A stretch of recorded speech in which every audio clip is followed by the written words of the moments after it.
today. Everything we talked about for the last 4 weeks, we earned today. Here it is. Whatever you want, you gotta go take it. Ain't nobody can give it to you. Let's go take what we want and keep our season going. Win on 3, 1, 2, 3, here.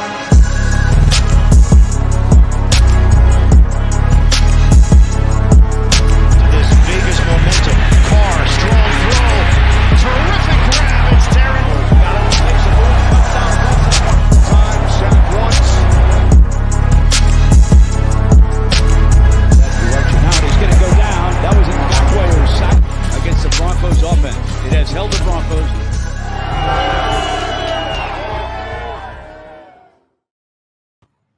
What up, Raider Nation, man? What's cracking? We hear another episode of the Smokeout Hour. Just chilling, man. I mean, feel a lot better, man. Those of you who don't know, I was in the hospital yesterday, man. I was going through it, man. That shit was fucking horrible, man. I have a herniated disc, so it's like fucking pretty much just it hurts fucking constantly. But the other day it was just worse, man. It was just worse, and yeah, fuck, man. That shit just felt like somebody grabbed my nerve and just pulled the shit out of it. You know what I mean? And yeah, for reals, man, that shit's just. But yesterday I went to the hospital. They fucking took another MRI and shit like that. But yeah, everything got better. Today I got a little massage therapy. You know what I mean? But yeah, man, I feel a lot better from yesterday. That's for sure. So and for all of you guys, man, that fucking send your well wishes out there, man. I truly appreciate it, man. You guys don't know. I really truly appreciate it, guys. And fuck shit, man. I was just fucking looking at those messages all day, and I was just like, yeah, man, shit, it's cool, man. So I really appreciate it, man. So hey, I one thing I do know, man, the Raider Nation always got your back, man. That's what it is, man. That's why it's always Raider Nation for life, for sure. And yeah, man, let's get into it, man. Thumbnail, man. Hi haters. Nah, man, but yeah, bro, that's just he's here, man. He's our quarterback. No trade clause. $121 million. It's just looks good, man. And yeah, $121.5 million on a 3-year extension. So, I'm waiting on the further pretty much the details of the contract, like what's guaranteed, what's all that, so that way we know what's the cap hit. That will give us a better number of like, damn, this guy really actually took a discount, because I'm pretty sure they're gonna give him a lot of guaranteed money. So they're gonna have to give him a lot of guaranteed money, because that's just the trend. You know what I mean? The trend of the NFL right now is a lot of guaranteed money. So this ain't gonna change. It's just good. It's heading in that direction. They're not gonna switch it up right now for damn sure, especially when it's your quarterback. And that's why I think it's gonna be a lot of guaranteed money. So I think the cap hit's gonna be around. I think when it comes out, it's gonna be anywhere around from 30 to 35. And I think for sure, man, we should get. It shouldn't be a big cap hit for damn sure. What up, SC? SC in the building. Michael in the building. Let me get to the roll call, man. Let's see. We got Robert Pena, all eyes on G for damn sure, bro. Hefe KC. Oh, Hefe KC in here. Okay. We got Raider Cortez, Thomas Hernandez, Anthony Estrada. What up? Chronicles of the Black Hole. What up? We got Robert Pena. Got J-Dog. Dodgers everything. What's cracking, man? Let's go Dodgers. Hell yeah, man. Ja Raider for sure. My bro Michael for damn sure. And we got the what is it? The stack, the lunchable stack king himself, SC Experience. For sure, man. For sure. Jack, what's good? Jack, what's cracking, man? Oh yeah, man, it's a lot better than yesterday, man. I mean, it's still, a lot real sore. I mean, I'm on a lot of meds right now, so shit, that's just got me a little, a little edge. You know what I mean? At least we got Raider Bob, my 85 brother. Aunt Six, what's cracking, man? Bourbon, haven't seen you in a while. What's cracking, man? Robert Panoy, Raider Twine, Brown Crackers. What's up, guys? What's up? Yeah. With 3-on-3 Raider, what's cracking, man? Oh yeah, I'm gonna put the link in the chat. So anybody who wants to pull up can pull up for damn sure, man. We're gonna talk about it. The DC contract, man, and yeah, man, just it's crazy, bro. It's just we got our quarterback for the next 3 years, well, 4 years, and now we got the number one receiver, bro. They're here together, man. They're gonna be here together for sure. No trade clause. And if you ask me, the no trade clause for me ain't a big deal, man, because I mean he said he wasn't gonna play for anybody else anyway. So I think even if you would try to trade him, I think he would try to. I think he probably would retire anyway.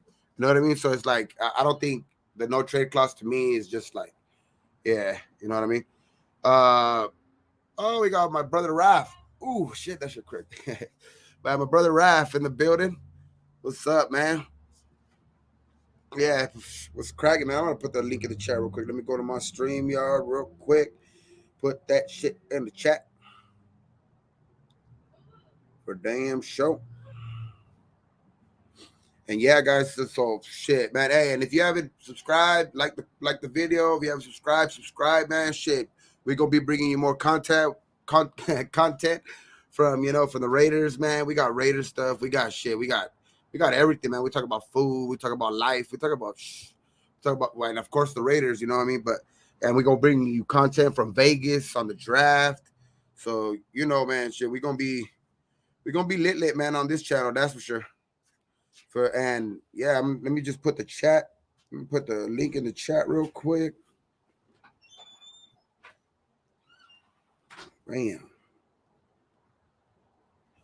Bam, there it is. So any guys want to pull up, you guys you're free to pull up, man. OG, Jack, Bourbon, anybody, man.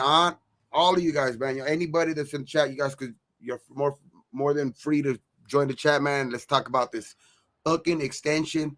See, let's get some of your guys' thoughts on this shit, man, and we'll see, man. Let's just talk about it. You got Brown Crackers in the building.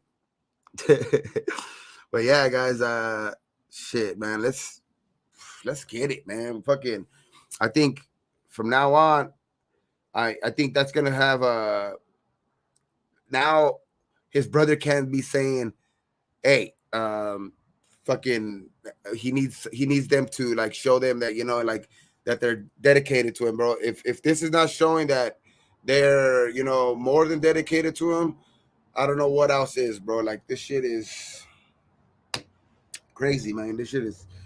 This shit now.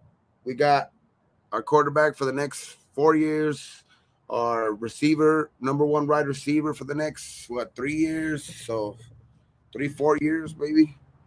Oh, we got OG in the building. What's up, OG? Good to see you, man. Good to see you, man. Carr, the man of his word. He said, I'm going to be a Raider. And Yes, if sir. I'm a Raider, I'm going to retire. Today he said, if I'm wearing the silver and black, I'm playing golf, wearing the silver and black. Brother, we are building a fucking dynasty, bro. What? For real? Oh, no. Talking over here real quick. Yeah, Bro, we're shit. building He's a man of his word. fucking dynasty. Like, we are going to rock the fucking AFC West. Yes, sir. And it's crazy because I mean, we still haven't seen the guaranteed money, so we don't know the cap hit yet. But I think it's going to be. I don't think it's going to be that. $4 million is the 24 million? guarantee. That's what you're okay. Let's see. We'll see. What's Dude, up, Queen? he went cap friendly as fuck. Yes, for sure. We are building a fucking dynasty. The new Raiders dynasty is going to be greater than the fucking dynasty of my day, bro. Y'all gonna about to fucking watch some awesome shit. You young guys deserve what's coming, and it's coming. Shit, I can't wait. I can't wait because I feel it too. I feel it too, OG. That's like, bro, we have it. You know, it's like it's there, man. It's all the ingredients are there, man. Oh, we got the Lunchable King backstage. Let's. Oh my God, let's see what he wearing. What he Hey, wearing? you already know we're going for another one, baby. We're going for another one. You already know what it is. We're going for another one. Hey, I There had it to is. pop in, support you, brother. Hey, I'm glad you're Hey. back. I'm glad you're doing good, man. You Pretty already know sure, what it is. pretty sure you're gonna be taking that picture like Jordan. Remember when he had Hey. 6? This? Ooh, Yeah. bro, hey, you already know what it is. OG, salute, brother. Hey, what's up? How are you guys doing today, man? I This am guy- excited. I am happy as hell to see you young guys excited like I was back in the day. Like, this is amazing. You're going to get 3 or 4 chips out of this, at least. There you Over go. the next 5 to 10 years, y'all going to get 3 or 4 chips and go, damn. We I got was somebody part on of the Raiders. You're going Come to in. be part of the greatest Raiders dynasty of all fan. time. Yep. Raider Quid. What's up, man? Shit. What's good? My goddamn drink evaporated, bro. How you There been, you go, Squid? How there you you been, go. man? Chilling, man. I'm back. Yeah, that's Good cool, shit man. back, That's cool. Cali. There you go. Amazing Hey, man. news, man. Like coming Hell home, yeah. like. So I really am trying to nitpick this fucking his conference, the interview. I don't have anything bad to say. Not that there is something bad to say, but you try to point out little things. There's What do you nothing think about the no to trade say. clause? Like the contract is perfect. The no trade clause to shut up, fucking like, shut the fuck up. We're not trading Carr. Like, shut up. Like, Fuck yeah. there's nothing. I Not love a that. damn thing to say. Like, to me, and Good. we were talking about it on Eric's channel. Like, I love that he's looking at himself as a leader and the guys and going, we haven't done shit. It's time to fucking put in the work, get behind your Renfros, him, Chandler Jones, Mad Max, like, and let's go to work. Like, fuck. Young men. Yeah, Young Raiders. Welcome to your new pirate dynasty. this shit. It's here. I've been saying that for a year. Gruden built the base, the foundation, but this fucking dynasty is ours. Yes, sir. It belongs to us. All you fucking young guys who never got to have it, and all us old guys who were waiting for it to come back, it's time. We got my brother. We got a bet going. Yeah, we got my brother back there. We got a bet going, in the baseball, you know. Oh, get him out. Don't even bring him up. Yeah. Hey, hold up. I have to show this from. Hey, salute, fellas. What's up, Jack? What up, Jack? How you guys doing? Gabe, first of all, before everything else, how you doing, brother, man? I've been worried about you. You'll be seeing me move around a little bit during the chat, trying to get you a little comfortable, but a lot better than yesterday, man. Yesterday it was just, I couldn't even to be honest, I couldn't even walk, bro. That shit was horrible. What'd you do? Jack is like me, bro. I think I pulled something in my back, bro. Like, and it was like, and I was so tense too. Like, I was so like, I hadn't got no fucking. I was just so tense, bro. All my muscles were like so fucking like tense and shit up. So it was messing with my sciatic nerve. Plus, I on Monday, I thought, like, when I came down, I felt like I just reached down to grab something, but I felt like something like pulled it a little bit. But and then Monday night, after the live that I did, I went to go pick something up, like not even that heavy. Pick something up. Gabe, there's a thing called sciatic stretches. You can look it up on Google. It's a military thing, but they work. I've been doing it for my therapy. Sciatic stretches. Google it and utilize those exercises. I'm telling you, man, it makes life a lot better. You know what I got today that made me that released the pain a lot? I went to the massage parlor, right? But it was like Was it a happy massage? Okay, some Deshaun. Deshaun Watson therapy. Some Deshaun Watson therapy. Hey, Gabe got me canceled on my show, bro. I brought up his comment about the Deshaun Watson therapy, bro, and I read it, and I didn't know what he said until I read it. And I got canceled, bro. Okay, No, but Robert Kraft. I went to Deshaun Watson, whatever. it was a thigh massage. It was like a thigh massage. So they were pretty much walking on my back. So okay, bro, Deshaun. it literally felt like the lady's feet were hands. Cause she Okay, doing your Robert Kraft thing. Got it. I got it. But I want to talk to Jack Cannon when I come back. I'll be right back. Okay, for sure. Yeah, and that shit released a lot of, because that was one thing that was causing a lot of the pain was that I was so tense down there. So it was crazy, man. But shoot, it's a little sore, but I'm pretty good now. Oh, good, man. I'm just so glad that you're healthy. It's like, when I heard about, getting hurt, you're in the hospital, man, I was getting worried. So yeah, man, it was crazy. So you, Squid, SE, OG, it's like, good to see you guys on, brothers. Yep, glad to see you, brother. It's still screw the Giants, but hey, we Raider Nation first. We Raiders first. We all Raiders first, Yes, sir. Baseball comes second, man. Raiders come first all the time. 100%. I'm about to go. Fuck the Chivas. I knew you were gonna say that shit. I knew you were gonna say that shit. You knew that shit was coming. Oh my god! You see that one video of Chicharito and what's his name talking to each other before the game? Yeah. Like right before the thing. They're like compas, no? They say they're like compadres or something like that. Yeah. I guess one of them is like the godfather to the other one, sons or something like that. I didn't know that. Yeah. Hey, I ain't gonna lie, they both should be in the World Cup shit, bro. Like Chicharito deserves that striker position over there in Mexico. You can say what you want. He's a goal poaching son of a bitch, but he's fucking good at it. He knows where to be. Yes, dog, he does, bro. That's the one thing. That's the one thing I've always gave Chicharito, dog. He's always in the right place. It's not fucking pretty, I got it, but yeah, the motherfucker doesn't lead the national team for a read. Like he's like Harmon. He's like Harmon. He's like Harmon, dog. He's always in the right place, dog. But that comment came up because it ain't. I bleed silver and black, but that shit's two. and they're exactly. So this is for Queen. It's like not to get off Raiders talk, but last night in the San Francisco Giants game, first woman as a coach, first woman as a base coach. How cool is that? It's like, Amy Trask. That's why I'm bringing it up.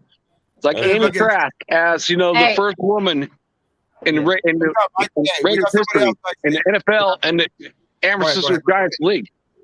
Hey, Jack, do you remember the 1980 free agency? We got my brother, Michael Guerrero, in the building. Robert Kraft. Hey, you put message. You put message, not massage, brother. You put message. That's so cold. I'm so cold. I'll be right back. Somebody else got things. We got a full house tonight, man. We got my brother from Vegas. The man with shit, man. He got the backyard ready, grilling. And I just found out today on shit from his Instagram. So we got the same grill. Shit, that's cool. Shit, mighty. Oh, what's up? What's up, baby? I was passed out earlier, man. I just woke up, man. We just got this bottle of Woodson earlier.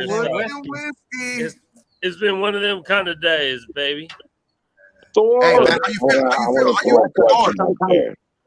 Thor is one of the persons that I do want to hear about this extension. That's for sure. Star, what do you think? What are you thinking about the extension, man? Hey, man, you gotta do what you gotta do, man. We knew it was gonna happen. I'm not super excited about it. I mean, but it was gonna be done. So it is what it is, man. You gotta go get your shots. You gotta go certain things. You gotta do it. It was gonna have to happen, man. So I still think it was a bit much. But that's the going rate for quarterbacks. Man, my boy Q hit me, text me right away. Hey, that's what's the going rate. Hey, we still got to see the going rate money, though. Because remember, we still got to see the guarantee money because the thing that matters is the cap hit. That's what I want to see. You know, the cap hit is the best. The thing I want to see the cap hit. I mean, I think OG said the 24 million guaranteed or something like that, but I just want to see the cap hit. Gabe, I totally agree with you. It's like, you know, on Doc's channel, he talked about like, you know, they're pushing money back, but how can that be if it's a $25 million cap hit this year? You can't be pushing that money back. It's got to be paid up this year. Yeah. Right. Here's my question. Hey, you know what? You know what though? I'm not mad at nobody, bro. I'm a real one. So this what I said on me and Q show when me and Q did a show the other night, last night or whatever it was. Hey, real talk though, man. Like everyone wants Carr to take less or do whatever, this, that, the other. Fuck that shit, man. Like honestly, if you go into your job and they like, hey man, your homeboy finna work here, or we know you love this spot, you know, this your company you've been at for years, and we've been cool to you. Will you take $2 an hour less, and you making like 25 an hour, and they're like, hey, take 23? You like, my fuck you, I'm leaving, I'm cool, and that's just real talk. So I mean, $2 an hour and 2 million or 10 million, it's all relative, right? It's all relative. So that's the going rate. That's what people get paid. So you can't be, you know what I'm saying? That's what it is, man. That's where I'm at with this. That's just what it is. Thor. Well, the extension that they did is like, you know, if you average it out with this year and all the years, he's making $35 million a year. But it's not this year. So I'm just always like Gabe, I'm totally curious what is happening this year with our salary cap and what's going to be pushed back. Yeah, OG, what were you saying, OG? I was going to say, Thor, your franchise quarterback is Derek Carr. That's it. Accept it. No choice, right? As far as Jack Kenna, okay. We got some stuff to talk about. Me and you, we're doing a second Pendejo show. Okay. Raider Gabe, love that you let me on here. I appreciate it. But here's a scoop, bro. Carr went super, super friendly with the cap to where we can bring in more players. And that's my quarterback.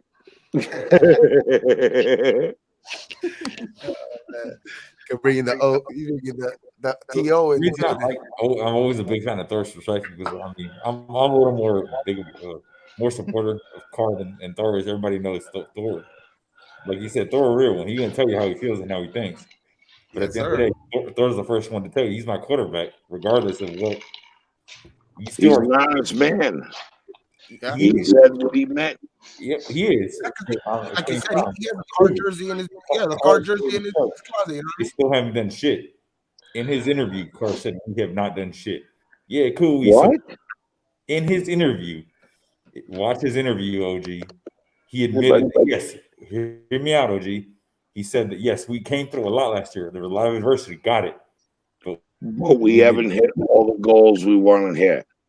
And that's him being a real one, saying that he's acknowledging. To me, I equate this, and we were talking about on Eric's show when Kobe was asked, "Why are you not happy?" We haven't done anything yet, and that mindset we need to fucking keep. You can talk it all you want, go out there and prove it with the people you got, because that locker room. But he doesn't talk in those type of terms. He's saying we have not hit the goals we want to hit. He wants a championship. I hear how I want. We have not done shit. You can see it and hear how you want, OG. I'm telling you what I hear is I'm on that coach mindset. What is there to be happy about? You can process it any way you want. He is saying that we have not hit all the goals yet. He wants more. He wants. Kobe's one of his favorite guys. He has that mentality, though. Like I'm pretty sure he has that mentality. Like he models himself after him. You know what I mean? Like he said it before. He said it before. Kobe was one of his favorite dudes. Like that's the athlete that he would model himself after. Right, but he wants more. He wants that championship. And again, what's the difference in the language that makes our opinions differ? Hey, no, we're saying the same thing. Perception is reality, OG. Yeah. I'm a philosopher. Perception is reality. So the perception of what he said sounds different to you than Squid or to me or whatever. I mean, he could say something about goals. Motherfucker, you ain't hit one motherfucking goal when it comes to winning. That's it. Period. So win now. Win now, goddammit. Win now. Just win, baby. We have First of all, let's be happy today, fellas. Let's be happy today. First of all, I'm good with every year we come in as a new year. It's new year. Just win right now. He's saying the same thing to me and you in the same damn language. We both know this man wants a championship. He wants a Super Bowl. That's all he's saying. And you know it's in the same language he spoke to you and spoke to me. But it's not what he's saying, it's how you're taking it. And that's where you're not going to tell Thor or myself to interpret it how you want it to. He said the same thing to all of us. Interpret shit. Okay. And I said this. Ding, ding, ding, ding, ding. Let's go. I don't doubt Derek Carr's heart of wanting to win. I just need to see it. I don't doubt that. I don't doubt that. And for that, I got love. We all need a Robert Kraft massage, baby. We all need a Robert Kraft massage, baby. Hey, Gabe, man. Gabe went and got him. Jack Kenner, salute, baby. Let's go. Good job, Gabe. Man, Gabe's feeling better, man.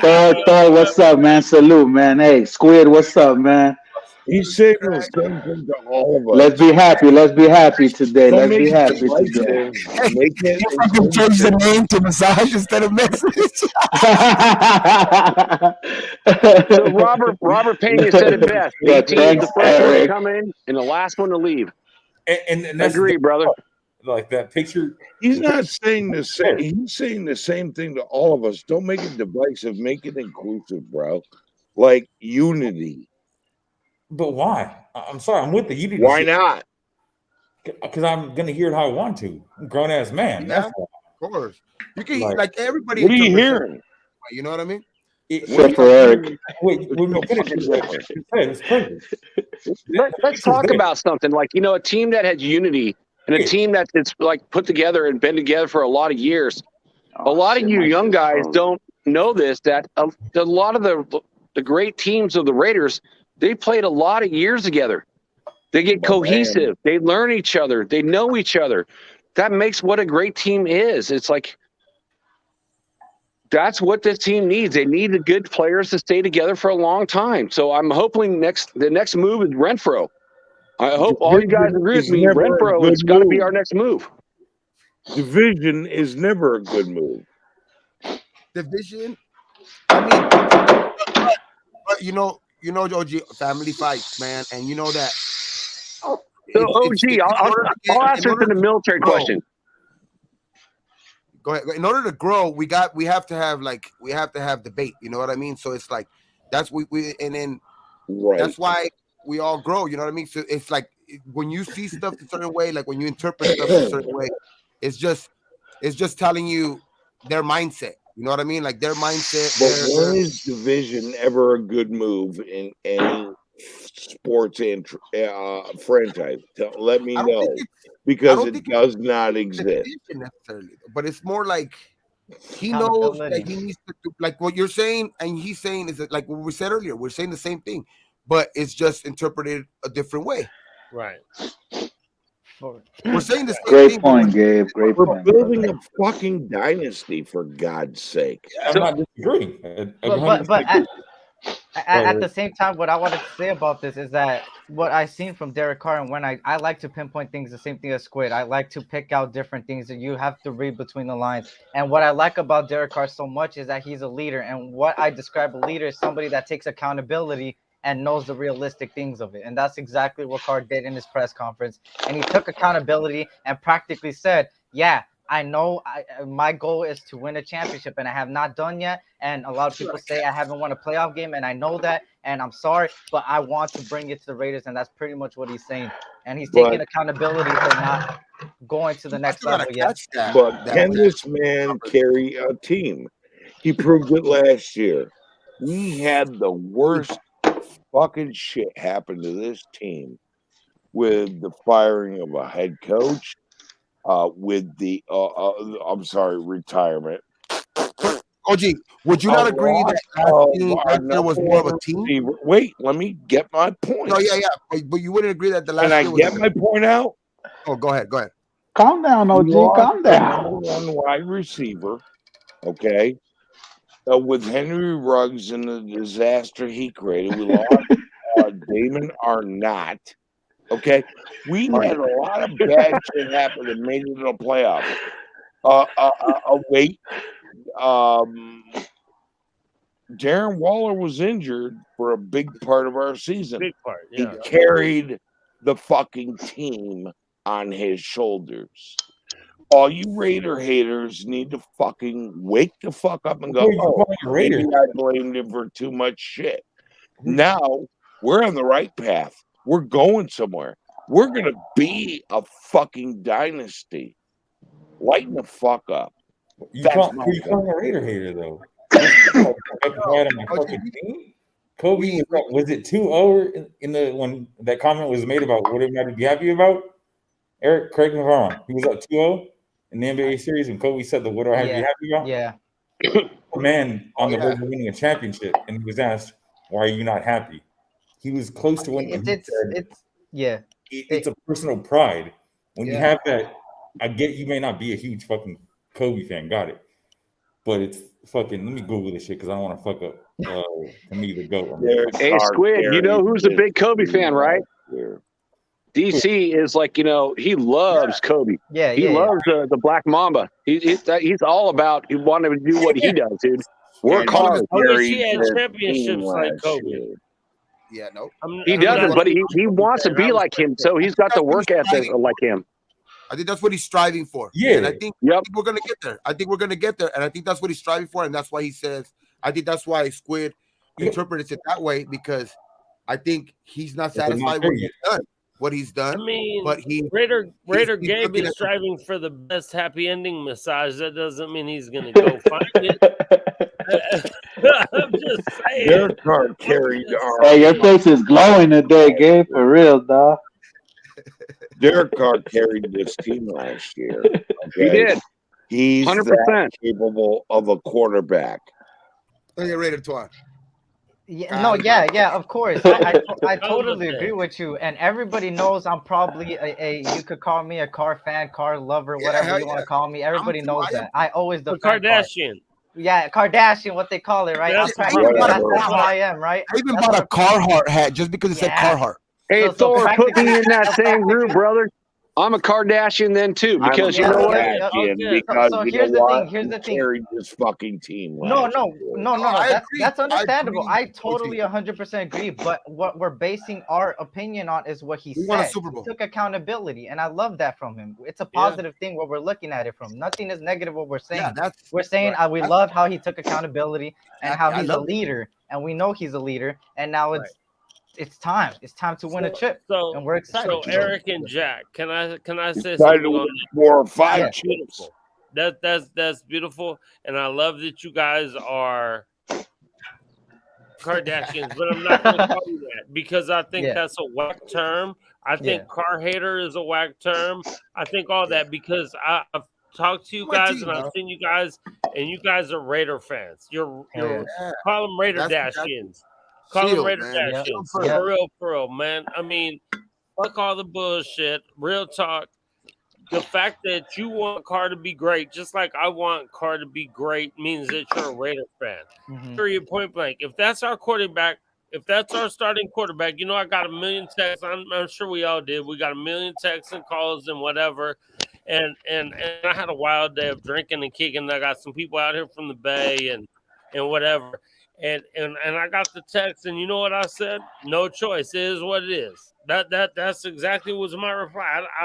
I don't care because whoever you put, if Eric is our quarterback, then I'm rooting for Eric, and I need Eric to be great. If Raider Gabe if OG is our quarterback, I need him to be great back there. I don't care.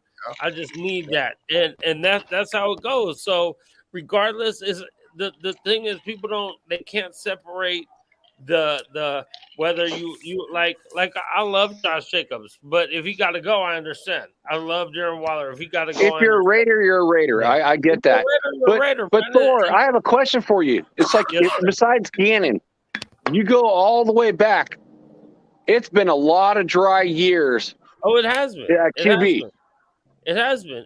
I mean, you look at Carr and you look at like today's NFL. It's not like what OG and I grew up on.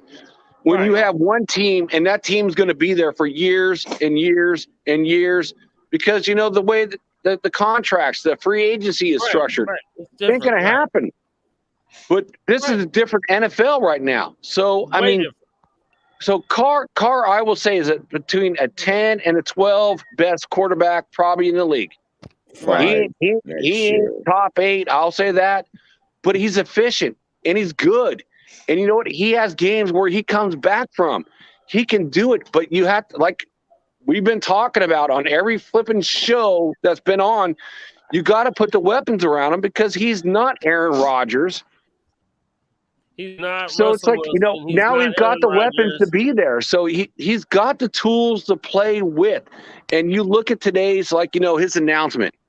He says all the right things. OG is 100% correct. He's a leader of men. That's what you want as your quarterback. He sounds good. He sounds good is what you're saying. Well, he does sound good, and he's played good. No disrespect. He does. He sounds good. He talks good. Like, so if he's not our quarterback, let's say he wasn't our quarterback, and we got rid of him. Thor, I'm gonna put this on you then, brother. Yeah, it's like, what would you do this year if he wasn't our quarterback? Well, if he wasn't, there's not a quarterback in this draft that's better than him. No, there's not. For sure. Well, we don't know that. We don't know that because coming out, no one in the world said Tom Brady was a great quarterback.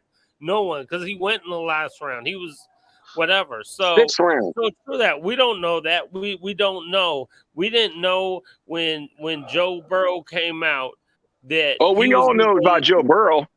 We knew that he was a top pick, but we didn't know he was going to go to the Super Bowl. You know what I'm saying? Well, we didn't know. We were one play away from beating them. So it's like, right? No, we were. He was a top quarterback. And so here's my argument. You want to put it all on team. Everyone wants to put it all on team, but then the team also won those last 4 games down the stretch last year. The team. That's what I was you know, I just you have to show me. Quarterback is the only person in the league who win-loss, it goes on their stats. All right, so brothers, I'm gonna ask all my brothers right now. Did not Carr just show us he's a leader, and he did this pretty much? You look at our offensive coordinator, Greg Olson. Greg Olson. Nobody likes Greg Olson except for his mom. Our Stu. Stu loves Olson. Stu and his Nobody mom. else likes Olson except Greg for Stu. Olson's mom. That's it.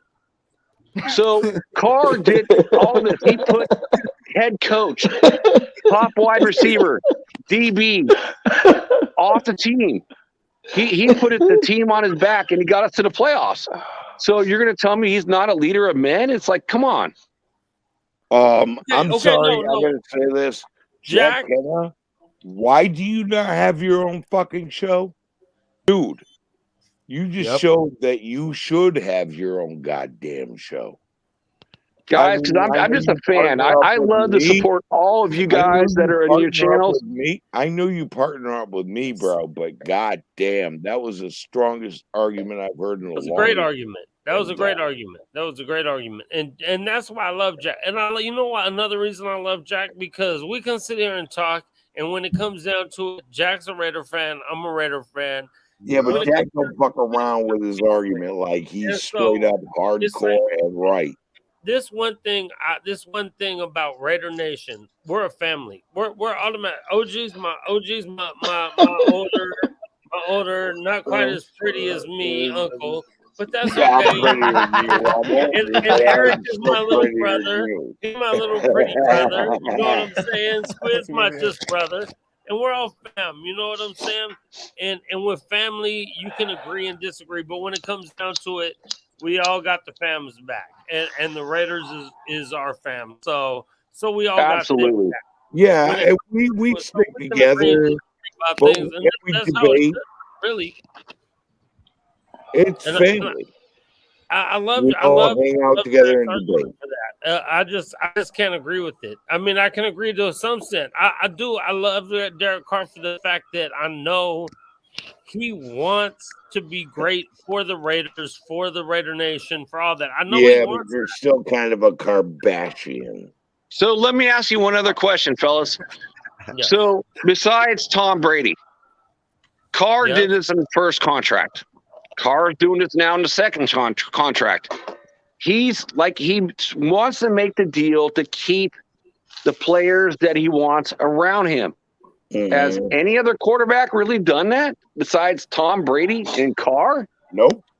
No, and to be honest, the 40 million, that's the number, but he's still like the eighth highest paid quarterback. So it's like, and then next year there's still two guys in like set for extensions who are scheduled to get more money than him. He actually took a deal. If you look at it, because there's gonna be guys taking 50 million and pretty soon 55 million. So Again, you go into work and be like, so whatever. I mean, you making 40 million a year, 26 million a year. It don't matter. That kind of money is different, man. It don't matter. I mean, if you, I don't know. I'm not mad at him for taking what he can get, and I'm not saying he took a team friendly deal or a hurt the team deal. I'm just saying, man, you going to work, man, get paid, do what you got to do, and I can never be mad at no one for that. I don't care. Anyone go get your money, man, because when it comes down to it, big businesses, big money corporations don't give a fuck about none of us or none of the little people. So go get your shit, period, man. I agree. Thor, I agree with that, brother. But you know what? Carr's already made over $125 million in his first contract, and that's not counting what he got on his rookie deal too. So that kid has already made his money, and he's like in his early 30s, and he's getting another big contract. So he already said it. I got my money. I want to use my money to help people, and I want to get the guys that I want around me. So here's a question to all you guys. He said the biggest person that's going to be coming out and like ahead is Josh Jacobs. If you guys listen to that in the speech, he wants Foster Moreau. He wants Renfro. So he said his contract is a contract he doesn't want, like with Khalil Mack, where when Gruden took over and he got rid of Khalil Mack. He said that he tried to make a team-friendly deal then, and he's making a team-friendly deal now. I don't know the numbers. That's why I've been so curious, like, what is the cap hit going to be this year?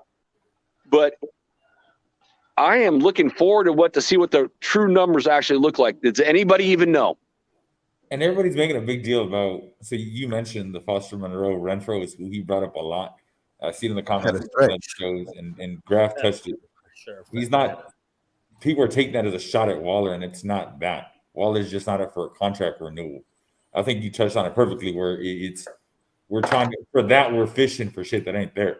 He gave fucking Waller his flowers with the whole leadership, people like Chandler Jones in the locker room, Renfro. It just happens that, Renfro, Foster, we know that in this system, they're going to be used a lot. I think Jacobs might get an extension.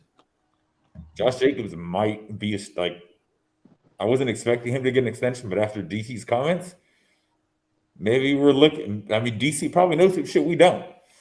So very easy. I wouldn't be surprised now if Josh Jacobs got 2-year extension, maybe, or fucking 1-year prove it deal. Like, put it, like, go out and get yours. We'll see. Well, next year is the 5th-year option on Josh Jacobs, so we'll see. We got to take it out. Right? Understanding? You got to do it before the season starts. I think so.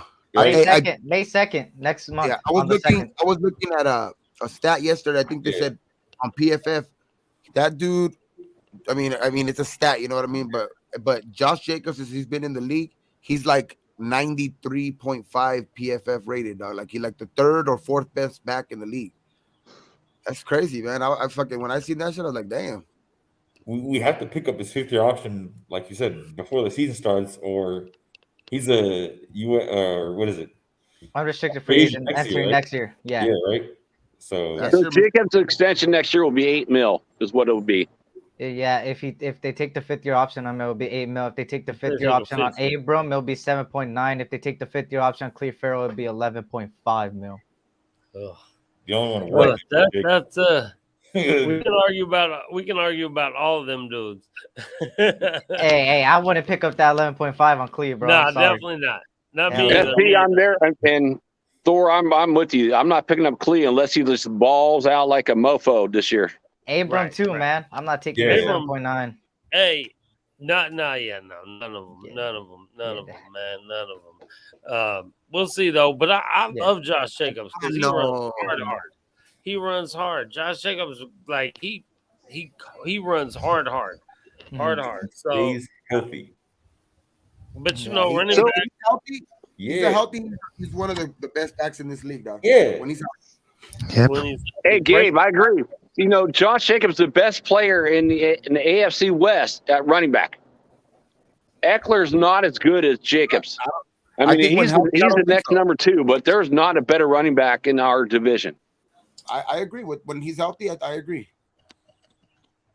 Eckler's I think he'll be healthy because McDaniel's system is like all about rotating running backs. Mm-hmm. Yeah, I think it's just gonna keep Josh Jacobs fresh, and he's gonna break for like long runs. Like he's gonna average a good average because with the rotation, I think he's gonna keep him fresh, running hard. It's perfect because I like those 3 backs, and they still have Amir Abdullah. Yeah. So that's you guys think that Abdullah is going to make the roster? Yeah. Do you want him? It's going to come down to him or Regis. Here's the reason why he's going to make it, and I think both might make is because it's running back by committee now. It ain't no one-man show no more. Overused Josh Jacobs, Kenyon Drake. It's going to be a running back by committee. They announced it, and it's going to be. That's the way they run it, and that's why their back's always been healthy because they run it back by committee. They rotated. New England's always carried a lot of backs, right? Like New England's always carried a lot of backs in the roster. And they're all they do, but how many running backs are they going to keep? You got to think. You got Jacobs, you got Drake, and then you talk about Amadullah, you got Regis, and you got the guy that got from the old guy from Brandon Bolden's going to make the team. I think, and then you got a fullback you got to keep. Yeah, Jacob Johnson. Brandon Bolden's going to make the team, I think, for sure. I don't know about Regis. Regis might make. I don't know about Regis. Bro. I think Regis, they might not be sold on him, man. I really do feel like Regis is the odd man out. Yeah. And it sucks because I want him to get snaps. But everything just looks like. I think he's the odd man out too, for sure. Like, hey, Jack, are part of this. They ran this scheme before. You know what I mean? They've ran this offense. So like Brandon Bolden. That's why I think Brandon Bolden for sure is gonna make the team because he knows this offense. For sure. And then you got Drake for sure because of the contract, and then you got Jacobs. So that's 3. Who's gonna be the 4th back? I just messaged you, bro. Okay, I'll check out your text, bro. No, dude, it's all good stuff, bro. But realistically, you need to be a Raiders content creator. You're a fucking powerhouse, bro. So, I appreciate that, but I don't want to be a content creator. I like going on your guys' shows, and I like commenting, and I like cheering you guys on, brothers. That's appreciated, man. That's appreciated. That's appreciated, but bro, you're a powerhouse voice, bro. Well, it's being a fan from 1975 and seeing every transition and every move that this team makes. But I don't want to do that. I don't want to put on shows. Abdullah. I think Abdullah is the 4th one. I think so too, man. Because that dude could catch the ball out of the backfield. He has good hands. Yeah. I think that's why they keep. But hey, Gabe, they let me on, brother. I'll probably pop in if you're still on later. I gotta handle some stuff. I'll have you running right here on my laptop. I appreciate it. Yeah. See before you go. Dip out because it's a night time. Old men need to sleep. All right, peace out, see before you go. I got a question for you, brother. Yeah. So I know you talked about coming to San Francisco to go watch a San Francisco Giants game. and the Dodgers. So that is like Sunday, I think the 31st in July. Oh, okay.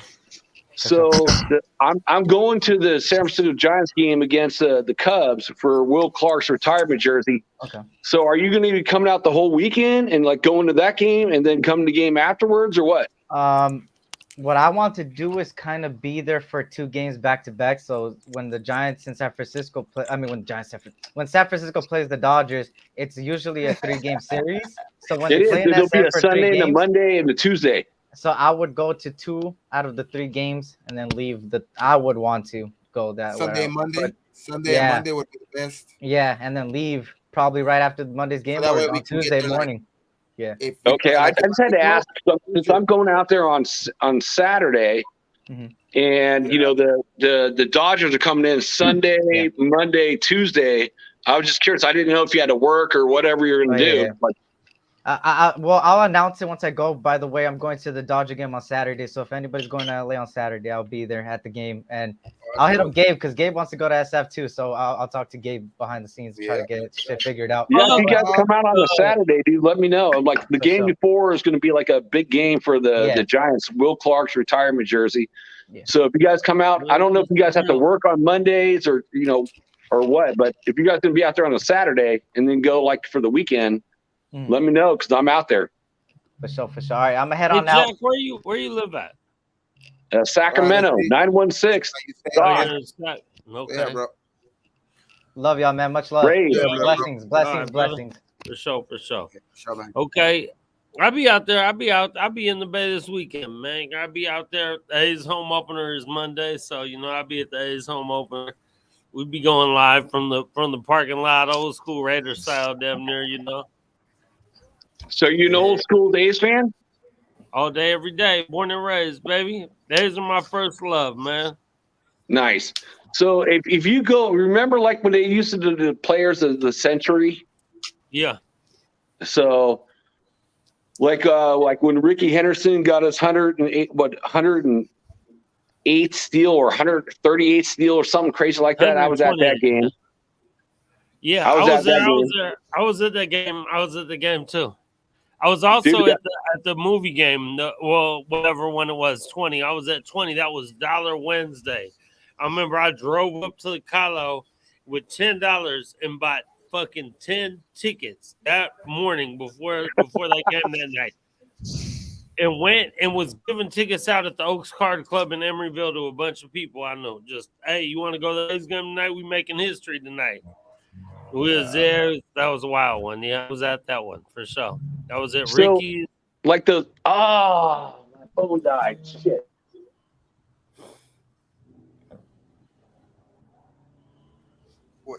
Ern, you gonna be in? Ern, you gotta go to fucking one of those games too, man, with us, bro. You live in the Bay now. Who? Ern. I think Ern lives in the Bay. So no, from his check, he's putting right there. Look at, he's put. When you go to San Francisco, make sure you visit Alice and Larkin Streets. Oh yeah, make sure not to forget your Dodgers gear. And I shit, then we're gonna have to roll deep then, shit. But hey, so what's cracking, man? We got all this fucking that little fucking argument going. Oh snap! Out of our system. What's up, Rafa? Hey, I'm pretty good as well. I'm doing still good right here because right now I'm just feeling like because I just wanted to scream out loud. I screamed the whole thing about because Derek Carr's not leaving yet. Derek Carr's not leaving because right now the extension contract is right now. It's happening time because it's Derek Carr time because I just want to see those haters about Derek Carr crying and the keeping a salads because right now Derek Carr is not going anywhere. It is not gonna draft it. It is gonna be extended for 3 years, and I was very good to feel like it's a fucking day for the Raiders nation right here. It's having a nice it's good to be a Raider because no matter what happens, it's good to be a fucking Raider. But right now, it feels like amazing. But right now, for the players right here and the draft right here, we need to focus on about the college players, and we had to focus because we had to leave the bad things, and of course, we had to go to things about it. So it is all about, well, everything goes happen on the draft, everything goes happen on and off season right here, no matter what happens, because this is about the focus, it's about the ability, the speed about those players right here, because we had two dynamic duos. We got the Mad Mats and Chandler Jones for the Arizona fuck? Cardinals, and of course we got all that kind of. oh, What was that? Raider Bob? I think it's yeah, I think it's like yeah, I think it's the audio right here. Yeah, I think it is the audio right here. So, anyways, there's two dynamic duos right here: Chandler Jones and Matt Metz. Also, Derek Carr and Devontae Adams. So it's gonna be like a killer season right here because we had to focus not only on the playoffs, we can focus on the Super Bowl season. And believe me or not, the FAC West is gonna crazy right here because we're gonna battle to the first place. And those teams right here, like Los Angeles Chargers, Denver Broncos, which is the Denver Donkeys. Well, forget about those teams because it's all about the Raider Nation. The Denver Donkeys. That Oh, yeah. you got. Hey, you becoming a more and more of a Raider fan every day, huh? You little. Hey, that's cool, dog. That's Hey, I cool, dog. appreciate that. At least you said Denver by their proper names. The Yeah, Donkeys. there you go. There you go. No, Oh, like yeah. that's good. Only like real Raider fans say that shit. That's cool, man. That's cool. Fucking Rafa over here. Rafa's fucking becoming fucking the dark side right before our eyes, you know? Hell Yeah, yeah. exactly. And because I became like a great Raider fan right here, because without thinking about Denver, it's just like, well, those donkeys right here, they had no chance. And those Niners right here, do they think that they're gonna win us? Hell no, because 49ers are shit. And right Period. now, Raiders versus 49ers is gonna be like a battle because we got the dark side and you guys are garbage, just like hard garbage. The 49ers. Yo, you remember when Rafa would come on and be all quiet and not talking shit? Yeah, look at him. Look at him. A few months ago, y'all corrupting poor fucking Rafa and shit. You on here sounding like Thor Talking and shit. fucking Captain and Talking shit. shit, dog. That's I love shit. it. I love it. I love it, fucking Rafa. Hey, Rafa, that would be cool, man. But shit, I know you can't go to fucking Vegas. It would be great to have you in Vegas, bro. That should have been. We would have fucking geared your ass up, man. Oh yes, yes. I wish I'd go to the draft right here, but in Las Vegas. But right now, I had like a family reunion because one of my cousins getting married right here. But well, I wish I could have like a great guys. But the comment that Raider Joe is says Westside Sport Radio Fats. There's a lot of content creators acting like being down with Derek Carr from the jump, but during the season they were calling to the team to cut him. So that was a great fabric here because all these Raider content creators right here are greatest. And well, I just figured it out that well, the Raiders fan show, the fan cave, like Murph, graphic writer, also they got Dirty Raider, Raider Gabe, Eric, and Andy, which is the future of the Raiders content creator because they put the heart and soul about the news and the facts and all about on and off season right here. And I just figured it out. Wow. I think the Raiders content creators are the greatest one. Forget about ESPN because we got the best content creators right here. So I love that. Hey, Westside Sports Radio. Y'all know I've been the main one holding it down for DC through the thick and the thin. Never threw dirt on him, even to the shadows of death. Hashtag Kardashian. Laugh out loud. He's a fool, man. Hey, how you been, Raider Bob? What's cracking, man? I've been good, man. I've been good. How you feeling?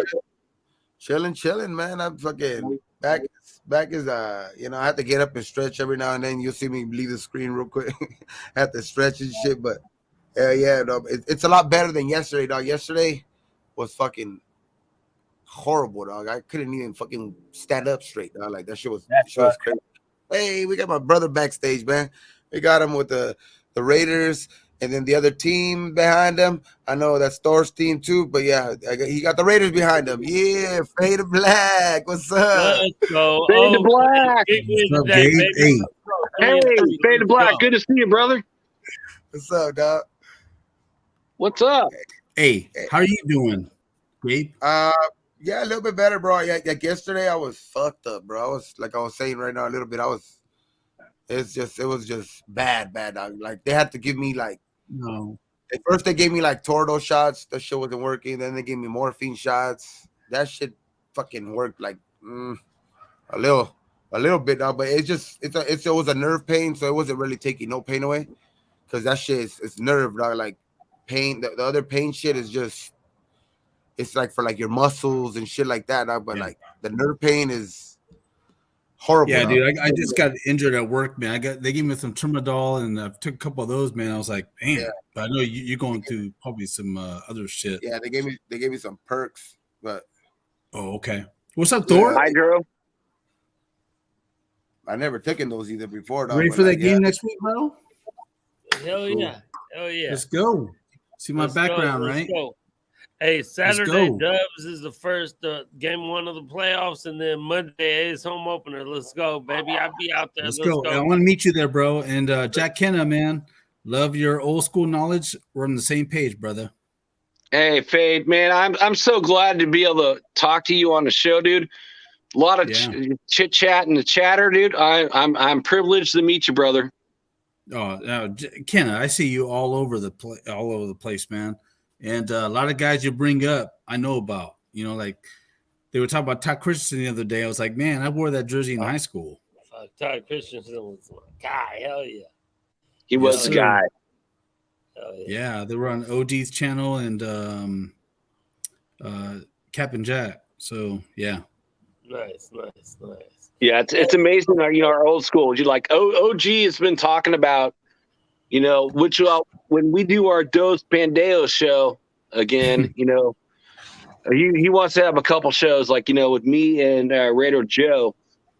Yeah, I'm loving to talk about the old school guys, and it's great. It's like dynasty. We could have this is in the makings. I agree with OG. It has the makings, but the difference between my era and this era is the contract length. So back in those days, players didn't really have a lot of movement. They kind of stayed where they're at. So you got great players. They kind of stayed. So I love the fact that they're signing up, guys that are going to be productive and they're going to be here for a few years. So that's what it's going to be all about, guys. Right now, it's like you got to keep the good players. You got to be able to keep them here over several years. We can't be doing like what we did last year. I mean, look how many free agents we signed. Look how many let go. It's like we can't have the in and outs. We got to have cohesiveness. We got to have guys keep coming back and being back and back and back. Mm-hmm. Last year was kind of crazy, Kenna. I mean, if you really think about it, I mean, the adversity that we went through, we should have folded the last 5 games, right? Yeah, exactly. We should have, but you know what? That showed the type of players that we have, and I like what we picked up this year. And we don't have the draft yet, so I think we're good, bro. I'm glad we signed Carr. I think we are good. It's like the cohesiveness and fuck yeah. And it's like you look at like what we went through. It's like okay, so we're kind of recycling a little bit here, but since you came on, it's like look at Carr. Look at Carr, leader of men. I mean, the guy took us from not losing your head coach. Ask my boy up there, though. You gotta ask my boy Thor about that, though, because I know Thor. Yeah, that's what I'm saying. It's this is what we're kind of recycling a little bit here.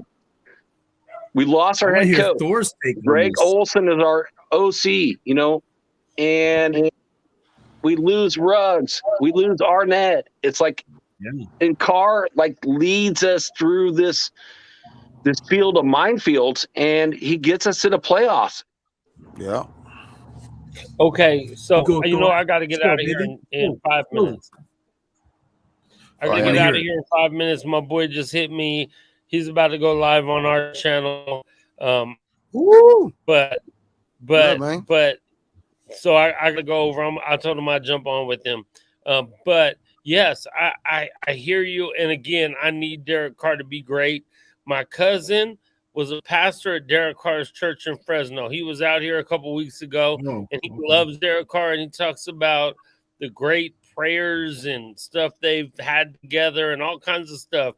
But as a Raider fan, my cousin is like, I just don't know about Derek Carr as our quarterback. I love him with all my heart.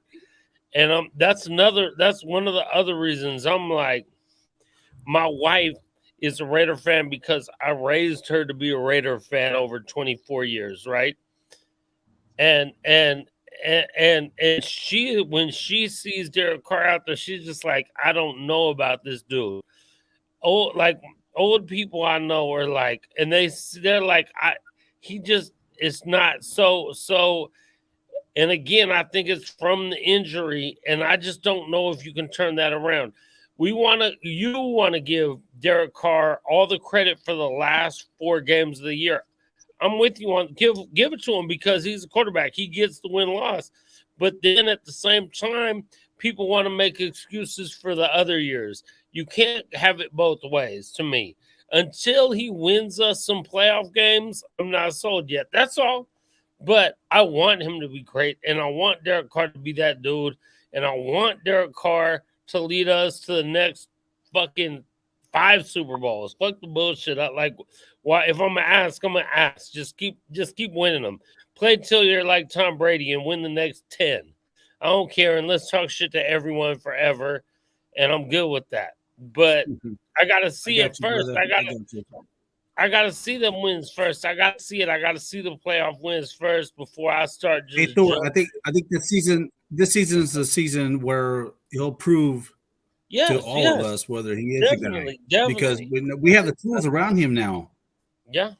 So this year we'll prove whether you're right, wrong, or anybody, right? So no excuses. He's got the tools around him, man. There's no excuse now. Yeah, they're right. Yeah. And I'm good with that. And I'm happy to say thank you, Derek Carr. You did that shit. We put the tools around you. You led us to a championship. Hell yes. Hell yes. Yes, sir. That would be incredible. That would be great. That would be I can't even. He wants to be a Raider, bro. He wants to be a Raider too. He says he doesn't want to play for any other team. Yeah. Right. Yeah, for life. So right. I think and I'm happy. I love that. But Fade and because there's not many more of those anymore. There's not many more. We all love the Raiders, and we all it would be great if we were all Raiders. But are we that dude, right? As far as on the field, you know what I'm saying? Exactly. Like I'm that dude in real life, but am I that dude on the football field? No. I can honestly, okay, I'm not that dude. I'm not the dude who's gonna be out there. I got you. Hey, Thor. Quick question for you. You're like in the Oakland area, right? No, I'm in Vegas right now, but I'll be. You're in Vegas. Okay. What's that? Okay, I was going to ask since I know you're an A's fan, if you lived in Oakland, we can go to a San Francisco Giants A's game. We can watch it together, brother. Yeah, I wish, bro. I'm born and raised. I was an A's season ticket holder for years too. But me and my wife moved out here a year ago to Vegas. So we got 2 weeks. You went to the opener? He's going to be here next Monday. So what's that? He's going to be here next Monday for the opener. But I'll be there. Yeah, you're going to go to the opener, right? Yeah. I'll be there for the home opener. Yeah. I don't know when. Anybody from Oakland? Anybody from the Bay Area? Hey, you want to go see Thor? I'm going to hook up with Thor. Come through. If you come to Oakland, man, let me know. We'll be going live from the parking lot also on my show. Let's go. So I went to the Oakland A's San Francisco Giants game last year. What's that? I said went to the Oakland A's San Francisco Giants game in Oakland last year. Okay. When we got cut off, it's like when we talked about the top 100 players, when Nolan Ryan pitched a 6 no-hitter against the A's, I still have my ticket. Wow. Yeah. And, I got on ESPN with me and my I was about 13 years old. We're all bowing down. And, it's like that was awesome, dude. That brings me to the question. Back in those days. That brings me to this question, bro. Today, the Dodgers, right? Kershaw was pitching a fucking perfect game, right? Through 7 innings with 13 strikeouts, 80 pitches, and they took him out. No way. What? Yep. What? And they took him out. Yeah, that's Why? disrespectful to the game. Bro, and I got people telling me, just people telling me that it's the beginning of the season and that they saved his arm. He's 34 years old. Bro, that is baloney, bro. That shit, you do not take out a fucking player who's throwing a perfect game through 7 innings. That's bullshit. 13 strikeouts, and only 80 pitches. Bro, he was 6 out away. And then they bring in the reliever, the second batter gets a fucking hit. That's bullshit, bro. That's absolute bullshit. Oh, Gabe, anyway, dude, hey, I love y'all. I gotta go. All right, Thor. Salute, brother. On here for Gabe, but I gotta go to my channel, man. My boy Omar is going live. Yeah, I told him I'm gonna be like with him. So yeah, I'm only gonna be like 20 minutes more on here. Hop over, man. We'll be on for sure. Yeah, for sure. I'm only gonna be like 20 minutes here, and then we gonna catch you later, man. We gonna catch you right now. Much love for sure. For sure, man. Yeah. Oh, yeah. Man, Gabe, you can't pull him. I mean, I get it at the beginning of the season. Arms are rusty. Only 17 games in the preseason. But, when you got that chance to, to pull something that's going to be a piece of history, you can't pull that. Bro, it's like... That's what I said on Discord. That's what I commented on you, Gabe, was about. I understand why Roberts did it. But Kershaw is a workhorse. You let him go as long as he can go. He's on a roll and he's feeling it. You gotta notice the situation, bro. It's like this guy is feeling it, dog. He's 80 pitches, 13 strikeouts. That means he's killing it out there. Everything that he's throwing in there is fucking swing and miss and fucking or a strikeout. You know what I mean? And I don't know how you take somebody out like that, bro. It's just so when you look at it now, this first week, a lot of teams are doing that with their starting pitchers. A lot of pitchers are going 4 or 5 innings, 75, 85 pitches, and then they're getting pulled, regardless of how many runs or how many hits they've given up. That's crazy, though. Perfect game. Yeah, a perfect game. I would have kept them. You can't stop a perfect game. If you're on path for a perfect game, that is a piece of every player's career history. It doesn't happen every day. So I mean, oh God, that's horrible. Like if you want to take him out, right? If he gets a walk, you take him out. If he gives up a hit, you take him out. But you don't take him out for a perfect fucking game, dog. I know he's throwing a no-hitter, so maybe you take him out. And I don't want to agree with that either.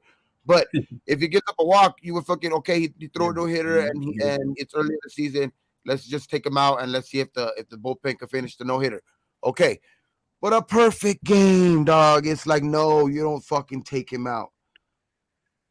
Fucking perfect game. You don't. What pisses me off is a second fucking batter. That doesn't happen every day.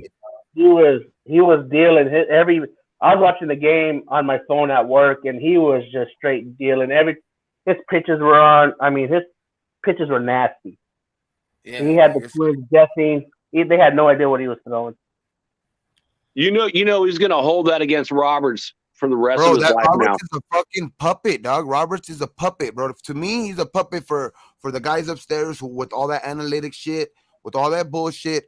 I don't agree with any of that fucking shit. I mean, I understand it wins. Ooh, you go gay. Do you not like Roberts? I liked Roberts. I don't like in the game, and I don't agree with it taking over the game the way it's been taking over the game. Like I agree to some point, maybe. Like okay, you go by percentages and shit like that, but to some point you gotta see for your eyes, like what the fuck is going on the field. It's like fuck analytics at that point. Well, it's kind of weird. The game has kind of changed, in reality. It's like the Giants have 4 bunt base hits this year. Nobody used to bunt. Nowadays, nobody pitches out. Nobody steals. It's like it's changing. It's evolving, and it's kind of Ken, weird. are you a It's like, Giants fan? You're a Giants fan, huh? oh, absolutely. Like Raider Joe, I saw you in the chat, brother. Salute to you. And Queen, salute to you, gal. Absolutely, I'm a Giants fan. They're both Giants fans. You're right. Yep. Yeah. What do you think about the bunt? The bunt last night, up 11-2. Well, I can only speak for what Kapler said. So, what's the difference between swinging away and doing a bunt? Yeah, basically, what's the difference? Because I mean, really, if you can't field your position, a bunt should be an easy out, right? That's what I was gonna say right now. Exactly. You tell him, Kenneth. Tell him. A bunt is an easy out. It really is. It's like it's an easy out. But if you're gonna you're gonna do the analytics, like what Gabe talks about, like push all your guys over, and you don't put anybody at third base. Why would you not do it? Yeah, it's the only time you do that when you want to advance a runner. If you can't field your position, if you can't fucking do that shit, no. I mean, that's your fault. Your defense should be able to do that. You shouldn't be down 11-2. You shouldn't be down it's like that's the way I see it. Fuck it. It's the beginning of the season as well, too. Like you got to work on your game. You got to work on your game. If that's what situation calls for a bunt, fuck it. And it was the sixth inning, so it wasn't like at the end of the game or anything like that.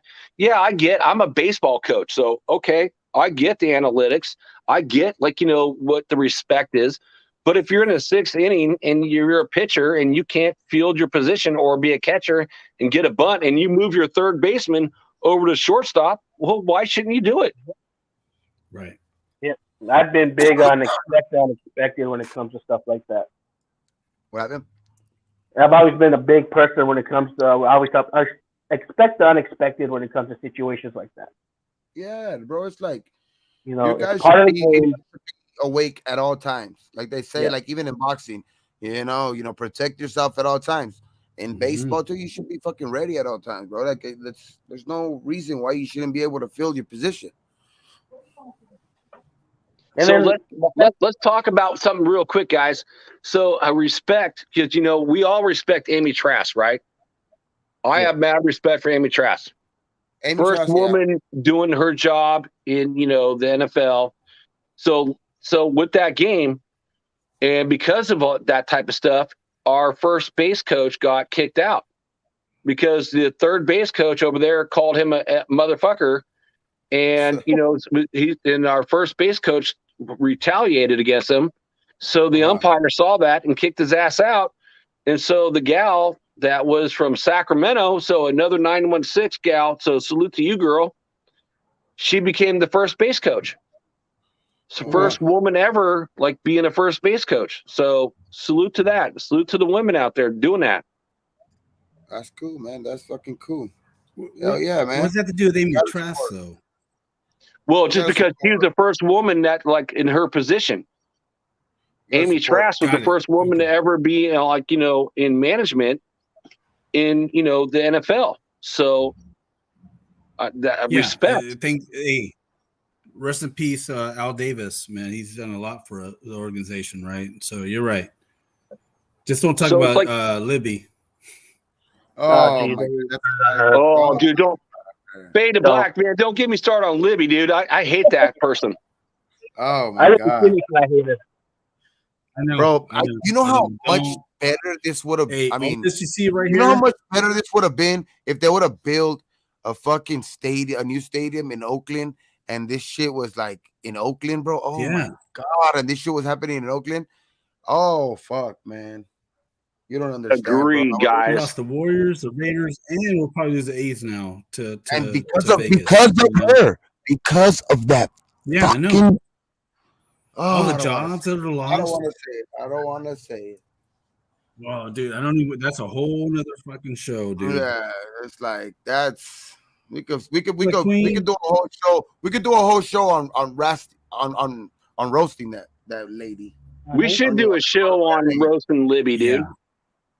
Honestly, that actually, that you woman, know what? You probably get 3-4 hours out of that one, brother. I mean, I understand that maybe we're in a better position now because we're in Vegas and that market and everything. But Bro, if they would have just built a new stadium in Oakland, I would have been happy with that. I mean, I understand it's a bad location, but fuck that shit. You can live. It's not that bad in the Bay. You can live in San Francisco and play in Oakland. You don't have to live in like the hood and shit. You know what I mean? Yeah. It's like, no, I get you, brother. I get you, man. Hey, and I'll be honest with you, Gabe. I mean, when I went to the games, I didn't care, man. That was our home. You know, I went to the games there. We tailgated. I didn't give a crap how the rest was like. Anything. It didn't matter. It was our hood. It was our game. It was our Fade. Where are you from, brother? Well, I'm from San Jose, from the Bay. I live in near San Jose. Right now. Yeah, because you can get there. That stadium, which a lot of people don't understand, is like the freeway system there was really good about getting in and getting out, and you can go wherever you need to go. Yeah, so I had season tickets in '95 when they came back, but my dad used to drive us to LA twice a year to watch them play. So I used to love going to LA to watch them play, bro. I'll tell you. And then once they came back to Oakland, I bought season tickets, and I've had them since the day they left. You know, back in the Jeff Hostler days, bro. Nice. Bro, even if they would have came to LA instead of the Chargers, even if they would have came to LA instead of when they voted on that shit, yeah, bro, that shit would have been fucking crazy. I'm a fucking diehard Raider fan, bro. What Thor doesn't understand, besides Carr, Hostetler, well, besides Gannon, Hostetler was the next best quarterback the Raiders had. And that just shows you how many years in between you get one good one. Actually, you're right, bro. From Hostler to Gannon, you're right. Because he won a Super Bowl with the Giants, right? He did. Yeah. So, but he was a backup behind Sims. Yep, you're right. You're right. So, hey, man, even though they moved down here, man, we had some tough years here, right? But we had some good years, man, when Gannon came in and we had Charlie Garner, all those guys, man. The 99 to 2002, I would say. 2001, yeah. Tyrone Wheatley. Dude, I got rid of my apron. I had a 2001 championship, AFC championship apron. Bro, that's why I used to wear number 54 in high school because of Greg Beaker. You guys frozen? Gabe Beaker, dude. I like Beaker. Good player. I like Beaker. I mean, that just was a number for linebackers back then, and I played linebackers, so I wore that number, and then Beaker wore it, so I was like, fuck it, I wore 54, and that's what I wore. So you know what? I'll tell you guys. I've said this guy's a lot. Matt Millen, how many Super Bowls does he have? How many different teams? Well, he's got at least two. You know, one with the Raiders, one with the Niners, but maybe two with the Niners. One or two? No, I'm saying one with the Raiders, at least one with the Niners, but maybe two with the Niners. Oh, you're frozen, bro. Or I'm frozen. Oh, no, it's me, bro. No, you want one with the Niners, one with the Redskins. Redskins? No. One with the Raiders in 83. One with the Niners and maybe two with the Niners. I don't know. So maybe 3 Super Bowls. Three Super Bowls? I'm going to say 3. 1 Raiders, 2 Niners. Okay. Am I right? I think so. Not 2 with the Niners. Yeah, 2 Niners. He won with the Redskins too. Oh, yeah, one with the Redskins? 4. He played for the Redskins? Now I got to look it up. Shit. Now you got me confused. I didn't ever thought he played with the Redskins. So 83 Super Bowl, he was on that team. And then when he left the Raiders to go to the Niners, he got a Super Bowl there. Okay, so now I'm asking myself. Oh my, we got my bro. So Gabe, while you're here, and Fade, who are you guys? Who's your number one favorite player? If you had to pick one, who's your favorite player? Hold on. Before that, we got my bro in the building from Fresno. Dirty Low. What's cracking, Dirty Low? Oh, Low. What up, everybody? How everybody doing? Hey, Low, glad you out. Yeah, chilling. Glad you're home. Hell yeah, man. Shit, I'm glad Kenna, Fade, and who's that? Who is that? I can't see the name. Raider Bob. Bob. That's what I thought it was. I don't want to say that. Yeah, what's up, bro? How you guys doing today? Chilling, dog. There you go. I've been just fucking like laying back all day, just fucking So Matt Millen won 4 Super Bowls. 4? I said 3. I was guessing 3. Damn, low. Yeah, I like it. I like it a lot. Dude, Ian's going to your house, brother. Hey, I'm gonna take a drive right now. That's a fucking 5-hour drive. Right bro. Hey, when you get here, I'll be high. Hey, I have the day off, dog. Tomorrow, the day, like the doctor gave me the rest of the week off. Shit. Oh shit, come through, bro. Shit. Yeah, for real, shit. And we're gonna smoke out Raider Joe. Smoke out. The only thing I don't know if I can last 5 hours in the car right now. If I go with my back like this. You know what I love about Raider Joe? Is Joe's a Raider and a Giants fan. It's gonna get better throughout the day, like couple days. It just needs to come, like the swelling needs to come down a little. What's up? What was that, Jack? Oh, I said what I love about Raider Joe is not only like the Dos Pandeos. I've been kind of like filling in for him on OG's show, but he's a San Francisco Giants fan, which I didn't know. So love that too. Oh yeah. Oh man, Lo, you're a Dodger fan? Nah, Oakland. A's fan. Yeah. A's fan. So Lo, when did you start watching the A's, brother?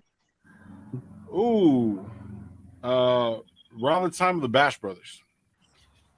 Ooh, the 80, around the late 80s. Yep. Fucking McGuire and Canseco, baby. Yeah. I always played ball as a kid. You know what I mean? Okay. But, you play baseball? Yeah. Okay. That was like hold on real quick. Hold on. That was one sport that like I played, but I couldn't hit that good though. But I could play defense, but I couldn't hit that good. But so, Gabe, when you played, what position did you play? I played fucking right field or second base. Okay. So you got a lot of time. I played since I was like 4, I believe, like 4 or 5, T-ball, all that stuff. I played third and shortstop and second. So that was my sport. I played like 2 years football, but I only played like 2 years baseball. I only played 2 years baseball, and then I fucking played football. I played football a lot. So it was like I played football and baseball. So football, you guys probably don't even know this. Like I played at a high school called Natia Valley, which is literally a rock's throw from De La Salle. If you guys are from California, you guys probably heard about De La Salle. I know De La Salle.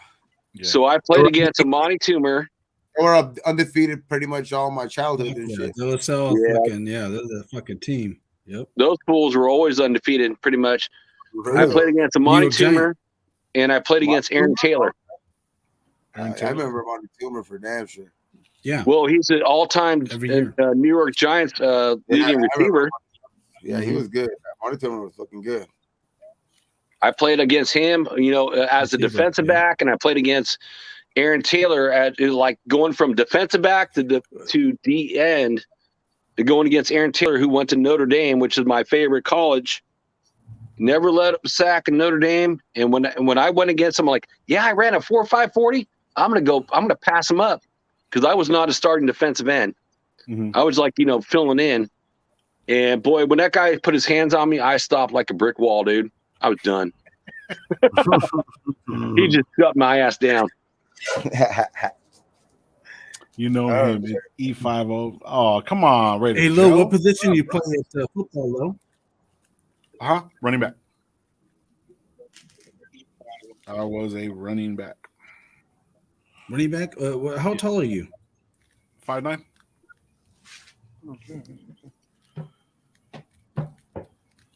Yeah. Don't ask me what my weight right now, bro. How tall are you, Joe? Low? That's 5'9". Cool. 5'9". Yeah. I'm 5'10". That's just cool. What, the same size? What up, Queen? 5'9". I'm 5'10". Okay, you're a little powerhouse. So I'm gonna wear my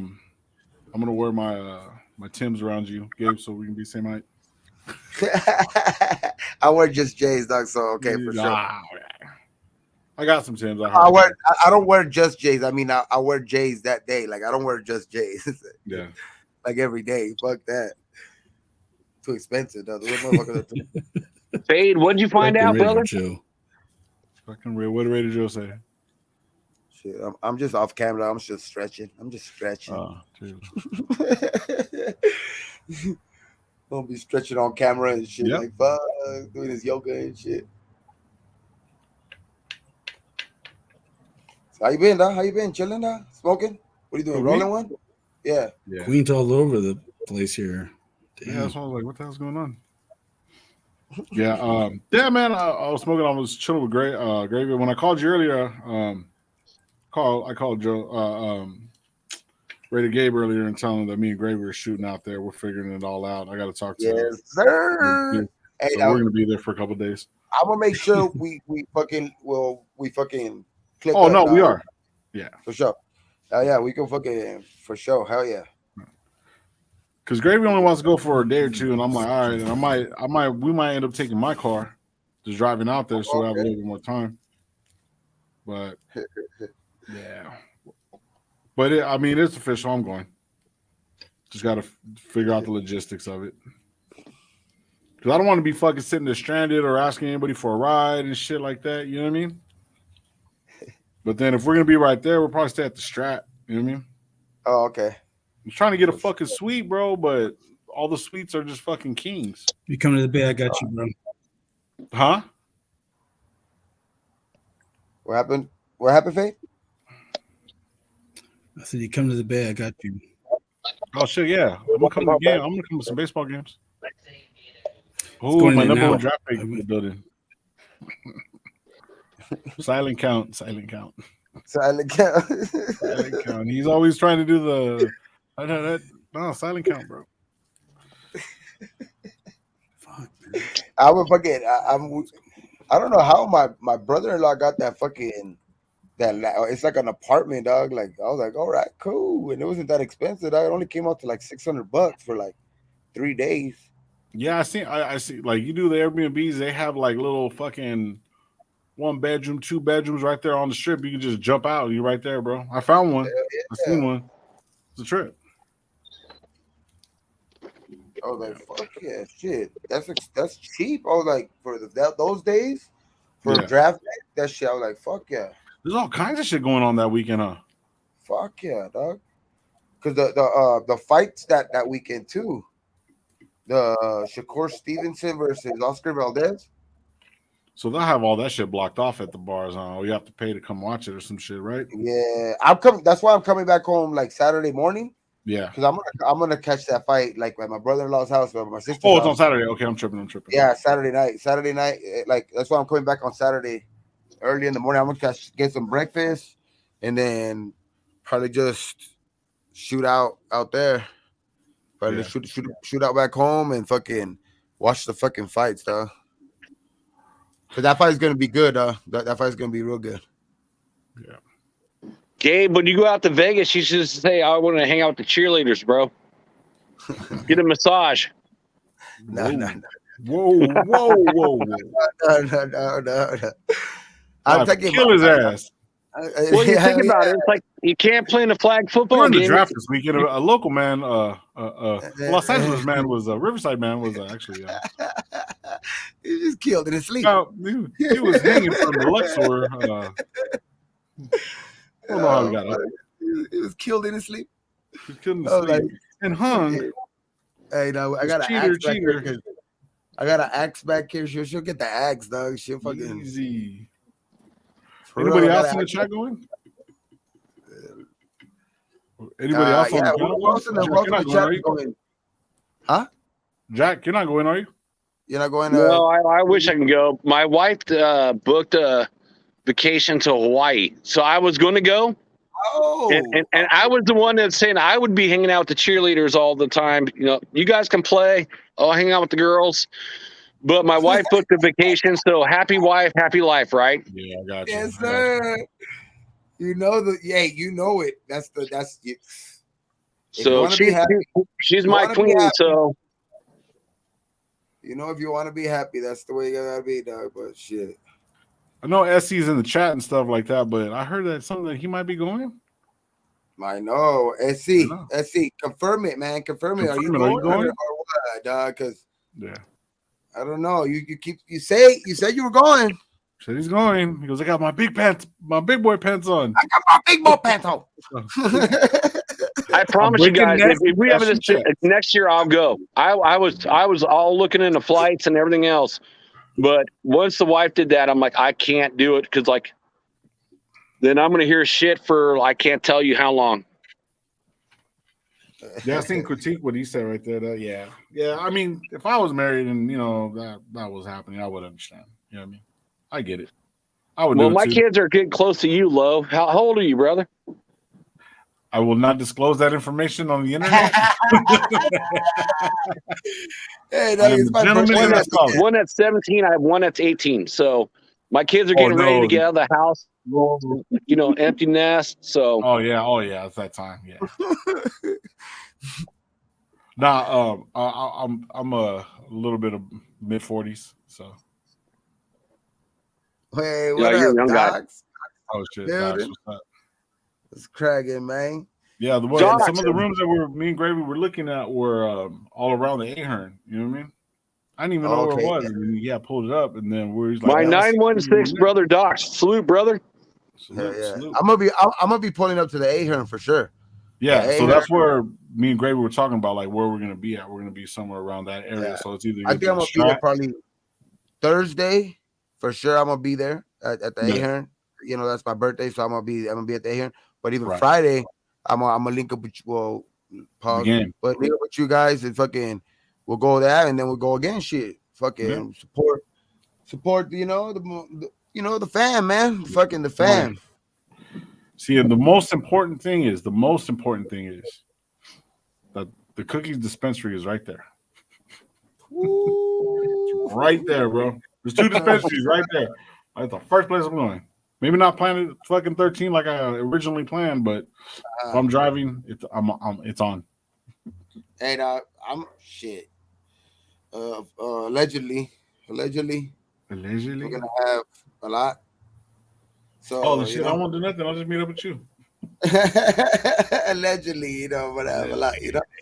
Things happen. You know what I mean? Things fall out the sky. We got my brother from down under. Oh shit. Amakasi. Hey, what's up, AR? What's cracking, man? What's going on, man?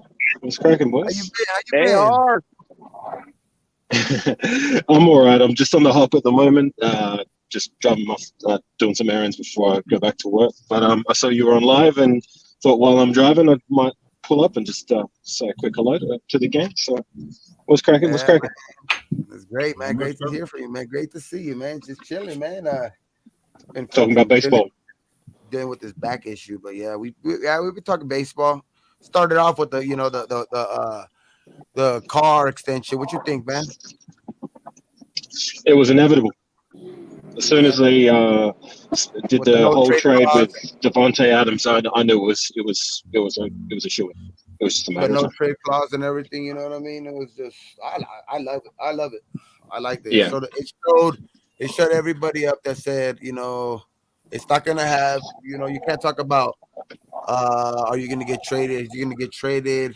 Now it's like he has a no trade clause, bro. It's like that shit. He's gonna be here. He's gonna be here. I said it. You know what I mean? I said it from the start when we made all the hires and the coaching staff and the front office that it would be more of an incentive instead of a hindrance that we have Derek Carr as our quarterback, and I'm sure that's why a lot of guys like Ziegler and McDaniels came aboard, and that probably would have been the first order of the day was deciding, okay, is he our quarterback? Right. If he is, what moves do we need to make? And the move was obviously, getting Devontae Adams at all costs, and we got him. So once we made that trade for Devontae Adams, it was a no-brainer. It's like he wouldn't have come. He wouldn't have said yes, like trade me there, if we weren't committed to Derek Carr. There's no way. No freaking way. I agree. Totally, 100% agree. I mean, there's no way. Like he helped get AR here. I mean, AR. I'll get a fucking. Technically, he did. Technically, he did, man. He did get AR here. He did get AR here. He did. Nah, but yeah, No lie, I think that's no lie. he was the reason why he got Adams here, and now they're showing just pretty much their commitment to him. So it's like now there's no excuses, bro. They got him what he needs around him, and he's no excuses, pretty much. If they were not 100% committed, if they were like 80, 75% committed, Devontae Adams would have been like, no, I'm not taking that chance. Yeah, I need to know that you're committed, that the organization is committed to you, and if they're committed to you and they make a play, then I would love to come to play with the Raiders now. So, yeah, that's just the way I see it. We got Queen and Aunt going at it in the chat. The Dodgers and the Giants right there. All right, salute. Yeah, I got money on Queen, bro. I got money on Raiders Queen. and Giants fan. Yeah, I'm a Dodger fan, but I think Queen. Hey, honestly, man. I don't know. I think like Queen probably got like a little sneaky left. You know what I mean? She might Crazy, just. man. She's crazy. Can I ask a question that's baseball related? There was a period where I was getting into baseball a little bit. That was when I remember the name because it's pretty easy to remember. It was Coco Crisp. You remember him? Is he still with the Athletics? Coco Crisp. Coco Crisp. No, he's not. He's not with the A's anymore, but I remember him. I just remember the name because he sounds like a cereal bowl. Yeah, he was. That Coco motherfucker Crisp, was serious, bro. Now that's Coco Chris. Like, what the fuck? Yeah. Hey, Gabe. But I was watching the Athletics when he was part of the team. That was 2012, I think.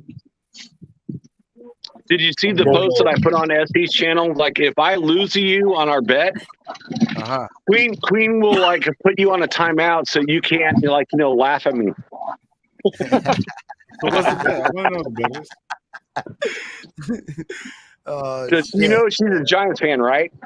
Yes, I know. Oh, shit, man. Oh, I know. She's crazy. She's crazy. You're Dodgers, aren't you, Gabe? Oh, yeah. Hell yeah, man. You're Dodgers, yeah. Damn, are they fucking throwing bars at each other? For real, dog. Yep. Look at them. See how it is, guys. And then Queen's like, see, you already lost, Auntie. You didn't even have to say anything. Dang, son. That's weird. And I'm bringing shit. Let's say, woo, we got the heat. The heat is on. She said what she said. Thanks, Lord. Watch out for a shot down. Yeah, look at SC. No worries, Gabe. I'll make you. There you go. There you go. Hey, Eric, how them Lakers doing, brother? How them Lakers doing? Hey, bro. Hey, why you gotta bring up the Lakers, dog? Why you gotta bring up the Lakers, dog? Why you bringing up the Lakers? Fuck, dog. Hey, they're sitting at home. Because Queen's a Warriors fan. Queen's a Warriors fan. The day I found out that we were mathematically out of the fucking playoffs, I wore all my Lakers shit on one day. I just walked around, had like 4 hats on. Shit. What was that? 2 months ago? 3 months ago? Oh, we got my brother back. We got my brother back. Listen. Lakers are forbidden. The word is forbidden. The word is forbidden. The word is forbidden. All right, number one. Number two. Dirty Low is going Hollywood on me. He hasn't talked to me, or he doesn't want to hit me up no more. He's going Hollywood on me. Bro. And I'm not the one that's in the Hollywood clip. Oh, you put her down. Hey, shit, Hollywood. If you know, brother. If you know. You gotta go back on the backstory. You gotta go back on the backstory. Hey, Queen, put them both on timeout. Hollywood. Look at Michael. Hollywood singing. This was, man. I was actually on to be honest with you, I was actually talking to Gravy today about you and shit. I was talking to Max. I was like, man, fuck that guy.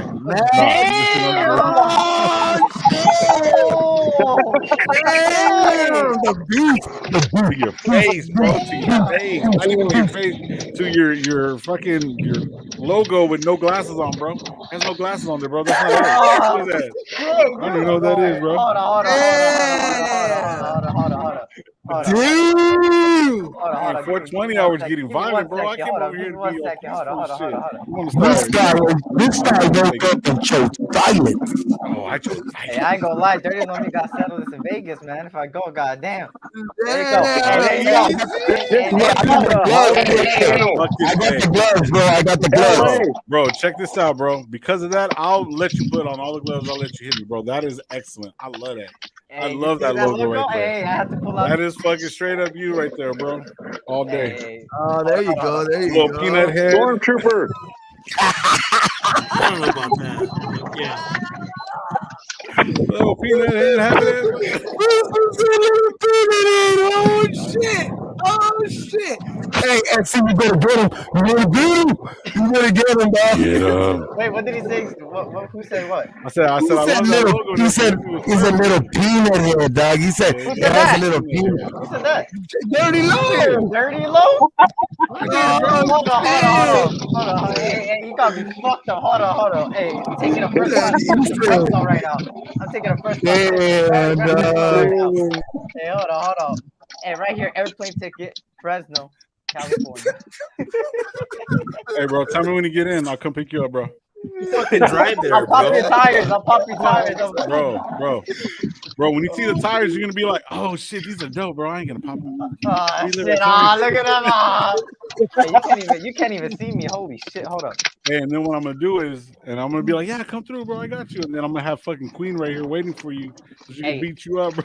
Hey, Queen, keep messing with RT6. I'm a mod in this channel. And then Gabe's gonna be here. And Queen's ready to put Mike on a timeout. Laughing. Fade's gonna be watching you get your ass whooped by Queen. And then Michael's gonna be in the corner and be like laughing, like, yeah. Hey, let's go. I had to break it up, dog. I'm gonna have to break it up. Like, hey, no. Hey, I just wanted to come out real quick again. I was gonna pop. And you know what I'm gonna do? And you know what I'm gonna do? Yeah. Hey, wait. And you know what I'm gonna do when I break it up? I'm gonna just hand you guys the like my little baggies, dog. Just smoke this, dog. The joint. Like and then everyone's gonna be happy. I'm gonna be Mr. Nice Guy, dog. It's gonna be. Let me just put this on before I go. Spreading good vibes. Oh shit. Hey, Fade to Black, you see this? Dodgers. Dodgers. Let's go, Dodgers. We don't ship out our players. We're not a farm team for everybody else. Let's go, Dodgers. Thank you for Max Muncy, though, Fade. Hey, we got my brother in the building. The man with the beard. Uh-oh. Hey, all I gotta say is, oh shit, I'm gonna get jumped now. I'm gonna get jumped now. You can get jumped right now. Bring it, bro. That's what I'm saying. Hey, I'm gonna get jumped now. Hey, Gabe. See, can you grow one of those? Gabe. Hey, family, hey. Hold on. Where is it? Hey, I got you, Jack. Oh shit. There you go. Shit. The hell's that noise? How's this, Gravy? Sorry, my dog was winding down the window. Kenna, in the I need back. some help, Kenna. Just cleaning it back up. That's all right. How's this? 10 out of 10? For sure. All right, what's good, Gravy? What's good, Gravy? What's good, man? You can't put me by this SC, man. He's too Hollywood for me. You got. He's too Hollywood. Put him away I know he's from too Hollywood, bro. Hey. We're talking about that. We're like, hey, me and Gravy were sitting back having a cigar shit right here in the backyard talking about, man, what happened to Eric, man? He changed. What happened to Eric, man? What? Happened to Eric, bro? Hey, look. You put me on the bottom? God damn. See, look at it. What else you on the bottom for? What else are you? Ain't that we were saying? Ain't that what we saying, Johnny? Hey, I ain't as popular. Hey, Y'all be sitting there doing all this shit all the time. Hey, I ain't as popular as Dirty Low or Gravy, so I gotta get out of the panel. I'm not too. Wait, bro. You be sarcastic. I'll catch you later, man. Hey, Gravy. When we drive to LA, bro, I'm out. Tell him what's up. Say, hey, come on, bro. Why don't you come along? Hey, we'll go pick up baby Carlos, bro. We'll pick up baby Carlos on the way. Fucking Vegas trip, bro. All right, but really, man, I gotta go backstage. I just wanted to come and Hey, wait. Carlos, what are you doing, bro? You never got back, Dirty Low. He called you a peanut head. Who? No. Dirty Low? Dirty Did I call him Low. peanut head? Yes. I did call him a peanut head, huh? Hey, Easter's on the way. He looks like a fucking egg, bro. Overall. Ooh, hey, it's gonna be my squad. Hey, Dirty Low, I love you, brother. You already know you're my co-host on SE Morning. I always gotta bring it back. I'm gonna bring it back, brother. bro. This is all love, man. This Yeah, is you all already know. love, You already brother. know. Bros like these, dog. All love, brother. Always. It'll always be love, bro. Hey, Always. Morning Hour is coming soon, bro. Hey, You'll see me and Dirty that's what the Low smoke fight hour is tomorrow. about, dog. That's what the smoke out hour. Hey, that's love. Said he looked like an egghead. Yeah. Hey, quick That's question. love. Hey, he called me a hold on, peanut hold head on. earlier. He called me a peanut. It He only called for a me a little peanut bit. earlier. He called me a peanut. He said he was SC, when we talking smack on baseball again, bro? Sunday or Monday, one or over the weekend. I know Saturday I can't because I'm going to the game. Oh shit, that's not even draft picks. Hey, There we go. Oh shit, dude, look at that. See, he comes in and starts Hey, you think you came out of Puss in Boots, dog? You think you came out of Puss in Boots? Puss in Boots. Yeah, I didn't even say all that. All right, I'll be in the chat. Oh, hell no. Damn, fucking Puss in Boots. That was a good one. Maldito huevo. The huevo. That's fucked. That's fucked. That's fucked. That's fucked. That's fucked. Oh my god. The fucking cat when he says that shit when he's all maldito huevo. Hey, I ain't gonna lie. I ain't gonna lie. Hey, I got my agent in the chat. My agent, whenever my client schedule opens up, agent. What's up, agent? Oh shit, he's too Hollywood. He has to go. Hey, he's too Hollywood. He has other business to attend to right now. Hey, Jack Canna, look, I'm gonna be on some real stuff right now, man. I can't find love, Jack Canna. What is your advice to get a wife, Jack Canna? Okay, To get a wife? Don't get What, married, brother. You want a wifey already? Don't do it, brother. That's my Don't advice. do it, bro. Don't do it. Don't do it. Don't do it. I've been married for half my life. Just don't do it. Eric, I'm gonna give you the best advice ever. Do it. Once you get her, it's cheaper to Don't keep do her. it. 3 times, bro. He said do it. Don't listen to Do love. it like 3 times, bro. It's fun. You get 3 broke, and then you times. come back up. Then you get broke again. You come back up. Then you get broke again. And if you don't learn the 3rd time, bro, What's up, you're a dumbass. SC, you live in California, so after 6 years, you got to break up, bro. Yeah. Because at year 7, it's like, it's kind of like, one of those unmarried rules, but married rules. So year 6, break up. I think. Well, shit, he's only 20. He's only 20 years old, so he has a long ways to go there, Jack. Hey, he said hit Figueroa. Ah, shit. Hey, nah, I don't roll that way. I'm already taking a percentage. No, you're not my agent. Hey, Gabe, what's up? Hey, Gabe, it says in there, maybe Raider Gabe. I love Guerrero. What's going on with that? Hey, facts on T6. Well, okay, I'll retract that statement. Since Queen said we're the worst, so marry a woman that makes more money than you, so then that way you can get half. It doesn't happen that way. I've tried. Nah, man, money shouldn't even be an issue with someone that you want to marry. There you go, Amakazi. There you go. Okay. I tried. You want to marry someone because you know that you want to be with them for life. That's it. Ooh, AR, there we go. That's what I was finding. God damn. That's what it was. That's what we're supposed to do. That's what I needed, man. I need some love. It's the whole point of marriage. Like, why are you talking about marriage if it's like it's about money or doing this and that? Like, you want to marry someone because you want to be with them. You want to be with them for life. Otherwise, what's the point? What's the fucking point? You gotta ask we yourself. all agree with that. You gotta ask yourself, can I live without her? And if you can, then she's not for you. Then that's it. That's not. Yeah, exactly. Yeah, but if you can't live without it, then that's it. That answers your question. But if you say I've been married longer than SC's been alive, so I'm just playing with them. Hey, but see these chorizo eggs for breakfast. Here's what I'm talking about. Yeah. He said Raider Sims. He said Raider Sims. He said Raider Sims. Right, Queen? Make the chorizo eggs for breakfast. Yeah. He said Raider. He said marry for the insurance. I was saying for a 401k. That's what they get from you. They don't get the insurance money. They get the 401k you built up your whole life. You get on the smokeout hour.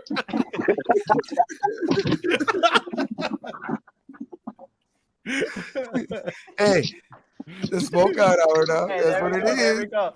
All right, I'll be in the chat. I'll make sure. No, this is about you, bro. What are you doing? Take care. What? All right, everybody. Hey, hold on. Now y'all got me messed up. Now I'm gonna stay a little bit more. Damn. No, you brought it up, so now you're getting now we're all simps all of a sudden because the question. No, that's what the chat said. Starting shit, bro. Where's that at? Find that. Find that said that we were simps. People are gonna call me a simp. Look at Miguel's comment. Right above that blue comment. There you go. Where's it at, Gabe? Let me see it. Right there. Pop it up, Gabe. Pop it up. No. Above it. There you go. See? Told you. Oh my god. It wasn't me. I didn't call you guys that. I want to be a simp. Shit.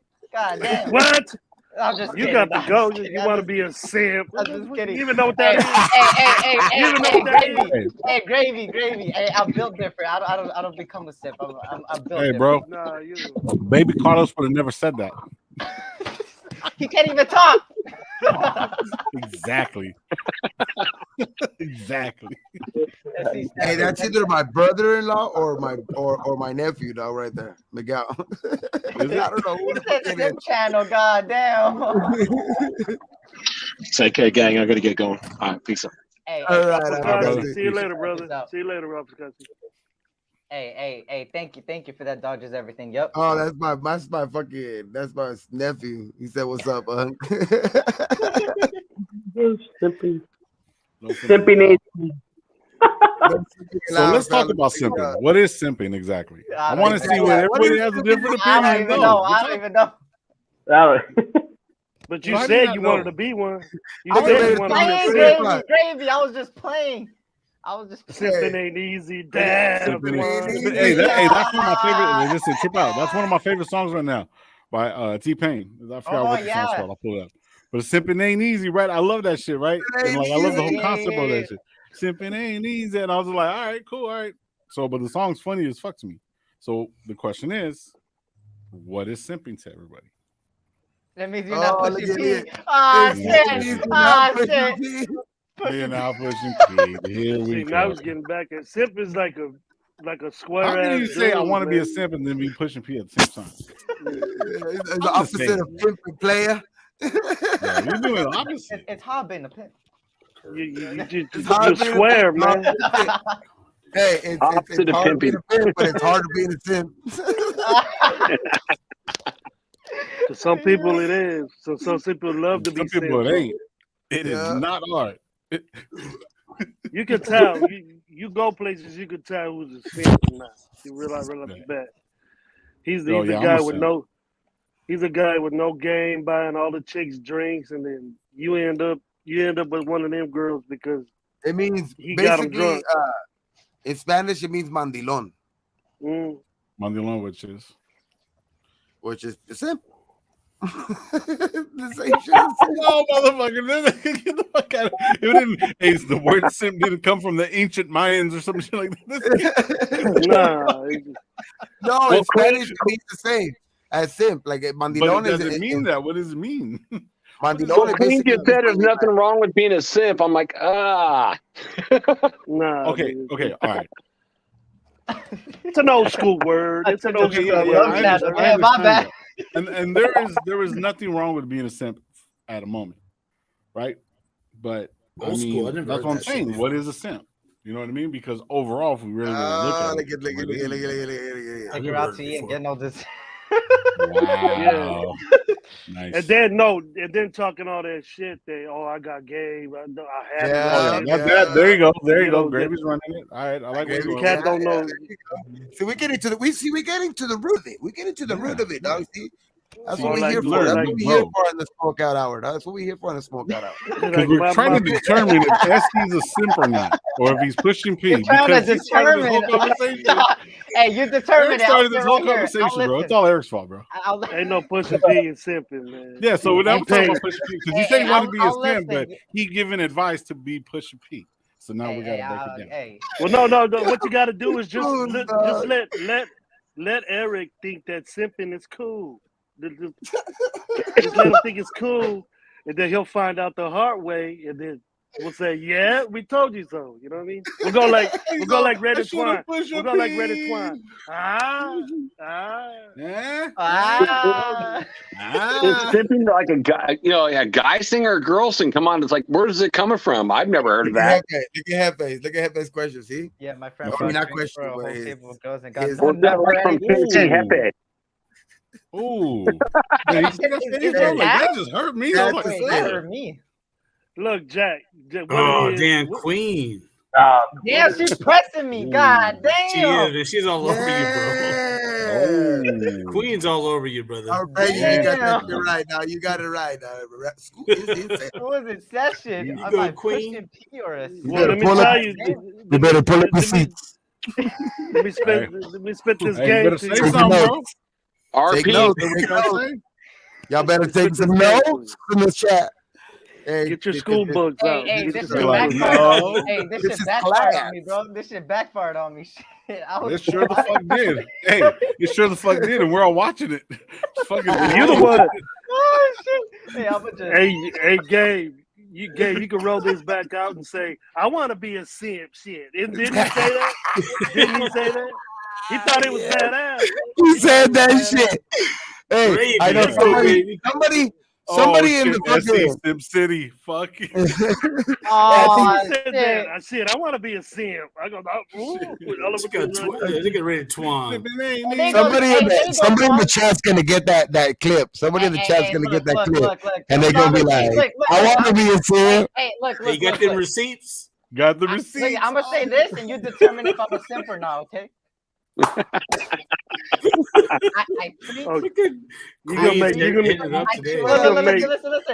I treat women good. I treat them good. Okay. You have to have one first, though. Before I don't go into things. I don't go into things buying stuff and doing this and that to try to get something out of it, and then it not work, and then it makes me a simp because I'm that desperate. If that makes sense. And this is what I asked you. Hold on. This is what I asked you. That's what I ask you.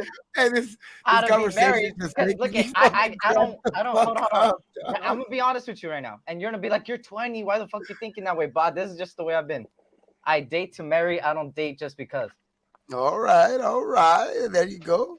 Well, you wear that fucking bead just because. If that's what you want, dog. Hey, Sergeant Slaughter, motherfucker. Hey, you're way too young to just date to marry, dude. Like, let's go. Live. Just date, have fun, brother. You're gonna be I ain't slipping though. You're gonna be a simp one way or another, bro. You king of the simp. Date to marry. Date to marry. Date to marry. That's not what it actually means. It's a saying. It's an analogy. Well, you're saying it, so you believe it. Date to marry. What's up, T? Bro, so the first chick I fucking gonna start fucking tearing out this shit. So check this out, man. Eric, just kick back. I'm gonna just shut up. Put your mask on. Put my mask on. Here you go. Yeah. Put the just go out and have fun, brother. Date to date, and like if you meet the right woman, then she's the right woman, brother. Don't put a label or a stamp on it. Just do your thing, man. Get your pinky wet. I'm gonna just shut up. I got my mask on. Hey, I just said being Jack. Get your pinky wet, dog. Wow. Get that down. Being Jack Rabbit. Terry, what's up? Arkham. Hey, what's this one right here? Oh shit. Oh my god. Hey, bro, we just oh fuck! Look at man, he's already. Hey! I should have left when I said I was gonna leave, and now I'm gonna fucking bounce. I'm gonna get the fuck out of here. No, but wait, I got one more question. Hey, no more. I got another question.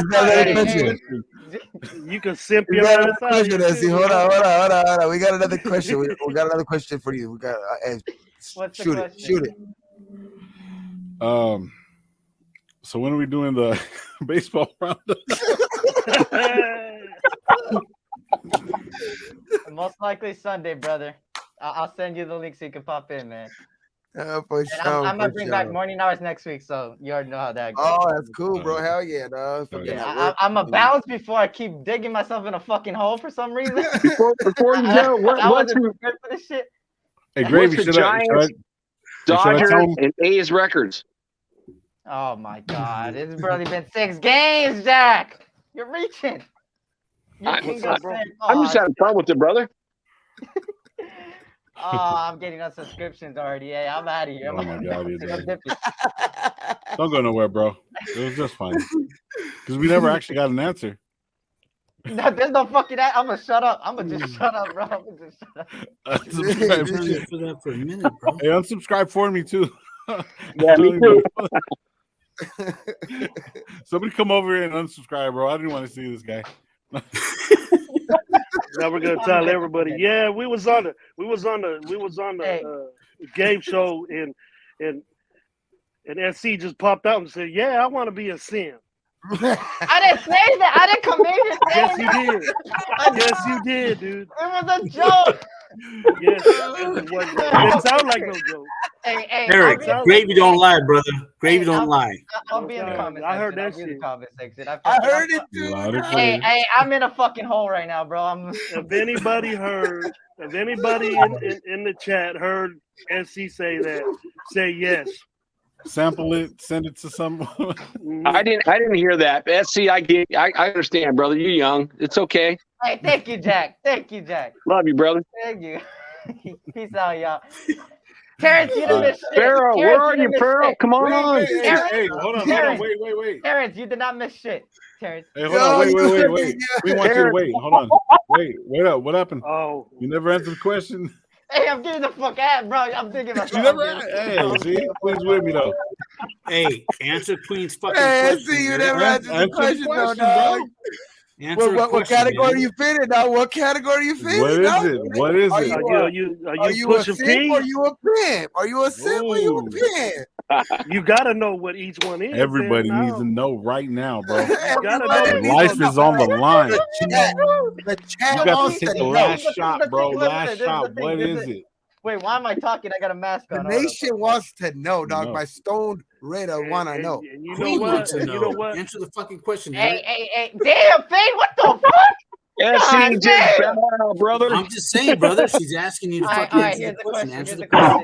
Here's the answer to the question. I'm listening to my microphone. I want to hear this.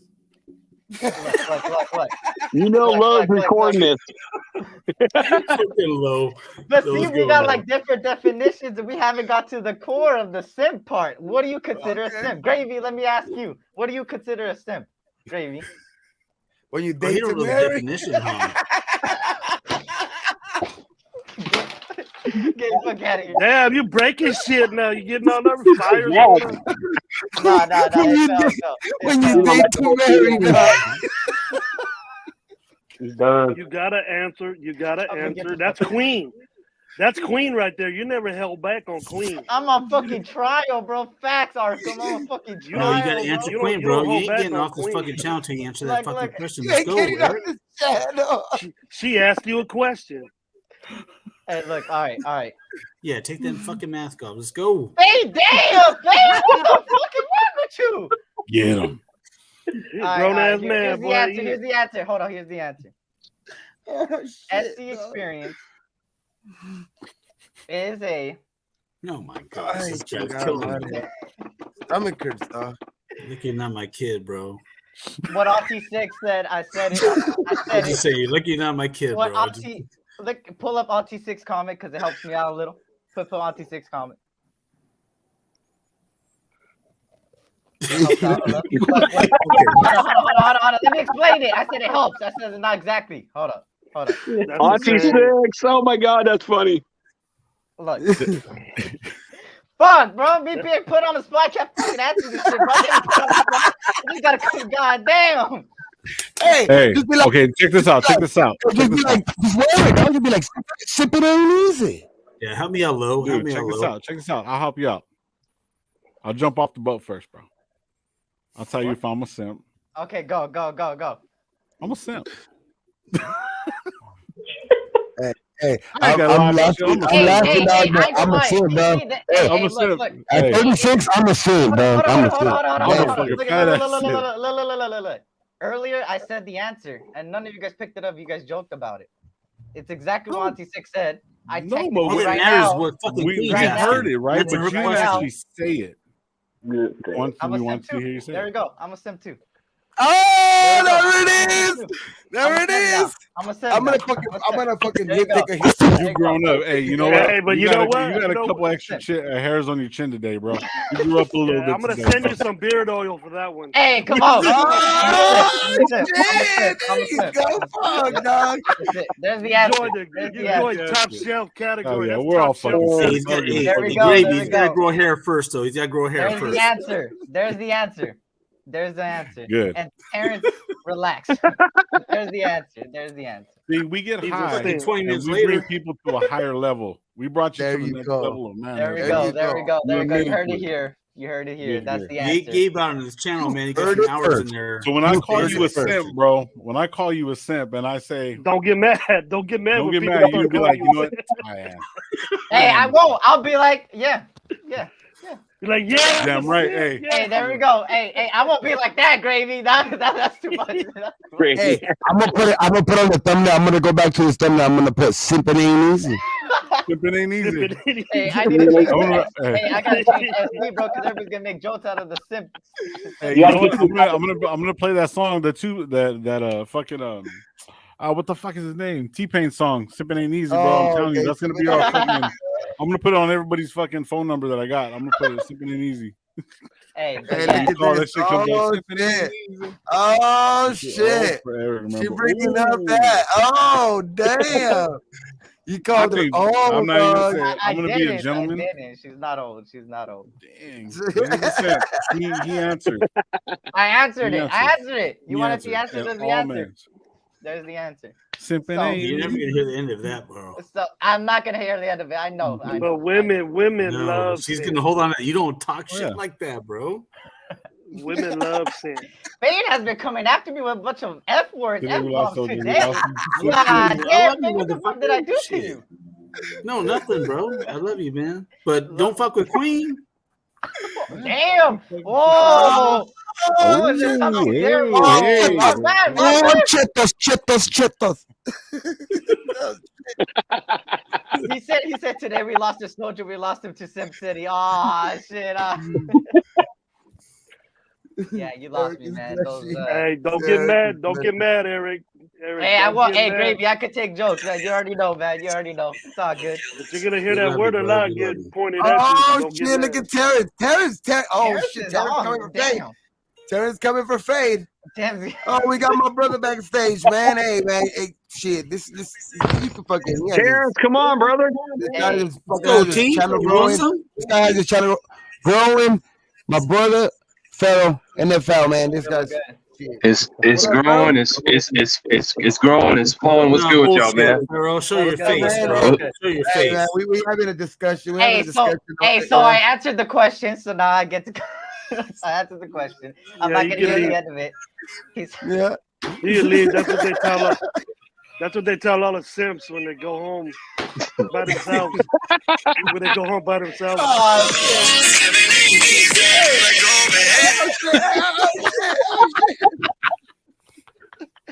Sipping ain't easy. Hey, there you go.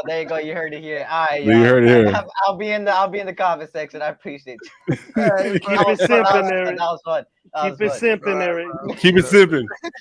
Keep it simping. The kids. Salute, hey, brother. Keep it simping, stupid. You know what? Keep it simping, bro. Keep it simping. Wow, Queen. Queen coming out. Oh.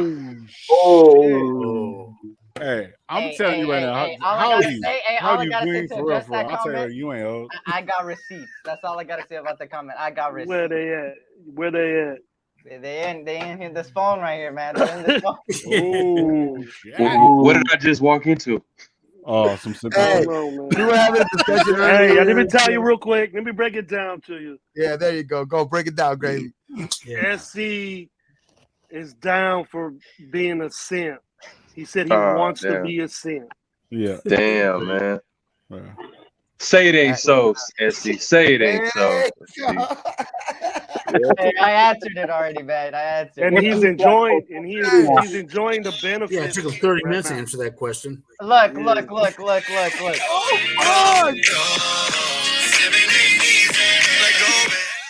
Hey, don't let it's copyrighted. If it's copyrighted music, it's gonna fuck up his shit. No. Hey, it's I won't play no more. That's last time. Hey, I gave it the answer. There we go. I'm not gonna hear the end of it, but I'm all for it. You know what? Fuck it. I could take the jokes. I don't care. Whatever. This was fun. Thank you for having me on again. And that's one that's never gonna go away. That's one that's never gonna go away. He's embarrassed. He's embarrassed. No, I'm fine. Don't be, bro. Look. No, Gabe's good. He's good. Eric's good. Hey, Remember, see, no one knows what Sid meant before tonight. Right? This was fun. What happened, Dirty One? Hey, Love you, brother. You hit me with the egghead, bro. So what? Don't walk away. So you can sample that one. You can start with the egghead one. You Humpty Dumpty, dog. He called you Nah, Humpty, that was dog. Michael. That was Michael. Oh, whatever. Hey. Maldito huevo. Fucking Guerrero, what did I do, bro? You're my number one pick, bro. And the Smokeout show is giving me late night vibes, man. Y'all don't give a fuck right now. Hey, much love to everybody. Hey, much love to everybody. This was fun. First Dirty Low called Eric a peanut head, and then fucking Eric came back and called him a fucking Humpty Dumpty, an egg, and shit. And I was like, damn, this shit's getting crazy. Well, currently, I'm an egghead. Salute Arkham, man. How you doing, brother? I'm a peanut head, apparently. Arkham. Hey, real talk. Hey, this was fun. It was all love, man. I appreciate you guys. Hey, look. Shit. What happened? Hey, damn, I gotta change my name now. Fuck. SC Experience. About the Simp City experience. SC is the simp experience. Damn. SC, post up your baseball chat on your channel so I can see it earlier, so I know when to come on. So I want to talk. I'll start using the community tab and stuff. Awesome. Yep. All right then. Hey, fuck it. It's all love. It's all love. It's Eric. all love, bro. It's all love, bro. Man, I love you. Salute, brother. Hey, Love you, bro. Don't cry, man. Don't cry, man. I'll be in the chat. Call me later, bro. You better get it right. Hey, Eric. I'm gonna hit you up, right bro. Queen. Hey, are you going to Vegas or I'm not? gonna FaceTime you later, bro. You going to Vegas or no? You didn't see my comment earlier? There's some little things I gotta fix in order to go, but it looks like it's most likely to go, but you know, things happen. But yeah, I'll let y'all know. He said go cry in the car. Damn. If you go, Eric, you go to Las Vegas, Eric. I can't kick it with you, man. He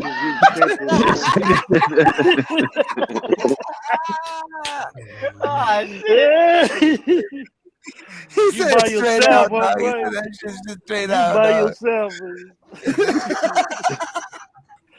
So how many of you guys are going to Vegas? All right, then, yeah. Peace out. I'm definitely. All right, peace out, bro. Peace out. Hey, I'm definitely going for sure. Yeah, we're working it out right now. Me and Gray. Man, I am so jealous, man. Yeah, it's on. It's on already. It popping there, low. The info's getting stretched out right now, bro. We can see you there, Gabe. Oh shit! Yeah, bro. We going shit. Oh, I told you allegedly. Somebody allegedly. Allegedly, he always says that. Allegedly, get your first name, bro. Allegedly, Gabe. Somebody's gonna have. Head over there. Hey, Fade, head up over there. Fade, are you going? Yeah, where to Oakland? The 8th game? No, to Vegas. Vegas.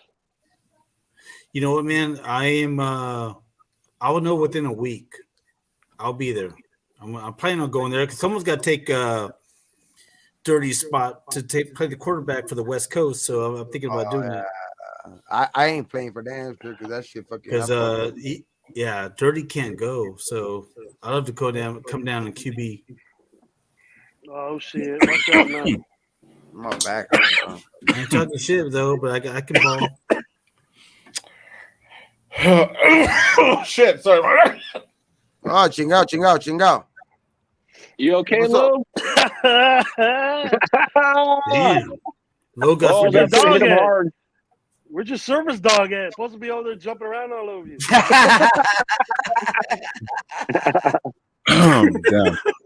That's what's it. Where's your service dog at, dog? Dirty Low got a badass dog, though, man. I'm serious. No, I'm true. That dog is bad. He's a fucking asshole. You guys hooked up already? What kind of dog is it? Husky. Is it husky? Oh, huskies, man, their personalities are crazy. Mm-hmm. This guy's out here passed out. Yeah, this one rolled up. He rolled up on me. It just started.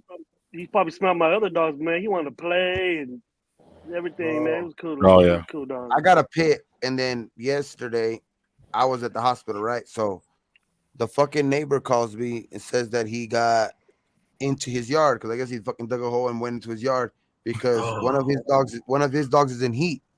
Okay. Oh yeah. But like he got in there, he didn't do anything with the dog because the dog's a fucking tiny ass little dog, but he's smelling it, you know what I mean? So he rolled over there, but I guess he got in a fight with one of those dogs, like a little fight, but they were like, because he ain't really like that, you know. But he bit the other dog, but the other dog also bit him in the hand, and he gave him a little fucking. He's been limping and shit all day. But yeah, that fool's a fool, man. I thought he had got out too. My fucking neighbor calls me and he's like, "Hey, your dog got in my yard, but then he got out." I was like, "Oh shit, what?" You guys keeping that between you guys, though. It's no legal shit going on, right? Oh no, but then he was like, "Oh, but then I put him back in your yard." So I was like, "Oh, okay, cool." Oh, okay. Yeah. So I was like, "All right, fuck it." No, these days, man, they'll put dogs to sleep for no reason, man. Yeah, no, he's right here. He got fucking bit in his fucking little paw right there and shit. Yeah.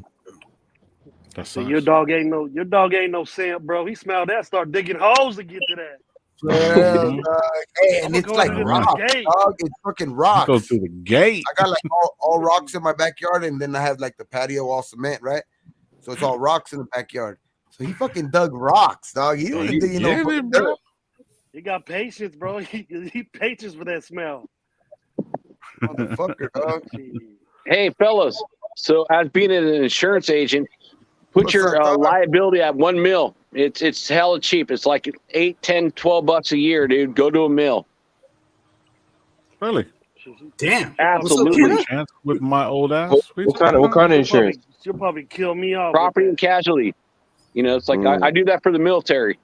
So it's hella cheap, dude. Just put it up to $1 million. What is it again? Jack, say it again. I said put your property and casualty insurance on your homeowner's insurance up to $1 million. Property casualty, okay, for sure. For homeowners, it'll be like $8, $12 a year, like $1 a month.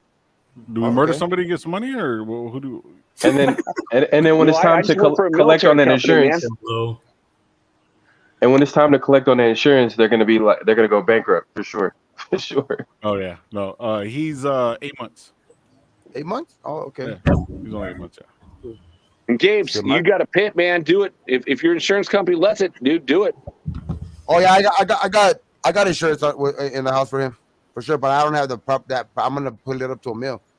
But for sure, yeah, I had to because I had to look around because a lot of insurances wouldn't let me with the people.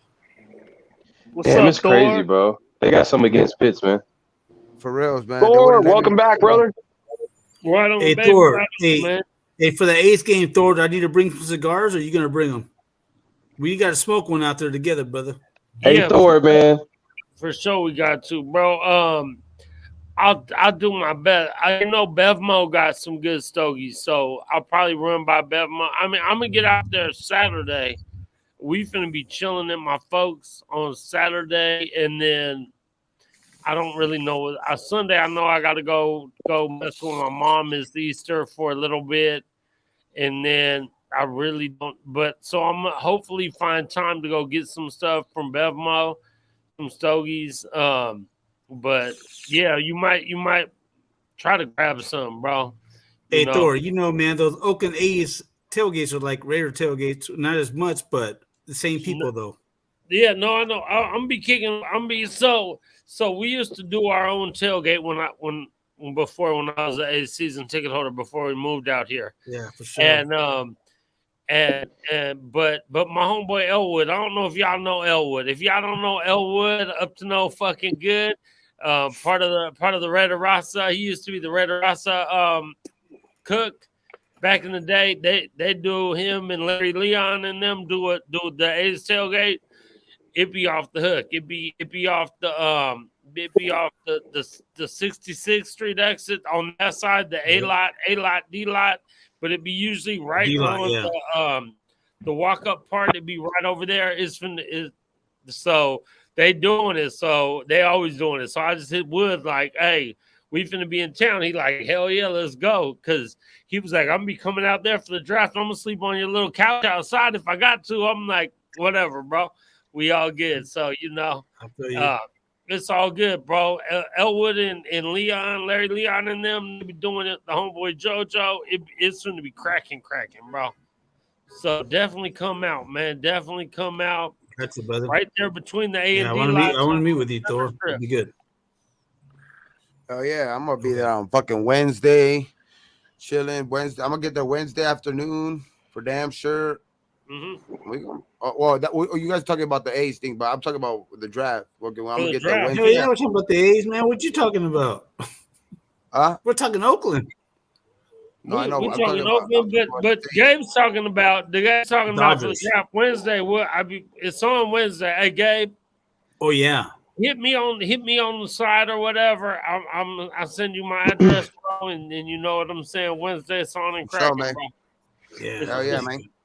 It's on. That's your birthday too, right, Gabe? Yeah, my birthday's Thursday, but I'm getting there Wednesday. Because my birthday's May 3rd, bro. Don't be surprised if I fly out there, brother. I'm telling you right now.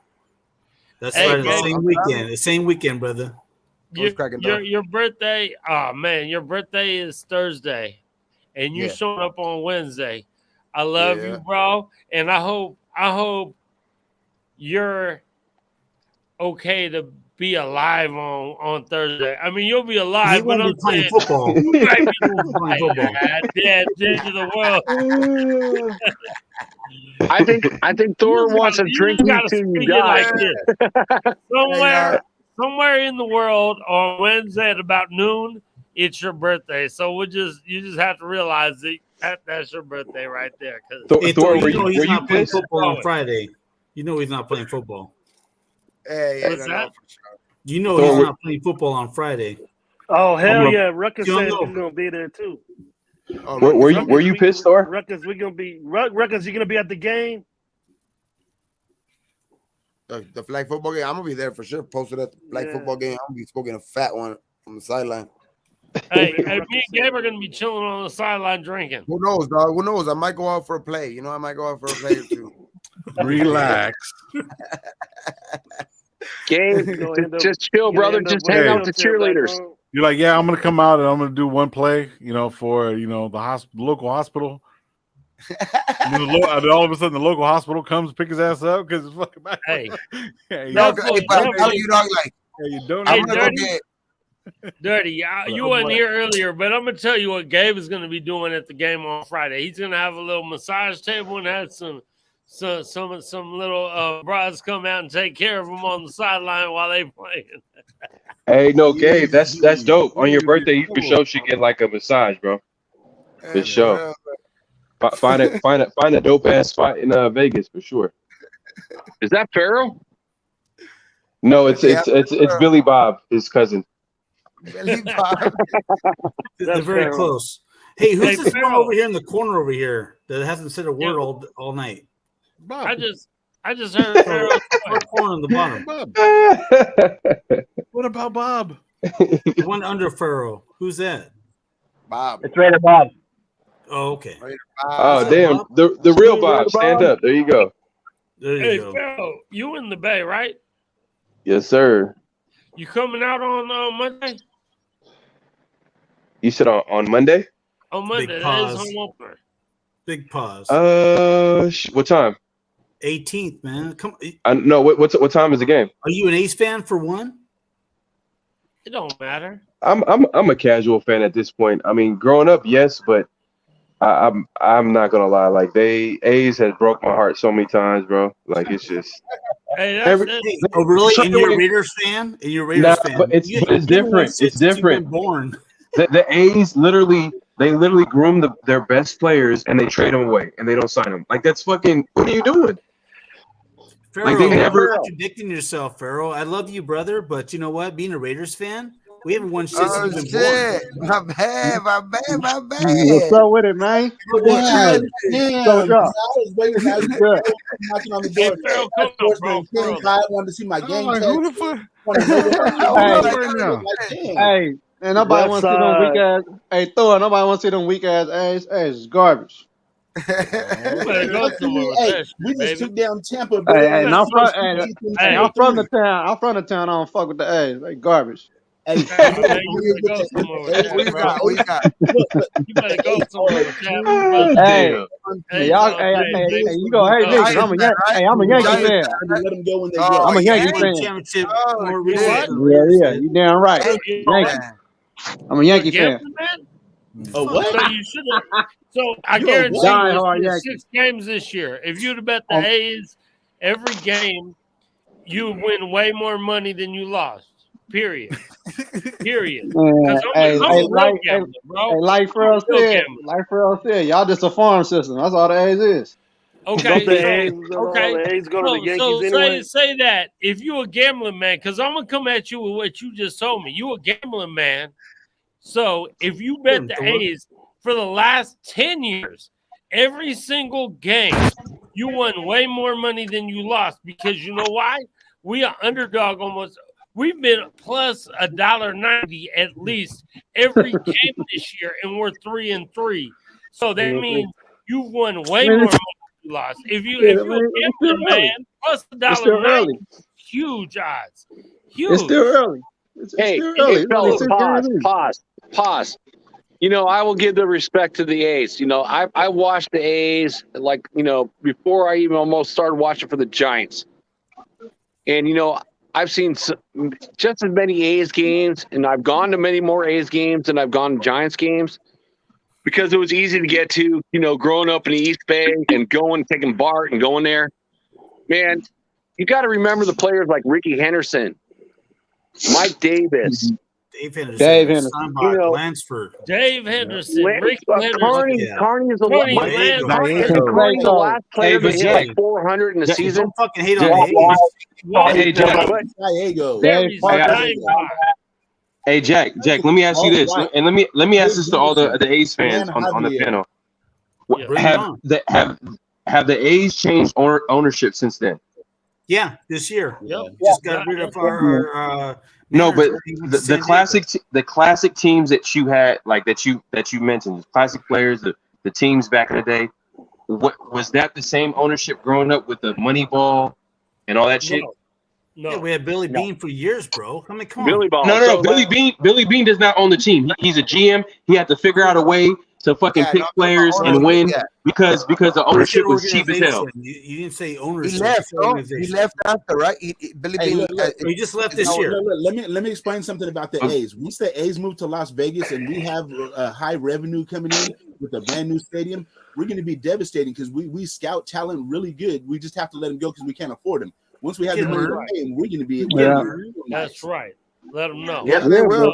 I do agree with that. I gotta go. That's for sure. They need that move. They need that move. They might as well go to Vegas. They might as well. Like the Raiders. Right. So fellas, I'm a San Francisco Giants fan. Boo. But I grew up, you know, being easy access to the A's. A's is my second favorite team. And I've probably seen just as many A's games as I've seen Giants games. All right. So who did you go for in the '89 World Series? Ooh. Well, of course, San Francisco Giants, but they lost. They got swept. They didn't just lose; they got swept. How about that? How about if the I could 88 pick any World two Series? teams to play in the World Series every single year, I would pick the San Francisco Giants and the A's because you know I support the A's too. How about the '88 World Series? What about the '90 World Series? about the What 90 about when the Cincinnati 89? got on y'all head? Nobody cares about the Dodgers. No one cares about Everybody hates Kirk the Gibson. Dodgers. Is lit I want to hear Hey, about Kirk Gibson shit. hey, what about 1990 when Cincinnati beat y'all Hey, ass? I don't believe what I just saw, man. What about Okay, what if we're gonna go 1972? there, Gabe, what about 2010, 2012, 2014, bro? Hey, that was Vince Scully's best call ever, man. That shit was Man, crazy. it took y'all 80 years to finally win 3 rings. Get up out Well, of here. guess what? Gabe just owed me like $20 on SC's chat. This year he gave me 10 games. He said the Watch that Dodgers are going to season beat to the come back. Giants by 10 games. Watch that season to Hey, come what back. happened last That year season though? to Hey, come y'all, back. hey, the Giants had the best record last year. What happened? Yup. They lost on a check swing, which shouldn't have Yeah, been y'all called. choked. It's kind of like the Raiders with the Bengals this year. Come on. No.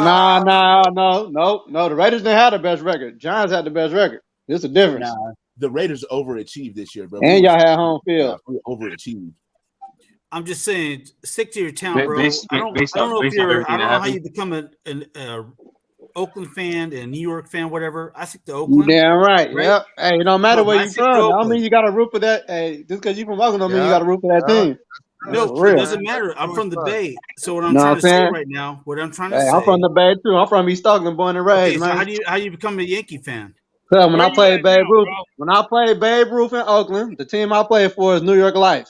And when I got into baseball, Hey, started when running I played baseball, Little and I seen League, it was 2 New I York played for teams, the Orioles, I had but to I'm pick an one. A's fan. Forget that. And I Hey, picked bro, the Yankees. where you at now? Where you at now? I'm in the East. You in East? You You know still what I in mean? You know my cousin. You know my cousin Rocky Thor. Oh, I know people around the Bay for sure. You know my cousin. Oh, Used to be for at the sure. tailgate. Oh, most definitely. What part of the East you stay in? Yeah, I'm trying to get Rock to come to. I'm trying to get him to come to the draft. He called me yesterday. He said he's thinking about it. Man, Oh yeah, you going there? You going to the draft, right? Yeah, I'm going. Yeah, I get there on Thursday the 28th, and I'm leaving on Sunday. Okay, I need for to sure. get a I'll hold be of there that from fool. Wednesday to I need Saturday. to get a hold of that Yeah. fool. That's fam, bro. That's fam for sure. Yeah, I got his number. Make you, man. I Hey, got Thor, his you just number. added me. Thor, you just added me on Facebook. You just added me on Facebook the other day. Okay, for sure. Roscoe. I ain't got my real name on there. It say Roscoe Latin. That's my Facebook name. Hey, Gabe ain't going to like this, but if you're a NorCal guy, you're Raiders first. We're all Raiders first. Then it's like your baseball team, your basketball team, your hockey team. They're all second. Now, see, But basketball. if you're from NorCal, you go NorCal first, then you go SoCal second. Well, as far as It's NBA, basically if you have everybody on this channel, because it's a Raider channel, that's it. It's like Raiders first and then everybody else. You know what I mean? It's basically like that. Cause like we all Listen, got other teams. the point I was trying to make is we could talk about the A's not winning shit, the Warriors not winning shit. The Raiders haven't either. We're all Raiders fans, but right? it's not. It's not about the. Raiders have won shit either, man. I know. But you got to understand. Look, hear other people say, "Well, your fucking baseball team hasn't won shit. Your basketball team." What about the Raiders? We haven't won shit since 83 season, right? Right? That's So don't true. talk about my team, man. Hey, I was 2 years old. I was 2 years old last time. I'm down with my team no matter what. But with the A's, it's with the A's. The reason why I said that, like, I kind of gave up being an A's fan. I'm like, I don't hate them. You know what I'm saying? I'm like a casual fan. You don't give up. But it's not like about giving up. Like it's just at the end of the day, when I see ownership and they're not actually committed to winning, and when I say not committed to winning, they literally are dependent on a farm system, on a farm system. They get young talent and they literally don't sign them. Yo, Pharaoh, Pharaoh, I feel your pain, bro. I feel your pain. But like he said, we Raider fans, and it's been since 84, bro. It's been since 84, bro. And it's been since 02 since we even been a real threat for real. The A's in the playoffs damn near every year with crap. Yeah. With crap though. But so again, like my boy said earlier, our farm system is so good. Again, like I said, as a gambling dude, I'm actually a real gambler. I gamble.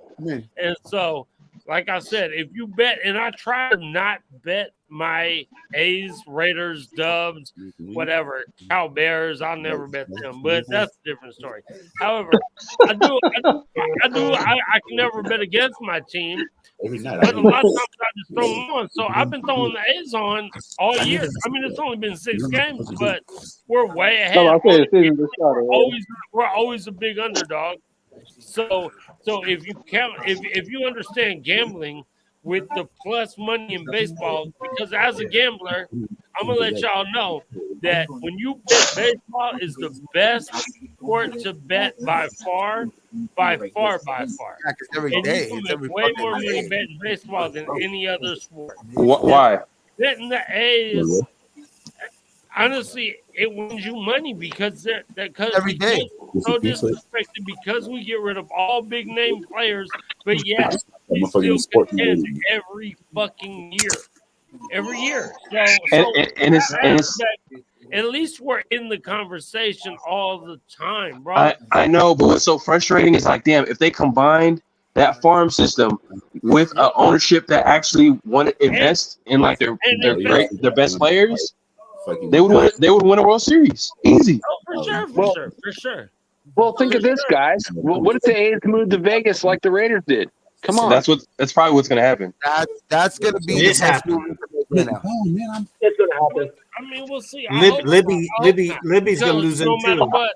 Libby is a mayor that cuts everyone's throats. She's going to lose him like sports fan in the Bay Area. In the Raiders. But the A's do need their new stadium, though. They do need a new stadium. They do, though. If they get a new stadium, though, they're going to attract players, and then they can afford to because they're going to get fans in there, and they'll have the money to keep those guys. I'll be out there with Thor. I don't think the A's. Look, I don't think the A's ownership they're not dedicated to winning. They don't have the revenue, bro. Have you seen what the ticket prices are to go to an A's game? I could get a game for probably the season opener for like $25. 13. Yeah, it costs $35 because there's no demand. $25 is super cheap, man. I'll go to an A's game for $25. I try to go to the fucking Dodger game, dog, the opening day, dog. It's like, first of all, they're sold out, and then you have to get, if you want to get one, got to get one like on fucking StubHub or something like resale, and they're like $200 for a fucking opening day ticket and shit. Right. Like, right. And I'm gonna back my A's up because I'm also, so I know black from the town, but I'm born and raised in the Bay, baby. I'm born in Berkeley, raised in Richmond, grew up in Oakland, Berkeley, Richmond. So the owners, when you say that they don't have the motherfucker got hella money, you know what they're cheap, bro. It's all about hustle to them, bro. We grew up on that hustle culture. We grew up on get what you whatever. Like they out there trying to, and I mean, as a fan, you got to be upset about that, but you also understand that's the culture of where we at or where they at right now. So, but I don't know where they're from though. Are they from the Bay Area though? That's that they get their bread because go ahead and Google that shit right now. The owner of the A is rich as fuck, bro. No, and that's what's so frustrating is bread, bro. And it is frustrating as a fan, but when you grew up in that culture, I mean that's where I'm from. I'm a hustler all day, every day. I mean we out there to get bread, bro. And so I don't hate the player, hate the game. So at some point, bro, I grew up on that, bro. And I know I'm old school, and I grew up on the old school. So, to me, I just can't be mad at the hustle and the money.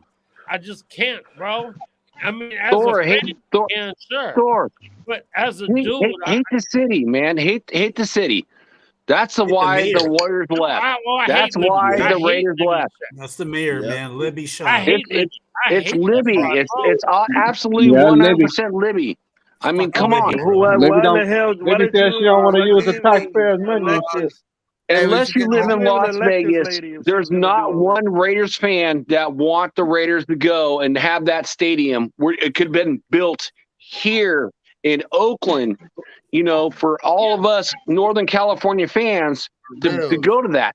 But I don't disagree with Mark leaving NorCal to go to Vegas. You know what? The taxes are right, so it gives us an advantage. So I see the A's doing the same thing. They should go to Vegas too, because when they go to Vegas, they're going to have a good tax Oakland was advantage. never going to play for a stadium. Hey, Oakland was never going to play for a stadium. And the thing is, if they go to Vegas, the thing is that they would do absolutely nothing to keep the Raiders. Vegas was like, "We'll give you a $1.7 billion palace. Come on down, like the price is right." It's a fucking no-brainer. Exactly. Yeah, and if they go to Vegas, the thing is that like it's gonna force them to have to be good because Vegas needs winners. You're gonna have to be a winner there, right? Because it's a new market. New market. Yeah. Does any California one of the locations fan we're going to move to was San Antonio? Would you guys still be Raider fans if they moved there? I'll be a Raider fan if they move to fucking Neptune, bro. I don't care where they go. I'm a Raiders fan, so wherever Raiders go, I go. That's what I want to hear. Okay. Right. Straight up. This is fucking with me forever, dog. No matter where they go, it's the Raiders. It's the nation. Yeah, dog. it don't matter the city. As long as you ride with your team, that's all that matters. It don't matter what city they in. Move them all around 50 We states, everywhere, dog. bro. So that way, hey, move them all around 50 states, so that way, fucking shit. That way, we're really a nation. I don't give a fuck. Put a stadium in there. But I have a question for the Bay Area guys out there. If this lady's intention was to, I'm pretty sure you didn't think that she was going to lose all these teams there, but that's revenue for Oakland. You know what I mean? Yeah. Why did she not? Why did you even elect this lady? Her intentions were this from the get-go. You know what I mean? Did she lie to you? Did she lie to you to say, yeah, we're gonna keep this, we're gonna do that? Yeah. I'm hearing she's worried about. So I'm hearing. She was running on a thing like fixing crime in the city. At that time, Oakland was a super dangerous city. It kind of still is, but at that point, it was really bad. It was like it still is. Yeah, It they were. still that too. We were setting murders a year. It was up to like 124 murders a year, and for a city of 300,000 people, that's a lot. You know what I'm saying? So she ran on a thing of fixing the roads and fixing crime. In Oakland, they put 85% of their fucking city budget into the fucking police, and it's still wild. So you know, well, you got something too. Fix the city. Let's talk about Mount. But that's Mount this David. is revenue for the city, though. That's revenue for the Warriors, the A's, and the Raiders. Revenue for the city. Hey, bro, let me ask you a question real quick. Where are you from? Just not disrespect. Where are you from? Yeah. So I can kind of. Oh, bro, I'm from Funktown, 7th Ave, right by the lake. Was that no? My guy who's asking about the town and the. I live in Fresno. Okay, you're in Fresno. Okay, so I have a lot of family in Fresno. So it's all love, bro. All love out there, Clovis, Fresno. But so for Oakland, Libby did lie. She did lie. She did try to say she was on that bullshit because in the Bay Area, and I know it's not the same, but it's gotten like a little bit everywhere in California, bro. The Oakland Coliseum, that whole area, you build apartment, like the revenue from all that shit will garnish so much more money. Like that's how many why jobs I are live in lost? Las Vegas now. Yeah. People say as a big Raider do whatever. And they're like, "Oh, you moved to?" No, we didn't move to Vegas because of the Raiders. I mean, it just happens to be a bonus there. Here, it's an added bonus, right? Thor, you remember this?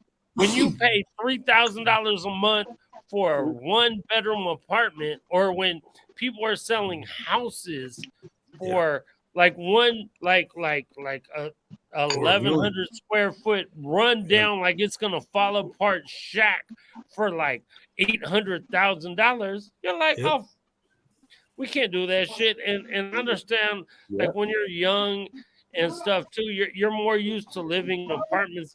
But when you get older, you're like, I need to have a house. I need to have this. You cannot do that shit in the Bay Area. You just cannot. I mean, you can, but my kind of lifestyle, like we go out, we drink, we kick it, we go to bar, we like to barbecue, we like to have a good time. If you're in the Bay or in Oakland or in Berkeley or in Richmond or in El Cerrito or Hayward or wherever, you can't afford to do that. All you can really afford to do is pay your rent. And so for them, like they get rid of all that shit and they build up all these apartments. That's so much more revenue for the city. It sucks for the people who had jobs they're working, but once they start building all that shit up, they're gonna have to get jobs as that instead of people working at the Coliseum or at the Oko, whatever the arena was called. Well, pause for a second, guys. Pause. But what I mean. Pause. Wait, 1 second. So if we go back, like when the Raiders were in LA, and they came back, and they got the deal to come back to Oakland, and the city spent a lot of money on what they called Mount Davis. Mount Davis, yes. And they couldn't sell those seats, so they put like a tarp over that shit. The city lost a lot of money. So it was about, the city of Oakland and, Amy is like, they made money off me, man. I paid PSLs to get them back. They made money off me. They couldn't sell the seats. They couldn't sell the seats. I've sat up there in Oakland for 20 years, bro. If the city couldn't pay off that fucking Mount Davis in 20 years, that's on them. That's money mismanagement, like a mismanagement. I agree, man. I totally agree. But that's what it was. It's like, when you have to put a Raiders logo over that section because they can't sell those seats.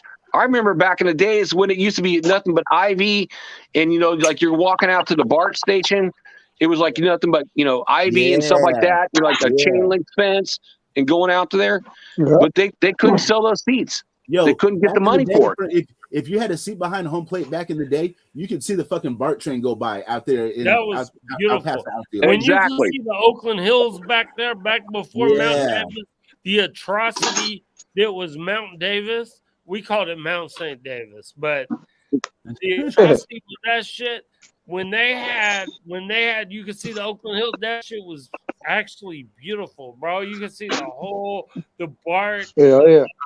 Clean ass view. They had the Major League Baseball All-Star game there at that time, like in 88, I was at that 89, game. like that. I was there. You know what's cray? I remember going to Oakland Coliseum and like people were smoking cigarettes in the Coliseum. Yeah, that's how far back I go. Yo, still have fucking horse troughs for urinals. You go up there and it's like you walk in, everybody's out there pissing and shit, bro. I'd be like, I have my blinders on, bro. I don't want to look and see nobody's shit, bro. That shit ain't cool. Hey, let me address this question by Arkham Raider. He says, Gabe in the panel, do you guys miss Oakland Raiders apparel? I definitely do. You know what's crazy? I do. The other day, I went to some hat store or whatever sports apparel store, and then I was talking to the dude that worked up there, and I was asking like, man, like where all the Oakland Raiders shit? Do y'all still have that in the back somewhere? Just joking around. And he was like, you know what? He said the Raiders never really put Oakland on their apparel. It was always just the Raiders. And I was just thinking about it. I was like, hold up. But if you look at the Las Vegas shit, you're starting to see a lot of Las Vegas Raiders, like the lot. You know what I'm saying? Like, Pharaoh though. In my opinion, I don't have no Vegas gear. I said this on one of my shows, and 100%. If you ever see me wearing a I'm gonna let all y'all know right now. If you ever see me wearing a Las Vegas Raiders apparel, slap the shit out of me, and I'm not mad at you. Hey, that's real talk, bro. Hey, Pharaoh. They had a sale at the Las Vegas. The Raider image out here a couple weeks ago, and I went in there. I found only two. I got this hat for me, this dope as hell, and I got my wife an Oakland Raider sweatshirt. They had the only two Oakland things in there. And you're right, it was hard to find Oakland Raiders shit. It still is, and now they probably ain't even making them, and whatever they had. But even then, even when they played in Oakland. Yeah, because just Raiders. Because they wanted to include, because it was basically a business move. Because on one side, they wanted to include the other markets, because like Los Angeles, and they didn't want to put Oakland on there. And on top of that, they probably never felt like Oakland was ever going to be a permanent home. You know what I'm saying? They never really thought they were that. back home. They were back home when they went back to the Bay to me. Yeah. I'll wear LA and Oakland shit. I ain't wearing no Vegas shit. That's out. Don't worry, I'll let you. Shit, I'm hella mad because some of my hashtags got messed up the other day. Hey, it's all business in my eyes. It's I all agree with business. you about 99% of the time, brother. 99% of the time, you and I like agree on everything. But Oakland has always been home, and but I'm happy. I am really happy as a Raiders fan. They went to Las Vegas. Oh, yeah. Yes, it will cost me a crap load more money to go out there than go see my Raiders like at home that I've seen since 1975. But I am so happy because that is going to put our team in a position to do better and win. Right. And that's what I want to see. I want to see that tradition to come back. Like kids like SC and Lowe and Andy and Icy Nate and all those kids that never experienced any of this. Kid. I want all those kids to experience that, man. Yeah, bro. I want all of them to experience that. I want them to see. They haven't really experienced any winning seasons, like 2, 3 winning seasons since they've been alive. Yep. All those. Yeah. 2, well, 3. 3 or 3. I'm tired of that shit already. Yeah. Gabe, you're cutting out, bro. I'm cutting out. I'm tired of that. I'm tired of that shit. Been That experience like a team. I started watching in 75 that has 10 Hall of Fame players on it. I expected winning. John Madden, 79 win percentage. It's like, that's what I grew up as a kid. And you know what? I want these to experience the same thing. I want to get it. And this year's a different team. This year's a team and a team that's been since 2000. Jack, you cutting out, bro. Come back in. Okay. I thought that was me, dog. For some reason, I thought that was me. Yeah, come back. Take him out. Take him out. Matrix. It sounds like you in the Matrix. I thought it was me, dog. Come back in, Jack. AT&T universe. Hey Thor. Yeah. Thor.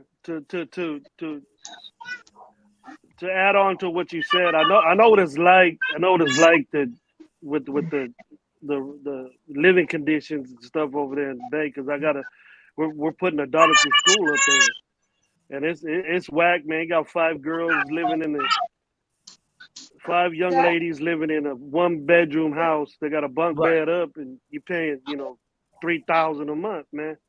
And Fuck that. That's another 1 bedroom. That's crazy. And that's in the Tenderloin too. Like the Bay is more expensive than New York, or something like that. It's not Tenderloin, bro. She lives in the Tenderloin. San Francisco Bay Area is the number one most expensive place in the world to live. Yes. Huh? He was just saying, San Francisco Bay Area is the most expensive place to live. Period. Yeah. And it just passed Manhattan like 2 years ago. But if you can make it here, you can make it anywhere. So for real, God. We were moving. We were either going to move. We were going to move to Reno originally. Reno is more expensive than Vegas now. That happened a few years ago. But that's because Tesla and all these companies moved out there. And so we had to switch. We were either going to move to New York or we were going to move to Vegas. And so we got a lot of people in New York. We got a lot of family and a lot of homies and whatever. Real Raider people too. New York got real Raider people. So y'all get out to New York, it's real Raider cats out there, bro. And so we was gonna move out there, but we were looking at, and part of the reason we left the Bay was if we wanted to buy a house, we were gonna have to move out to like Cordelia, Fairfield, out there, and it was like, well, for my wife to get to the city, and then she started working from home because of COVID. Hey, can we put someone on mute? I'm trying to listen to. So we were like, well, if we move that far, it's in Bay Area traffic. That's 2-hour drive. Like, motherfucking, let's just fuck it, Vegas. And my wife, not luckily, but partly really because of COVID, she was able to just work from home. And like every once in a while, we'll go back to the Bay. And I got all my family. I'm born and raised. So all my family out there. So we go out there. We got family. We stay out there for a few days. I see my mom, my pops, my brother, all my cousins, all my peoples that I grew up with. And then you know what I'm saying? So it's an hour flight. Like, That's like it's the same as driving, but we are, you know what I'm saying? We go from an apartment to a 4-bedroom house with a pool and all that stuff, and the mortgage is literally half of what rent was that you're just giving away and basically throwing money away. Now you're really just kind of paying yourself, and so we're like, well, shit, we just keep paying the same, so we're like doubling up on mortgage and hopefully get it paid off quick. You know what I'm saying? I couldn't believe with me and my wife paid, and then that's what you got. I was like, what the fuck, y'all bucking up in one room? This is all you got for almost $4,000 a month? I go, Jesus. That's really though. That's really how it is though. It's crazy. Super expensive. Yep. Arizona nice too. A lot of people going to Arizona. So you do that too, that's where the politicians. Scottsdale, all that shit. Arizona nice. Really hot right now. Well, my wife got some great news saying that she could multitask and set her up at a place. And I go, well, I've always wanted to move out of here. So shoot, Thor, me and you might be neighbors, bro. Oh yeah. Hey, so I'm gonna go up there. I'm gonna go up there and look at some real estate. Real talk, though. Real talk. Because I mean, I only been out here for a year. I actually got a couple homies who live out here, and one of my homeboys I grew up with, I coached in Little League baseball. It's like my brother's best friend growing up, right?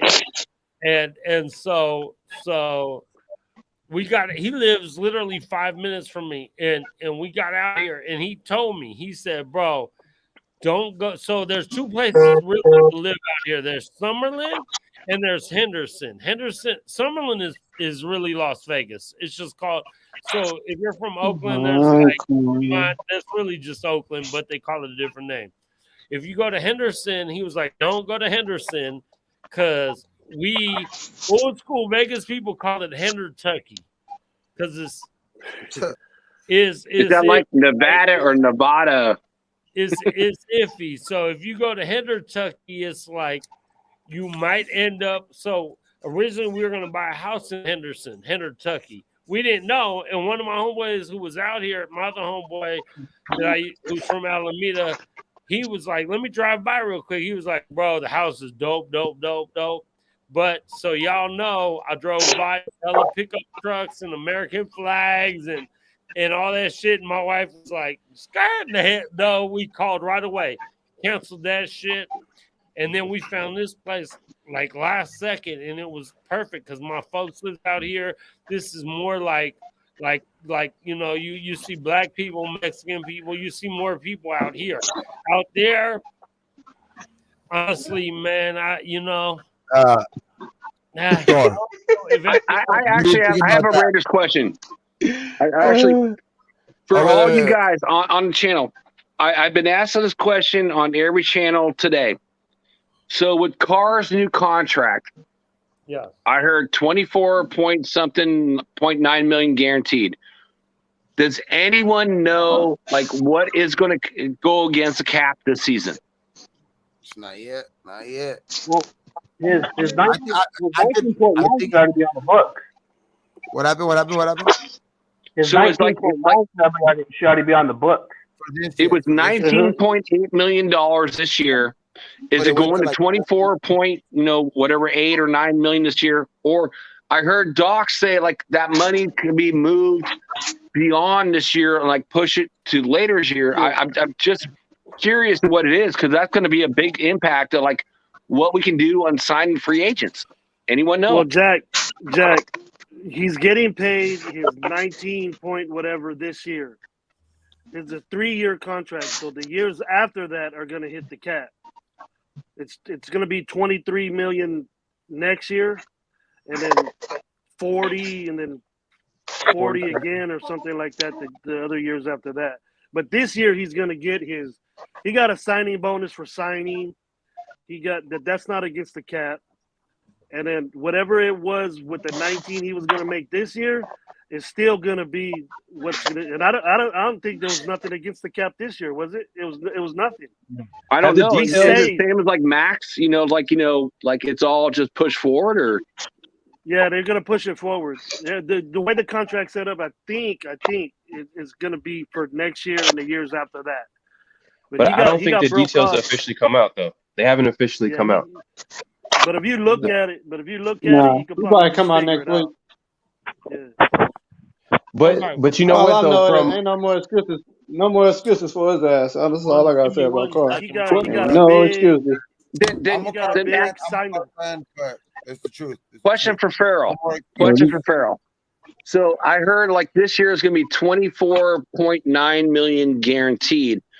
So what does that mean against the cap then? I mean, I trust your opinion, and like you and I agree on pretty much everything. So what you tell me, I'm going to believe, bro. So what is it, 24.5 or 24.8 million this year when his salary cap before the contract signing was 19.8? Yeah. So first, I don't want to quote that because that was from what I've seen. That was from Pro Football Talk. They're reporting. These are early reports on his numbers. I haven't really seen any official numbers. Like you know how like when Max got signed to extension, a couple days or a day after, we seen the full breakdown of his contract, and we're like, God damn, Z's a fucking mastermind. That hasn't come out yet that I've seen. If anybody can correct me and point me in the right direction, I haven't seen that anywhere just yet. But from early reports and just listening to Carr in that press conference, he did what he had to do to make sure that the Raiders had flexibility to sign whoever, plus including the players that they have on their team. And he mentioned them by name. He said he wanted to make sure that Renfro got extended. He wanted to make sure, surprisingly, he dropped Moreau. Darren. Dog. You know what I mean? So he wanted exactly. So and then he also mentioned that he wanted to build. He wants to win now. But in order to win now, you have to make sure that you have a contract to have, so you can move around. At the end of the day, you got to be able to move around. And this front office, the way they've been moving, and I haven't seen not one contract where I was like, damn, they got screwed. The Raiders got screwed. Every contract they signed was the Raiders were winning. It was all favorable deals. He took a team-friendly deal. The one thing I will say this, like Derek Carr said in his conference when I was watching it on, Doc's channel, is that he said Josh Jacobs will be the happiest man of the year. For sure. Because you have all those passing options that's going to pretty much move the safety out the box. You know what I mean? That extra man out the box. Because you have Devontae Adams on one side. You got Darren Waller. You got Hunter Renfro. You got all these weapons. You can't double, yeah. Yeah, exactly. So you know what I'm saying? So you can't double nobody. You can't double nobody. Do you agree with me? Because we usually agree. It's like I feel like now Jacobs is going to get extended at 5th year. Yeah. I don't know. I don't know. But Derek Carr did say Josh Jacobs will be the happiest man on the planet today. So Jacobs got the ball out this year to get that. Jacobs got the ball out this year to get that 5th year extension. I mean, that 5th year pick up his 5th year option. I mean, he got a ball out this year. He talked about Renfro. He talked about Foster, but he did say Jacobs is going to be the happiest man on this team. Get paid next. He talked about Darren Renfro too. gonna get paid next. Let's not forget about Waller. He did mention Waller, but the thing is that Jacobs he didn't mention Waller because Waller can't get a contract extension this year because he has 2 years left. So he has to wait one more year before he can get a contract extension. That's the only reason why Waller was not mentioned. It's Renfro and Foster. He mentioned them. I'll trade Waller ass. He didn't say Waller. He said Darren. He said it by first name, so you didn't catch it. Yeah. Shit, you might as well trade Waller. I would. Fuck it. Damn. Wait a minute. No. Why would you trade Waller with 2 years left? Come on. I think he's too big of a weapon for cheap. He's cheap, bro. I mean, Waller signed his contract when he was kind of unknown to get bigger money. Waller act like he don't want to be here. Waller be acting like he don't want to be here. I be peeping his body language and shit. He be looking like he don't want to play for us no more. But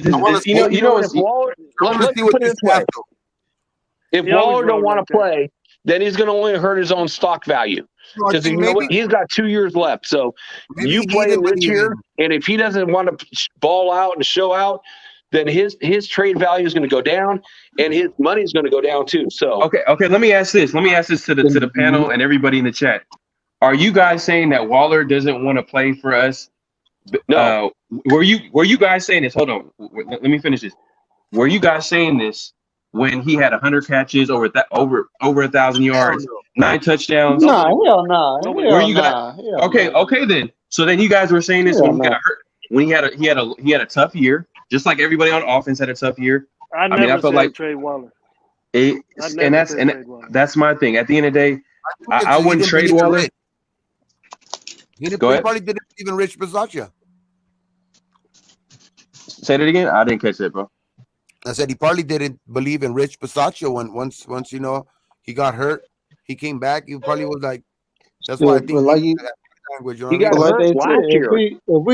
If we really wanted to get back or try to get back into the first round this year, he the only trade piece. Yeah, really. But I think we keep him because he's fucking good, man. He's good. He's cheap. You can't trade Waller. He's got 2 years left on his contract. All I know is Waller's going to have a big year. You can trade anybody. You can trade him. You can trade him anytime. Anybody can get traded. But why would you trade a top 3 tight end who's making like $6 or $7 million a year? I think he's ready to ball out. He don't want to be here. Yeah, you don't have that power. He's gonna have a big year. But we're gonna have better play calling under McDaniels. So that's what I mean. Shit. That's why he's gonna be happy. He's gonna be happy. Nah, man. I've never gotten from Waller that he's unhappy. He doesn't want to be here. Was he hurt last year? Yes. Yeah. Did he struggle at times last year? Yes. Probably because he was probably because he was hurt. But every other year that he was with the Raiders, he balled out. That's true. So we gotta judge a man based off the pattern, his pattern. What his pattern has shown us, for the most part, he's been a productive player. He's been a great player for us, but he got hurt last year, and now we're like questioning him because for some reason, since he's getting paid chump change compared to all the top tight ends. But at the end of the day, like we gotta find a way to keep him. But that being said, he's gonna have a big year this year.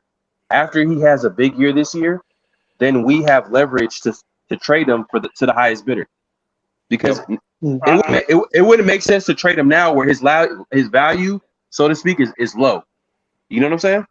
Because he's coming off a year where he didn't really have the biggest numbers. So yeah, but he's still a top 3 tight end. So goddamn, like, are you my twin?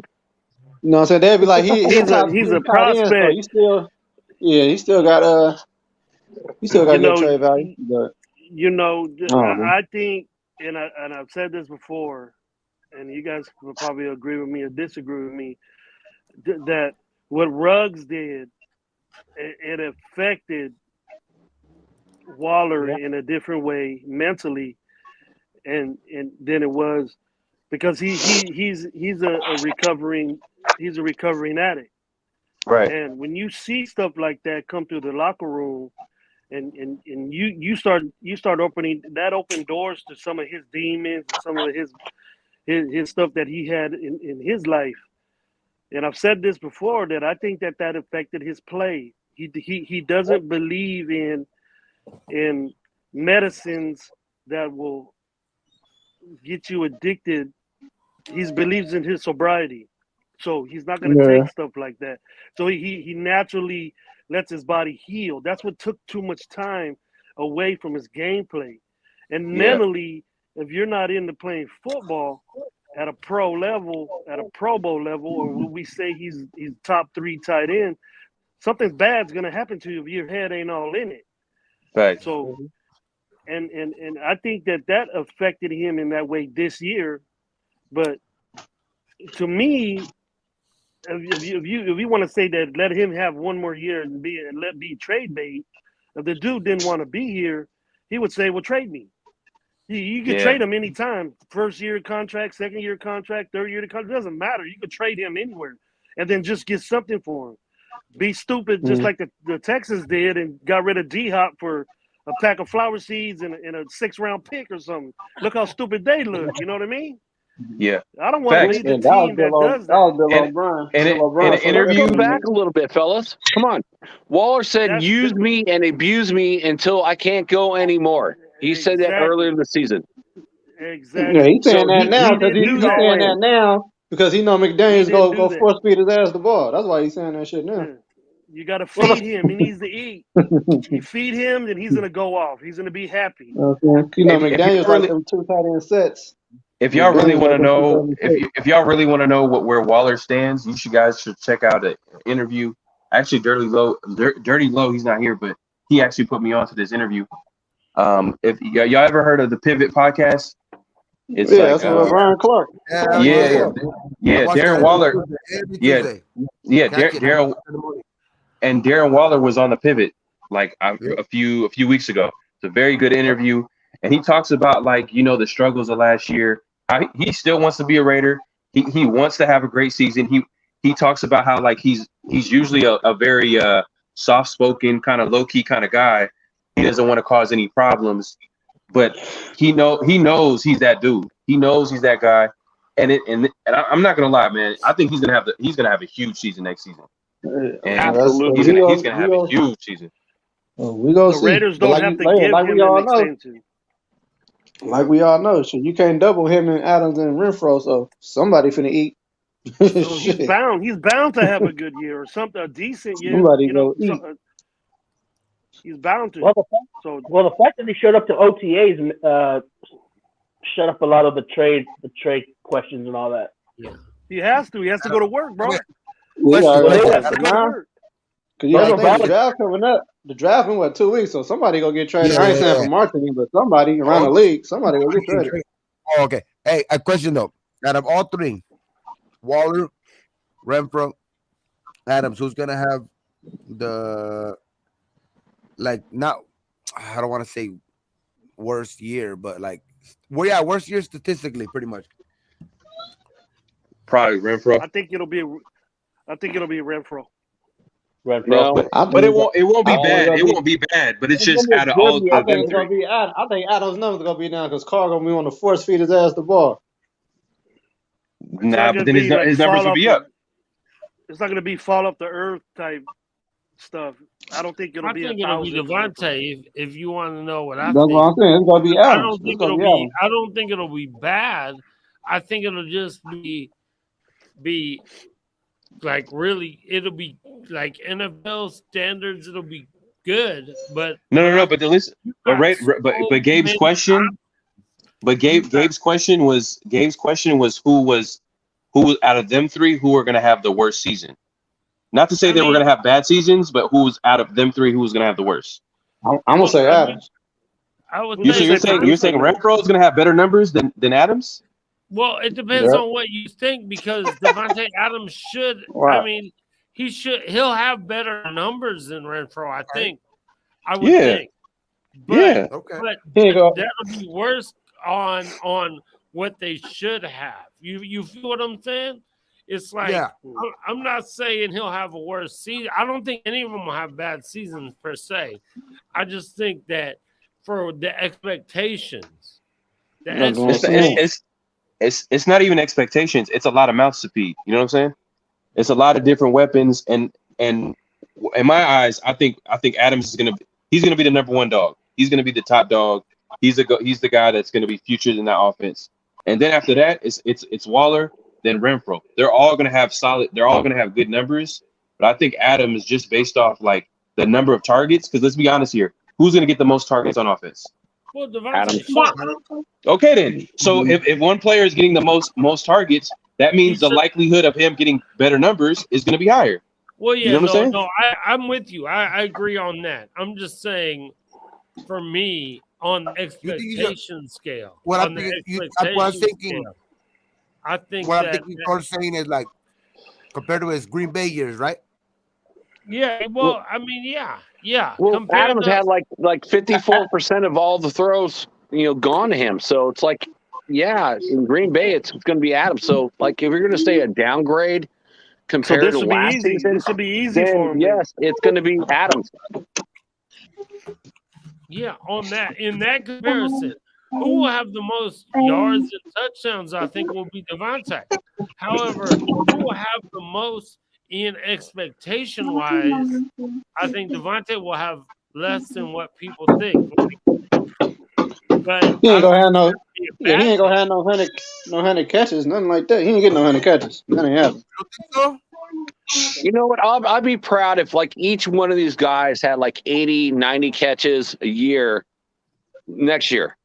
I mean, you got the ball's got to go somewhere. It's like, between those three all-stars and and Josh Jacobs in the backfield or Kenyon Drake, it's like I don't care where it goes. Just get us some points. There, Jack. Red That zone. depends on that depends. That depends if the O line want to block. Hey, Doc said he's gonna get the most targets. Dog, the Raiders are signing him. Dog, breaking news. Raiders are signing Doc. They're signing Kraft. He's gonna get the most targets. Doc. Sign him up. So when Derek Carr says that Josh Jacobs is going to be the happiest man, that makes me believe that, again, like I said, we're gonna it's your option. More. We're gonna run the ball a lot more, and Josh might have way better numbers because you can't stack the box, you can't do this and that and the other, and send all these people all the time. And if you do, we're gonna kill you. We're gonna kill you with our receivers. So, in all honesty, I see Josh Jacobs' numbers going down. So everyone's numbers, because you know Jacobs gonna get hurt. He ain't playing those 17 games. You already know that shit. Hey, I see Josh Jacobs' numbers going down next year. Just bottom line. Run the football. Jacobs, man, right. And McDaniels, he used running back by committee. Exactly. Agreed, brother. Yeah. McDaniels just running back by committee. One dude. If he has that one dude that's a bomb, he'll use him forever. If Josh Jacobs is getting down, he ain't gonna take him out the game. Because Josh Jacobs will be first, second down, maybe third down. But you know what? We got the guy from New England, and he's a third down, pass catching running back, just like Richard was last year. Right. And Kenyon, we still got Kenyon Drake. And Kenyon Drake. Yeah. I think Josh Jacobs will have a good. Josh Jacobs is gonna have his best year. His best. That fourth running back. Tell you the truth.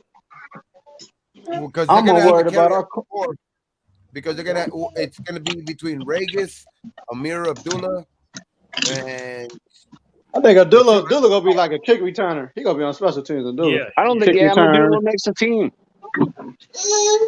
I think they get their kick returner in the draft. No, we got Tyron Johnson. We talk a lot about the offense. Guys, I want to talk about this. We talk a lot about the offense. Our offense is stacked now, except for right tackle. But, my biggest question mark on this team, which we don't talk a lot about, is our defense. You know what? We got a new defensive coordinator in Graham. We don't know what's going to be run. We don't know what players fit, what players don't fit. It's like that is my biggest question mark. What do you guys think about that? Hey, I'm worried about our cornerbacks. I ain't gonna lie to you. The outside cornerbacks, who we got Rocky Sin and Mullen coming back. That's concerning me. Yeah. How's that? I think I'm with you on that. Cornerback to me is a huge question mark. I think we need to get one more cornerback in the draft, but I feel like our defense is not that far away, man. It's really not, man. I really like Chandler Jones. I know some people who are worried because we might have gave up too much and they were good with Yannick and the whatever. But to me, Chandler Jones is a game changer with Mad Max. Because you got two monsters. Like to me, that like Mad Max was this close. Like Mad Max's numbers, obviously his pressures were like top of the chart. His actual sacks were not huge, right? But because he's this far away, as a Raider fan, we know we're gonna get holding calls that are not called for us. They're going to be holding. We know that. We already know that. But now you got Chandler there, and with the re-signing of Haskins, and if you can get the nose tackle or the whatever, the interior defensive line play halfway decent, them motherfuckers is gonna eat. They're gonna be coming at cats. So that helps out DBs, that helps out safeties, that helps out everyone, out there. So I think our defense is gonna be okay. I hear you, Jack. I know that's a huge question mark. Again, we got more talent. We got more. We do. Farrell, I agree again, brother. We have more talent, and Hey Thor, I Jack, agree. hey Jack, this is my opinion on it. If we could just solidify one more big guy up front, Or just secondary? one more, Oh, one big guy up front that could take a guy that could take two guys out. You know, if you got a Dominican monster Hey, up front, hey, I'm surprised we didn't bring back Fireline. Shit. Fireline is in the mix. But You gotta if find the Dominican too. we get that guy that could take two guys to get. That's That'd just be as great, good as him pressing the quarterback. And then Yeah, it for doesn't sure. matter what type secondary you got back there because it makes it way easier to cover. And to be And honest then with you, my next one would probably be a linebacker. Get another linebacker. What, Then inside you work on linebacker or the corner. outside? that makes sense. So I'm going to say inside- some words that Graham said. I like Mullen, man. You got to just give Mullen. I like a Mullen chance. too. You know what? I mean, I like the corners that we have on this team. I actually like the I'm corners not that we worried have. about that. I like the corners. I think But Mullen was on the boat yesterday while everybody else was at LTAs. That was excused. Yeah, I ain't sold on that. Because Mullen stay hurt. Mullen, he cool, but he grab a lot and he stay hurt. Mullen. So well, he was only hurt last year. He was only hurt last year. Yeah. So let's talk about like McDaniel's system. He says 85% of the time we play in a nickel. So we got a 2-4-5, 3-3, 5. It's like he said he wants four good corners. We got 3 good corners. 3. We got Mullins, Rakashim, and that kid we just picked up. Nay Hobbs.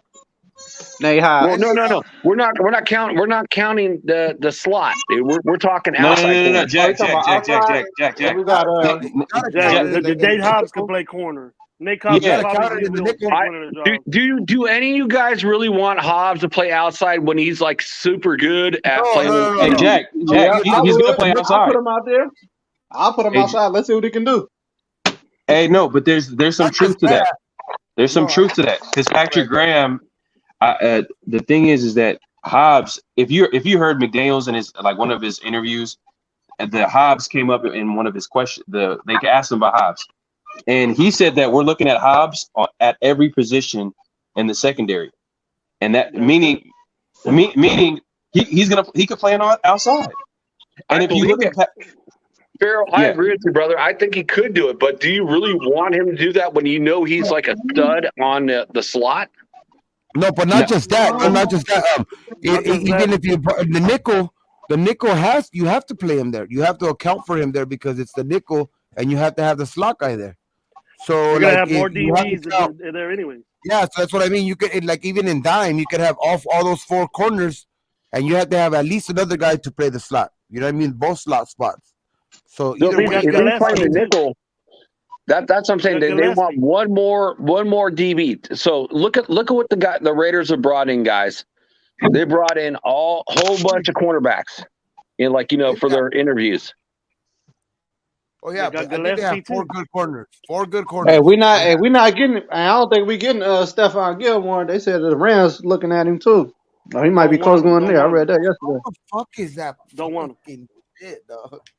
I'd rather get the Matthew kid. I'd rather get the safety. Who? You get that safety.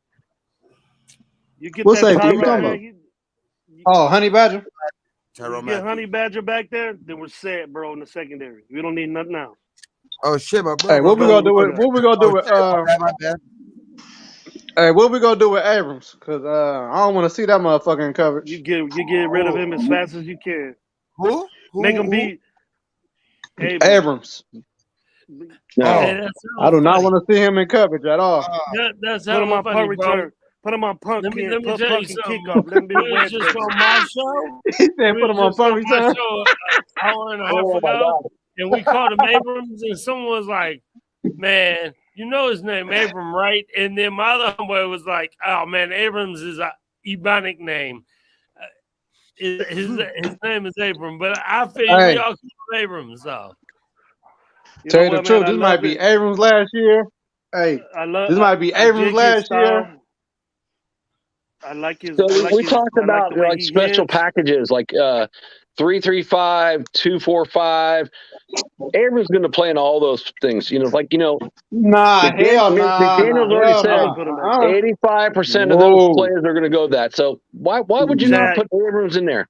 No, think about it, right? So, like you said, if we go five, if we go five DBs, Abrams not gonna be out there. I'm telling you now, he not. Jack, he You got know. mossed 2 times. He can't cover nobody. He got mossed 2 times by running backs on swing routes. That's a running back coming out of the backfield, going around the corner. Yeah, that Kansas and he City got game. mossed. That Kansas City He got game. mossed on that twice.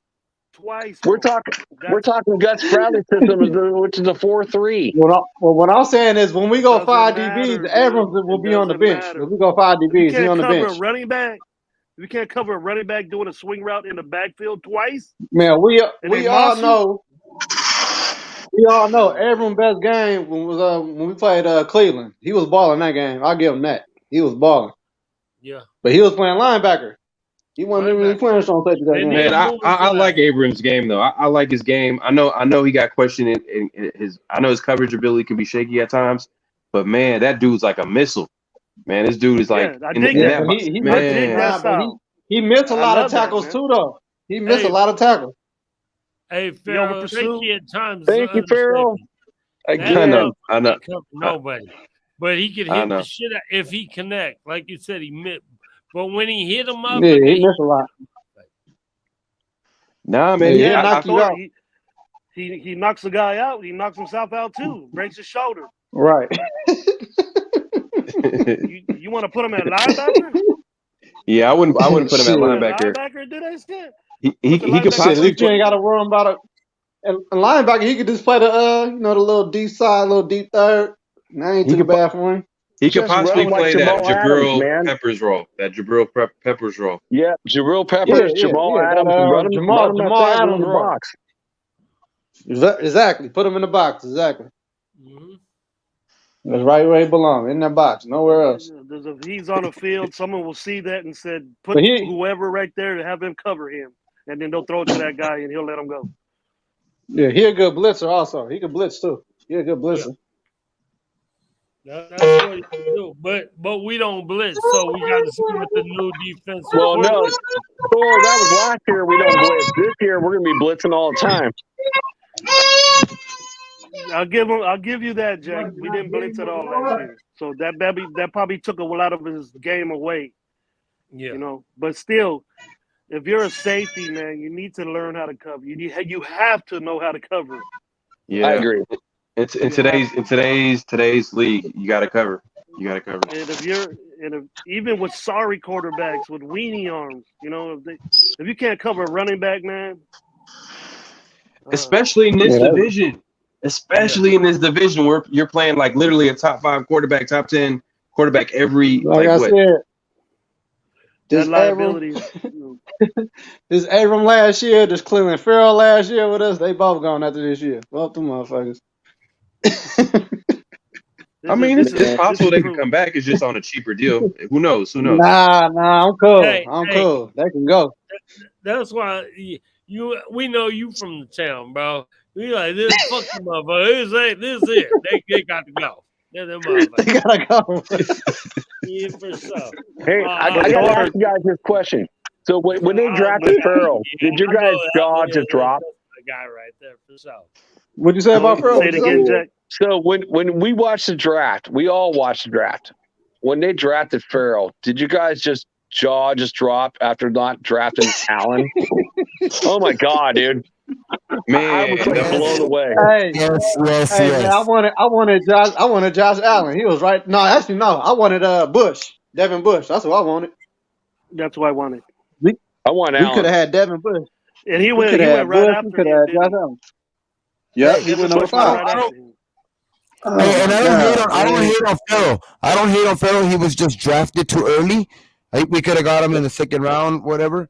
But he is for the fucking first round. That was a bad fucking pick. That's why it was like, what the fuck, dog? Like, Yeah, that's Mayock and hate on Gruden. What Farrell. the fuck was they doing? I don't hate That's on Mayock Farrell. and Gruden. And I think he's gonna be good in this defense. But I just He might. just picked for that pick for being that high. I was just like, whoa, like what the If you think about it, in this defense, you might as well put him at let him play defensive tackle or nose tackle. Because he's too slow coming off the edge. He can't get around the corner. Think about He's this too slow. Well, he played this year. We drafted Morrig in the second round. We traded up with the Niners. If we drafted Morrig in the first round, I would have been happy. And we drafted Leatherwood in the second round, I would have been happy versus vice versa. Yep. Yeah. Now, what are you gonna say if Leatherwood blossoms at right guard this year? His I numbers hope go so. way up. Look at Miller. Okay, let's go back in time. So 3 years. It took him 3 we years. traded back and we got Miller with what, the 15th pick, and his ass sucked. He sucked ass in the first year of our Raider team. Talking shit about him too the first year. Everyone was like complaining, "Oh, Miller's a fucking bust," blah blah blah. Yeah. After Ain't nobody saying that shit now, though. something. Yeah. Talking Not about now. bust now. Well, in his He's one of the best. He's one of the best. That's why you got to get Leatherwood time, bro. Hey, not just that. We got a better coming in offensive line against coach. grown men Yep. need time, bro. They need time, bro. Yeah. They're going against all fools that different, are man. fucking different strength. You know what I mean? They have to get used to that strength and learn that I gotta get that strong too. Mm-hmm. Yep. Because it's very often they're going Alabama, against right? So anyone from Alabama coming in, you know, they're solid. But again, they playing against a whole different. They got their cupcake schedule. Then they got their solid schedule, but they're not used to every single day playing every single week playing the top tier grown ass men defensive linemen that are coming for your ass. So it's gonna take them a second. They got the talent. That they drafted them off of pedigree. They drafted Leatherwood off of Alabama pedigree. So I just think give him another year or two. And you know what, we definitely fucked up because he's not a right tackle. He's just he's not. He's a right guard. Sure, fine. But if he could be great there, then that'll be cool. I mean, it won't be great because of where we got him. We could have definitely got him. Exactly. Yeah. But that's always going to be an issue. But I mean, fuck it. If he could blossom, shit, it's not gonna. Nobody's gonna be talking about it then. You know what I mean? Let's talk about this offensive line. So last year, okay, and if we can switch Morrig and Leatherwood around, it would have been a great draft. It would have been great. Yeah. But let's talk about the offensive line. Because Miller took till year 3 to be good. We have a good, like James started off as suck ass motherfucker, and I hated his ass, and I really despised it. You know, the extension, but at the end of the season, he played well. But he's only 3. Andre James. Yeah, as center. So, but at the end of the season, the last 5 or 6 games, he played super well. You know, I think he played good like the last 10 games. The last 10 games of the year, he played good. So he had a rating of like 77, which is really good. Yes, I think Good should be moved over to left, like his best potential, left guard. That's his best potential. But, you know, Good at the time when everyone's all cut his ass at $4.1 million, which I'm like, it kind of made me angry. It's like when people were saying that he could play right tackle, he could play right guard. He's better than the guys that we have on our team. It's like I see him at the left guard right now, and I absolutely hate. I think Leatherwood. I agree with you guys that saying Leatherwood should be remaining at right guard. Who you got at left where it guard should right be. now? Who you got? Who you got at left guard? Simpson? John Simpson. No, I got Simpson Denzel was Good. a left guard. So, but I mean, he's going to have to Denzel move Good. around. I got Denzel Good starting at left guard. Simpson's I mean, not he got very hurt good. in game 1. He got hurt game 1, so he had a lot of time to come back. I think he's gonna come back now. I saw a report today. They said he already he healthy. Yeah, Denzel Good. with today's fucking like health shit, like the fucking way they do surgeries, the medicine and all that shit, about to go out. it's just different, dog. Like they come back from these injuries, like what the fuck? Like before they were career enders, and now they're like, what the fuck? They just that come new back. technology, that new technology, and the new medicine. Normally, for a 300-something pound guy like that, take 2 years off in the ACL to come back, even play. It used to. Now they're coming back with 9 months, 6 months. No, hey, put this way. Are we talking baseball or football? Hey, Thor, when you having that barbecue? What's his name? Tore his Achilles. What's his name? That guy Akers from the Rams. Oh yeah, he came back in 5. He came back in 5 months.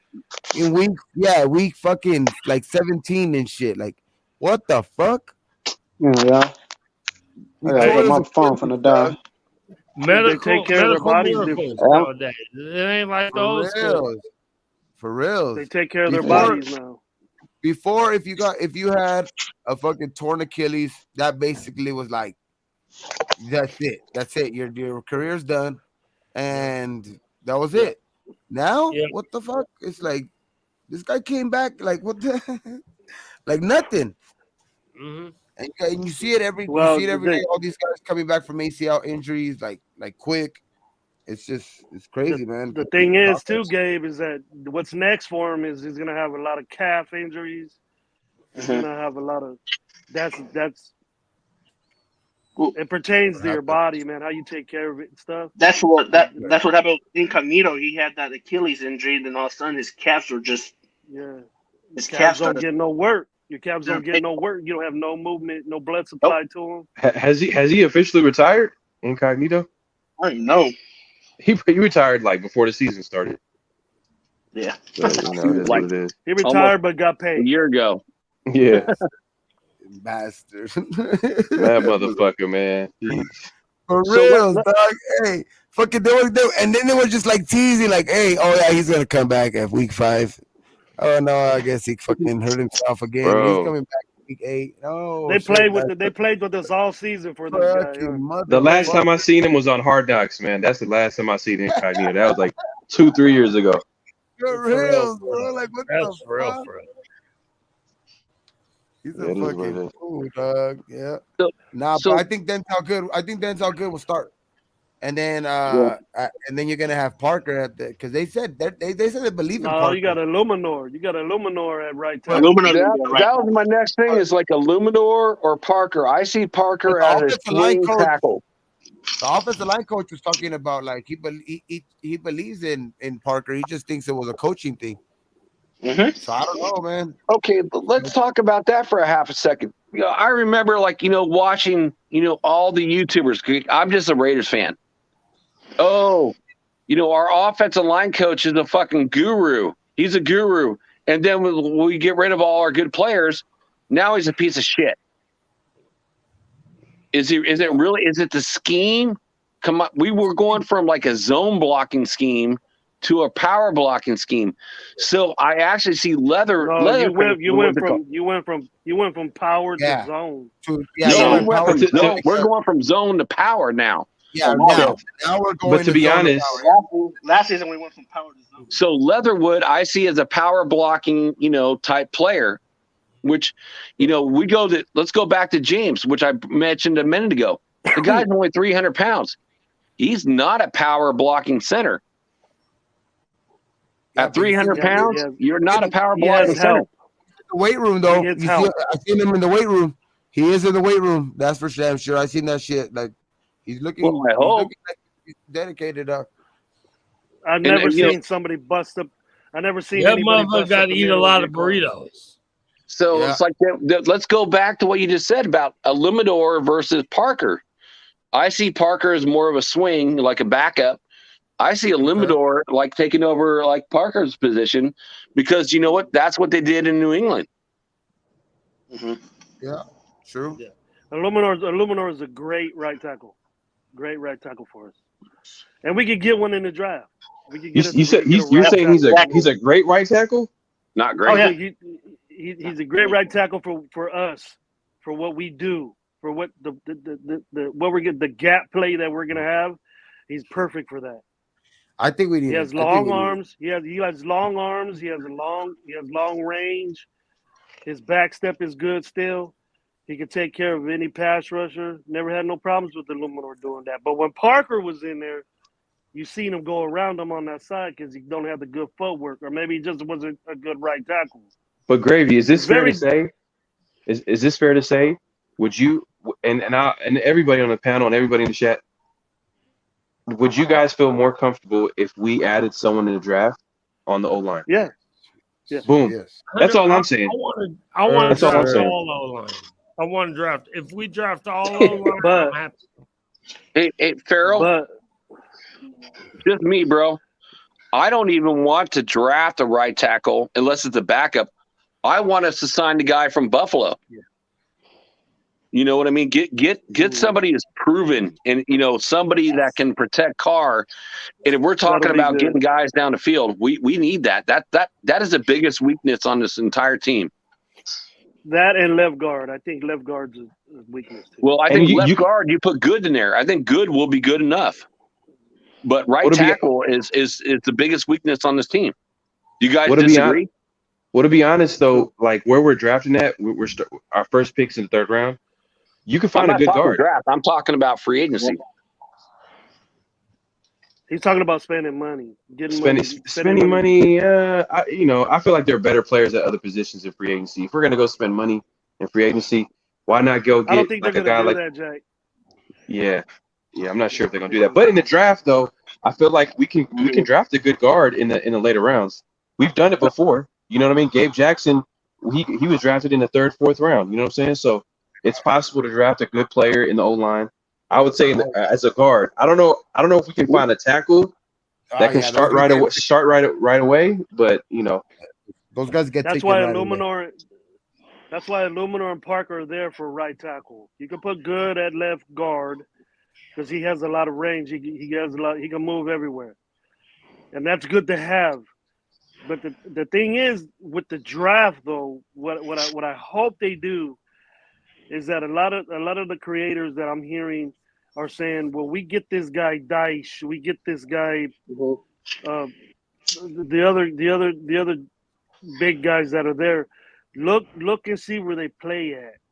A lot of them are 2,000-3,000 snaps all 3 years in college or at left tackle.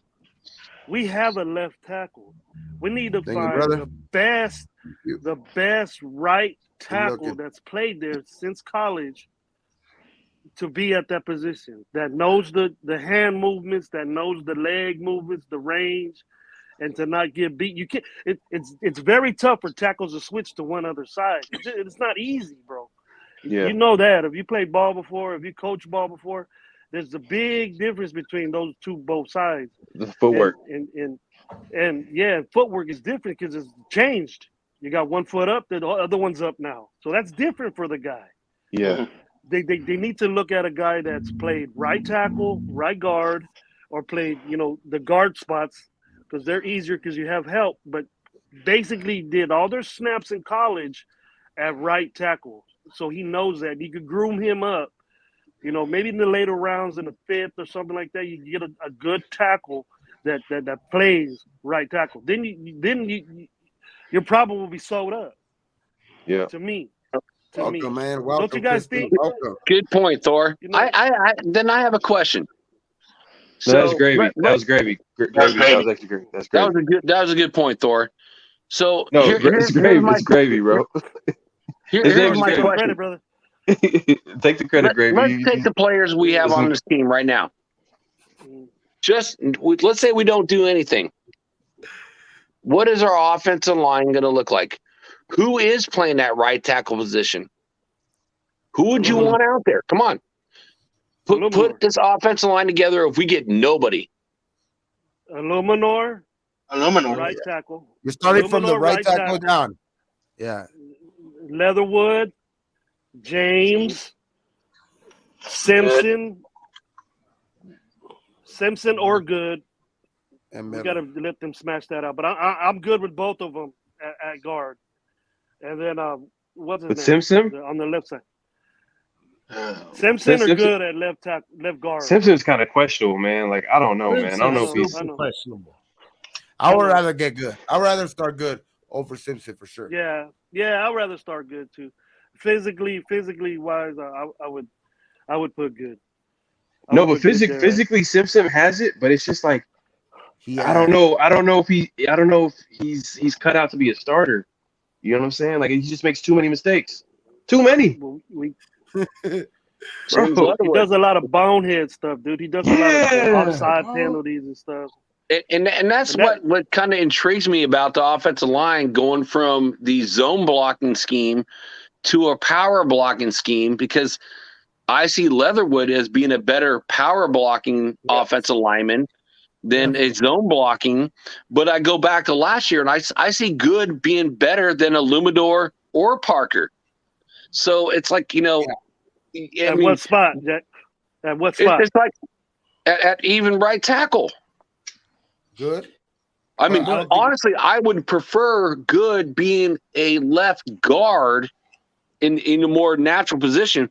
But when he came in to play for the Raiders at right tackle, he played better than a Lumador or Parker in that zone blocking scheme.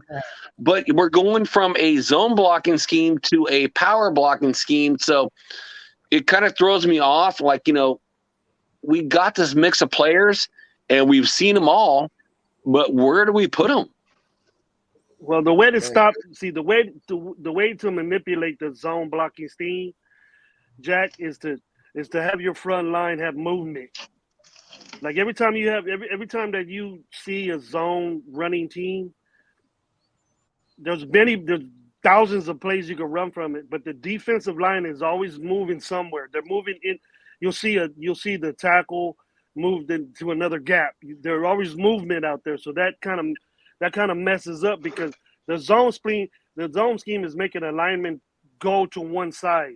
You're gonna push to one side, and then the running back sees like he's gonna go outside. Then the hole is on the inside. That's the zone that you're running into. You're running into green grass. So that movement that's in front of there is what Illuminor and didn't see very well. Good sees it because he's a guard. He plays guard. He has range. He's not a right tackle. He's not this or that. Guards see that better. They call it better. So once you see movement at the line, they pretty much know where you're going to go with the ball. It's a matter of he cuts it inside or out, the running back.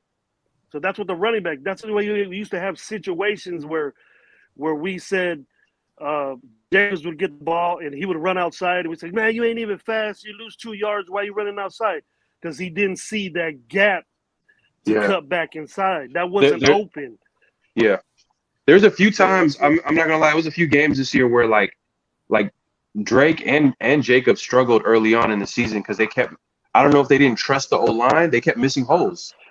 You know what I'm saying? But straight up, moving up front, and you don't know. Dark side in the building. Yo, what up, Dark side? What up? What's going on, brother? What's up, Blue brother? Cracking, man.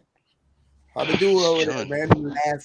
So once you solidify that, Jack, that those guards, it's power.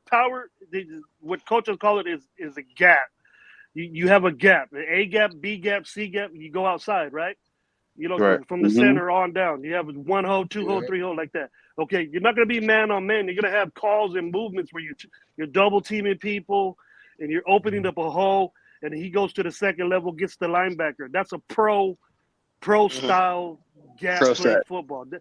That's exactly what McDaniels does. And he throws his little gadgets in there where he'll throw a zone play and then misdirection and stuff like that. But once you get that packed down, that power running game, those powers and those counters and those gap plays, that's why I think Jacobs going to have a field day, and Drake on the outside. And once you establish that, I wouldn't see. I would rather take back my what I said about who's going to have the best year. And we have a great running game, and Jacobs goes off, and Drake goes off, and all these running backs by committee, like he said, is going to go off.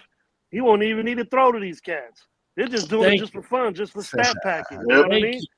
Thank you. Because That's what I've if you run the ball down their ass, that tires out the defense. It takes away their pride. It takes away their weight room. It takes away everything. It gets into your head mentally. We can't stop these motherfuckers on a simple power play. Keep doing it. Keep doing it. Keep doing it. And then you pretty much won the game already, man. You Gravy. You won the game That's already. what I've been saying. Nothing takes the heart out of a team more than when you talking that run shit. the ball down their throat. Yeah, Gravy talking that They shit. know Coach, you're bro. running, but they can't. I'm a coach, bro. I'm a running back coach. So I know all that shit, man. Hey, that's what's up, Me and man. Dirty Hey, go at it. go ahead. That's up? where I'm at. That's what I'm talking about.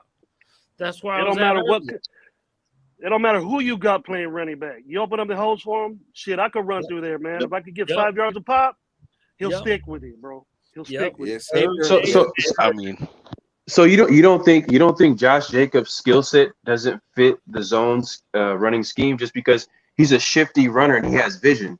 You know what I'm saying? So like, it's not like he's explosive like north to south. He's more explosive side to side. He has a burst, but obviously he doesn't have long speed. So you don't feel like he's. Josh can do it all, man. I think he has more bursts going north and south than he does on the outside. He did that a lot. He can do all of it, bro. I think no. He has a burst, but he doesn't have long speed. If that makes sense, he has a burst, but he doesn't have long. He has long speed, but he's shifty though. He's shifty. He is shifty. Hey, Farrell, but that's where I'm with that. Where what he's talking. So if you got that north-south burst and you getting 5, 6, 7, 8, 9, 10, whatever a pop, bro, you take the heart out of teams. And I think if you look at Josh Jacobs, he lead or he up there top whatever 3 in the league in when cats hit him because he run hard. He put his head down. He go forward. He runs hard. Bro, and honestly, that's on his numbers of like first man miss kind of like he's hard to tackle. So that north south running right there to me is where it needs to be with him. Like because he don't have that. You say he don't have that, and I agree with that. He don't have that long speed, but them 5, 7, 10 every time just will take the heart out of the teams, bro. And then they gotta come up a little more for that, and then you got them receivers. That's when you go over the top on the ass because they're gonna have to respect our receiving core. Bro, I can you're not gonna be able to stack the box at all. Dangerous. Let me give you a stack the box at all against us, it's gonna be fucking right. Can I give you an old comparison? Mike Tyson. No, that's what you want. That's everyone what you want. Got a plan until you punch them in the face. And if you go north-south with Josh Jacobs and he punch you in the face, and everyone got a plan until they get punched in the face. That's a Mike Tyson quote. I don't want to take it away from football, but that's real talk. You punch a motherfucker in the face and the plan changed. So when you go north-south and Josh Jacobs punch him in the face enough times, bro, the shit changed. The shit changed. I have a question for you guys. Do you guys feel like Josh Jacobs makes like the first guy kind of miss? Yeah, he does. Almost always. He's been one of the best in the league, top 5 since he got in. Okay, so I'm going to go back. But there's been a downward trend, though. Let's be honest here. There's been a downward injuries trend. in our O I line. think he was hurt last year though, but yeah, you could say that. But I think this year's gonna be his prove-it year, dog, and I think he's gonna do it. He's gonna have to. You want to get that? You want to get that contract, homie? Also, So, I'll tell you yeah, why. but is this front office going to be are they going to sign him long term though? Like, is that their style? We're going to find out. I was going to say the problem with that is Josh McDaniels historically has never been one to have a bell cow. Yep. You know what I'm saying? Never. He's always been Agreed. like, I want 3-4 guys I can throw in there at any time, and they're going to come in here and do what I asked them to do. It makes sense though. It makes a lot of sense because running backs get hurt. So you need. He said this in an interview. Like If So he follow up. if they draft like a running back, like another running back, like that's maybe gonna make the team in the 4th, 5th round, that's gonna tell you if Josh Jacobs is gonna be on this team too, because that shit's maybe even in the 5th round because they have 2 back-to-back picks right in the 5th round. Bro, our room is already so full though. We got Josh, Drake, I wouldn't waste Bolden, a running back. I wouldn't waste a pick on a running back. Abdullah. We picked up Abdullah. You know what I'm excited about, and I think a lot of people really haven't gone over it, bro. I can't wait to see a goddamn wide receiver screen and a fucking fade route thrown. I mean, John just refused to do it. Would not let Derek throw a fade route in the end zone, and tell me right now that wasn't one of his best things when we had Crabtree. Throw that fade route, you know, Mance is going up to get it. You know what I'm saying? You had Edwards. You had Edwards to do that. Dude, and that's when Edwards has been his most effective. Go look at his college tape. It's when they put him out there on his own and put him in a bubble screen, let him go. We didn't. How many times do you see Edwards do that even once over the last couple of years? I can't remember. It's crickets in this bitch right now, ain't it? Right. Well, I'll tell you right now. I'll tell you. Like first guy hits him goes down. I don't think. No, he's no. That man will get some yak now. You got to have superb wide receiver blocking to run the wide receiver screen. So Edwards. You got to have superb wide receiver blocking. I'm trying. And those linebackers and the linebackers now, dude, are flying over there. Those guys got 4.3 speed. They flying over there, get them screens. They know it's a trend now, so they're working on it. Right. So we all agree that Jacobs makes the first guy miss, right? Mm-hmm. Yes, so you know what he reminds me of is like an older Marcus Allen is what he reminds me of. He's a lot faster than Marcus, but no. Well, I'm talking an older Marcus Allen. It's like Marcus Allen made every player miss. That's why I asked that question first. I wouldn't put him. That's up what there Jacob yet, does. And like Marcus Allen in his older years, he couldn't outrun everybody, but he's still a damn good running back. Yeah. Shit. That Super Bowl. If you guys run don't tell me different. Well, I kill you guys all different because I've been watching this shit since '75. That's what a younger Jacob does. Is like he's an older Marcus Allen. He's not as good as Marcus, but I like Jacob. I think he's better than Marcus personally. Time will tell. Time will tell. Who said that? He's better than Marcus. Better than Marcus? I did. Who? Farrell, you? No, I didn't say that. Who's But better than Marcus? Who's better than Marcus Allen, Dark Side? He says I like Jacobs better. I think Josh Jacobs is Barry Sanders light. If he can stay healthy, that's the skill set he has. It's very stop similar. smoking. Right, bro, go look at the tape. That's all I'm gonna tell you. Go peep the tape. Barry Sanders. Nah. Come on, man. I said Barry Sanders light. I said the skill set similar. No. Definitely. What I'm saying is that Josh Jacobs is like an older Marcus Allen. Like he couldn't, break the big runs, but he would make the first guy miss. But yes, I will say that Josh Jacobs is more powerful than Marcus Allen. But no, Josh Jacobs is a good solid back.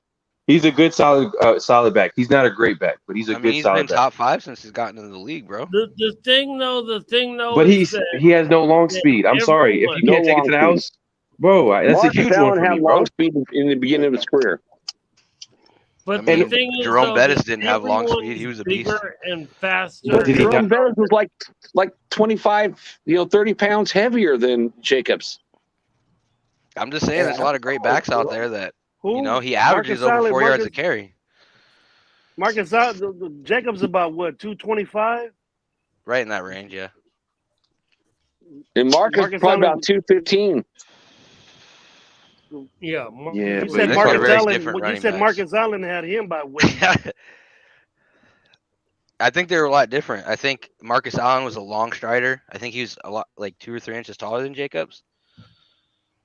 So he's a lot bigger back in that way. I don't really see the comparison like But that. Jacobs, I don't see a comparison. What I said was a I don't see comparison was like, comparison the first guy missing, always making the first guy miss.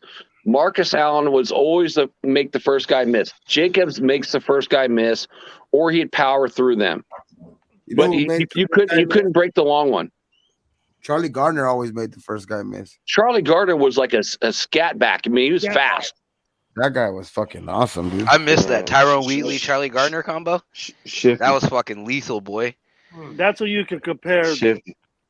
I think love Jacobs is like a Priest Holmes or something like that. See that now? I like that. I love Priest will Holmes, break but them I don't know runs, about I don't know about the long speed though. I was gonna say Priest will break them motherfucking runs off, boy. But Priest Holmes Crack is a nice. 50-yard run. His feet was nice, bro. You know who I compare away to? Maybe from like a Larry Johnson. Maybe like a Larry Johnson. That would be more like a comparison. Nah, Larry Johnson was a huge back. Like he was a big power back. You know what's a good one? Maurice Jones-Drew. Good, Maurice Jones-Drew's a good comparison. He's shorter. Maurice Jones-Drew is too small. Right. I mean, but like similar running styles. Man, Maurice Jones-Drew went against my rival high school. But even Maurice Jones-Drew had long speed. He had long speed. He took it to the house. Yeah, early. Until injury slowed him down a little bit. But look, hey, Josh Jacobs is a good player. I just don't think he's a great player. He's a good player. I don't think he's a great player. We'll see, man. Not yet. We'll not see. Yet. Because it's the same reason Derek Carr's. That's fair. Not yet. That's fair. Jacobs is going to benefit the same ways. So and he's been a top 5 back in the league the last 3 years. Okay, give me. All right. Let me ask this to everybody here. Give me your top 5 running backs right now. Top 5 running backs in the league right now. If anybody can remember, I mean, Henry. in no particular order, just to make it simple. Just 5. Cook, Dalvin Cook, Henry, Jonathan Taylor. One at a time. I'll go first. It's gonna be Henry, Taylor. For me, Dalvin Cook. Let's see after that. McCaffrey. He's never healthy on the field. I know what I'm saying. Are we talking about healthy or non-healthy? Okay.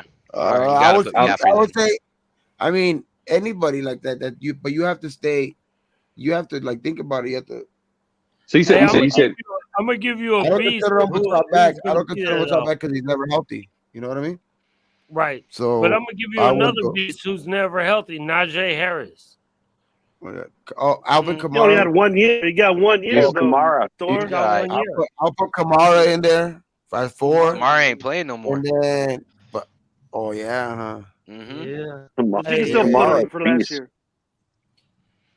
Hey, Josh Jacobs is up there though in like top 5, but honestly, top 10. Top 10. All right, then what's your top 5? My top 5? Mm-hmm. I can't. No, buddy, that asked the question. Pharaoh. Yeah, my name's Pharaoh. Okay. Yeah. All right. So, Pharaoh NFL. Just to be honest, you check me out. Subscribe, like my videos. You know what I'm saying? Got you. But anyways, so I got Nick Chubb. No particular order. Nick Chubb. Oh yeah, Nick Chubb.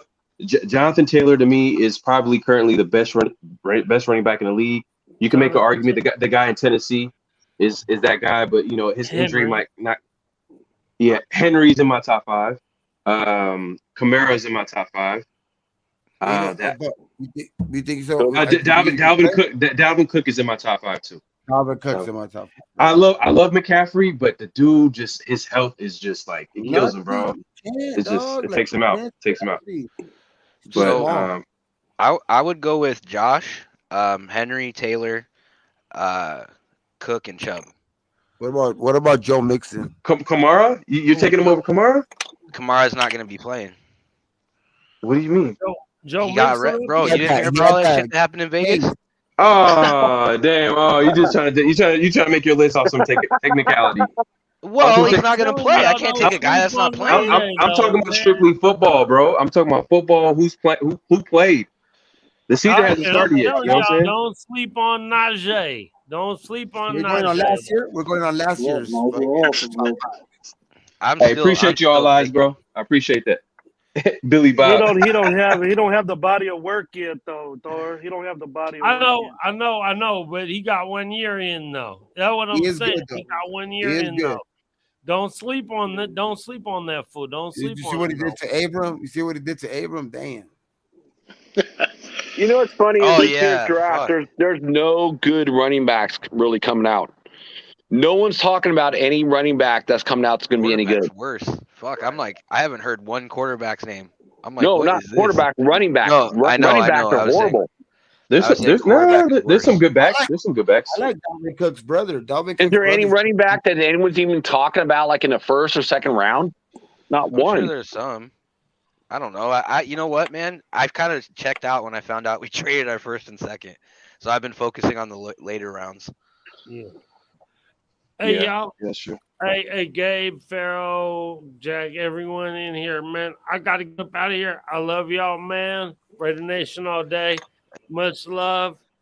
I got to ride, though, man. I love y'all, man. Yeah, we're gonna be on here for a little bit more. Okay, bro. I'll let y'all on the flip for sure. Hey, and if you in the town on Monday, Oakland Coliseum, let's go, Oakland. Let's go, baby. sir. I'll be out there, man. We'll be out there. For sure. All right, dog. Peace. All right, Gabe. This is what I got. I got Jonathan Taylor. Boom. Jonathan Taylor. Dalvin Cook. Chubb. I dig Chubb. Okay. Henry. And for some reason, I like that Mostart guy from that plays at for real? Top five? You talking about the 49er? He used to be the 49er. He's playing for. He's going to be playing for Dolphins. Dolphins. Yeah. Now The he gonna Dolphins shine this year? over there. I always watch him, man. He's fast as fuck. You talk about. He's breaking- another guy that can't stay healthy though. That's the problem. Yeah. Long 'Cause strider. he was going to be a beast there over there and fucking. You know, he did some good things with the Niners, and I think he was with the Redskins before that. Yeah. And I like Mixon too. Raider Twan, we on the same page, bro. We on the same page, Raider Twan. Yeah, Kamara from last year for sure. Oh, Joe, I'll take Joe Mixon over Josh Jacobs too. You know what I'm saying? I'm still taking Josh. That's six running backs. See, you know what? Josh Jacobs. Josh should Davis got run. 30 since he got in the league. Josh Jacobs should run like Mixon. He should run just like him. I think you know what my biggest issue with Josh is that motherfucker will go side to side when all you gotta do is hit that one cut and go. Like That's what I'm telling you about the zone. That frustrates the fuck out of me. Too much dancing. He's dancing there, and he doesn't need to. There's no It's not like you're one of these scat back, bro. I promise you, they don't want to see you all game. To be fair though, he was dancing a lot this year. His rookie year, he wasn't doing that. No, I think a lot of it has to do with the O line. I don't think he was confident that the guy was going to hold the block, so he was trying to dance around Getting it. those fucking holes, fucking block, fucking pause. I mean, in his rookie year, he was getting those fucking holes like clean, Oh, yeah. dog. Like he would go straight through. He Right. wasn't doing that little dancing and shit like that. Like fuck, bro. Like Goes right up the that's- damn middle. It was right Yep. up the A and B gaps. that Right. power. He tried to do all this. I was gonna say it's outside the shit. power scheme. We shifted the last couple of years to zone. Because Cable is a zone. He can coach it all. But he specializes in zone. Most of his teams are zone. Seattle was zone block. The beast mode was a zone guy, but he ran it up the middle on them little gap plays. Then he Right. bounced it outside, and he had the speed to go outside. If Jacobs was a smidget of beast mode, shit, I'll take that any day, man. A smidget of that drive. I think Jacobs is a zone guy though. I think he is a zone guy. But it's just that we had a terrible power O-line. scheme at Alabama. We had to change them. Yeah, I think he can do whatever the fuck we ask him as long as we block. You know, I think that a lot of that he worried about it. He worried about it all season. You could tell he was uncomfortable in a lot of runs. You could just tell he was uncomfortable. For sure. Him and Kenyon Drake. Him and Kenyon Drake struggled. Yeah, the offense was so predictable. It was so predictable what he was doing on first downs and third and shorts. Dude, is that you just get Jacobs the ball. I love John, because I'm a John guy, and I think he still is a great offensive mind. But he was so damn stubborn about changing shit, bro. That's why the red zone problem. I put that solely on John. Yeah. Great. You know, that was an issue he's had. It was a problem in Tampa when he was there. He was one of the worst, you know, and it's because he's like, all right, we're gonna run it, maybe pass it, but probably run it again. And that's what Keyshawn got so pissed off about him. You know what I mean? Because he was running the ball with no freaking running back, and then the guy ain't doing no damage, and your offensive line sucks in the front. You know what I mean? Right. So he just built up that defense. He depended on that defense so much that we didn't have that motherfucking shit. Hey, Greg, let's be honest. He didn't build up that defense. He never built up that defense. That was Tony Dungy's defense. Stuck with it. He's stuck with that defense. Yeah, I wouldn't say stuck with, but he inherited. But what he does is that the West Coast offense of the 90s is the West Coast offense now than what it was in the 90s where he was around is way different because the Rams run the same offense. And they just won the Super Bowl. Right. McVay runs a West Coast offense style. Exactly. Yeah, those weapons are a little different too. Yeah, zone blocking. Zone blocking. But we had that. We had that fast guy on the outside. We had a number 2 that could do it. Then we had a little slot, and we had a tight end. That's exactly what the Rams had. And they had a good defense. And our running back's better than theirs. Can we agree? We have a better running back. Just imagine if Jacobs played for the Rams. Shit, he'd be counting his money right now. With, bro. That's over with. It's the same thing. It's so different. Can we agree that Gruden was not a good play caller? Yes. No, Gruden was a good play caller between the 20s. Good play caller. Once he got into the 20s, once he got into the 20s, he's probably the worst play caller in the league. Yes, for sure. I mean, I'm like, bro. Spider Y banana. I still had the same guys. My thing. Well, and you know what? And that's a testament to Derek Carr for how he executed, man. You know, like being as predictable as we were sometimes, Derek still found a way to produce. Did you see the thumbnail? No, what was it? Oh, the fucking that was Carr on the cover. Yeah, it was just fucking Carr with his extension that just said "Hi, haters." Right. Oh, dude, I love it. And he kept his word. Right. He took that. Another thing, man, I wanted to cover. I don't know if y'all talked about already, but he kept his word. That's the most team friendly deal you'll ever see for a quarterback of his caliber. Point blank. And salute to All Eyes on G. He put that shit together, man. That shit, he's fucking salute, man. Bro. All Eyes on G, bro, for sure. Hey, fellas, I got to cap out, man. Good night, brother. Jack. Have a good one. All right, Jack. We're going to 4 hours. Back better, brother. All right. Yeah, 13 more minutes. 13 more minutes we got on these motherfuckers. Salute, brother. All eye on G. Salute, Thank you very much for that. Peace.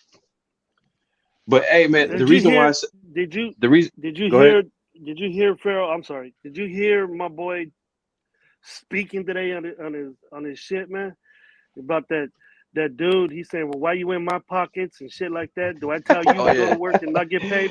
He said, "You go to your job and make less money." Yeah, I had never heard that cat talk like that. So hey, why you talking about me for getting paid, bro? I deserve this shit.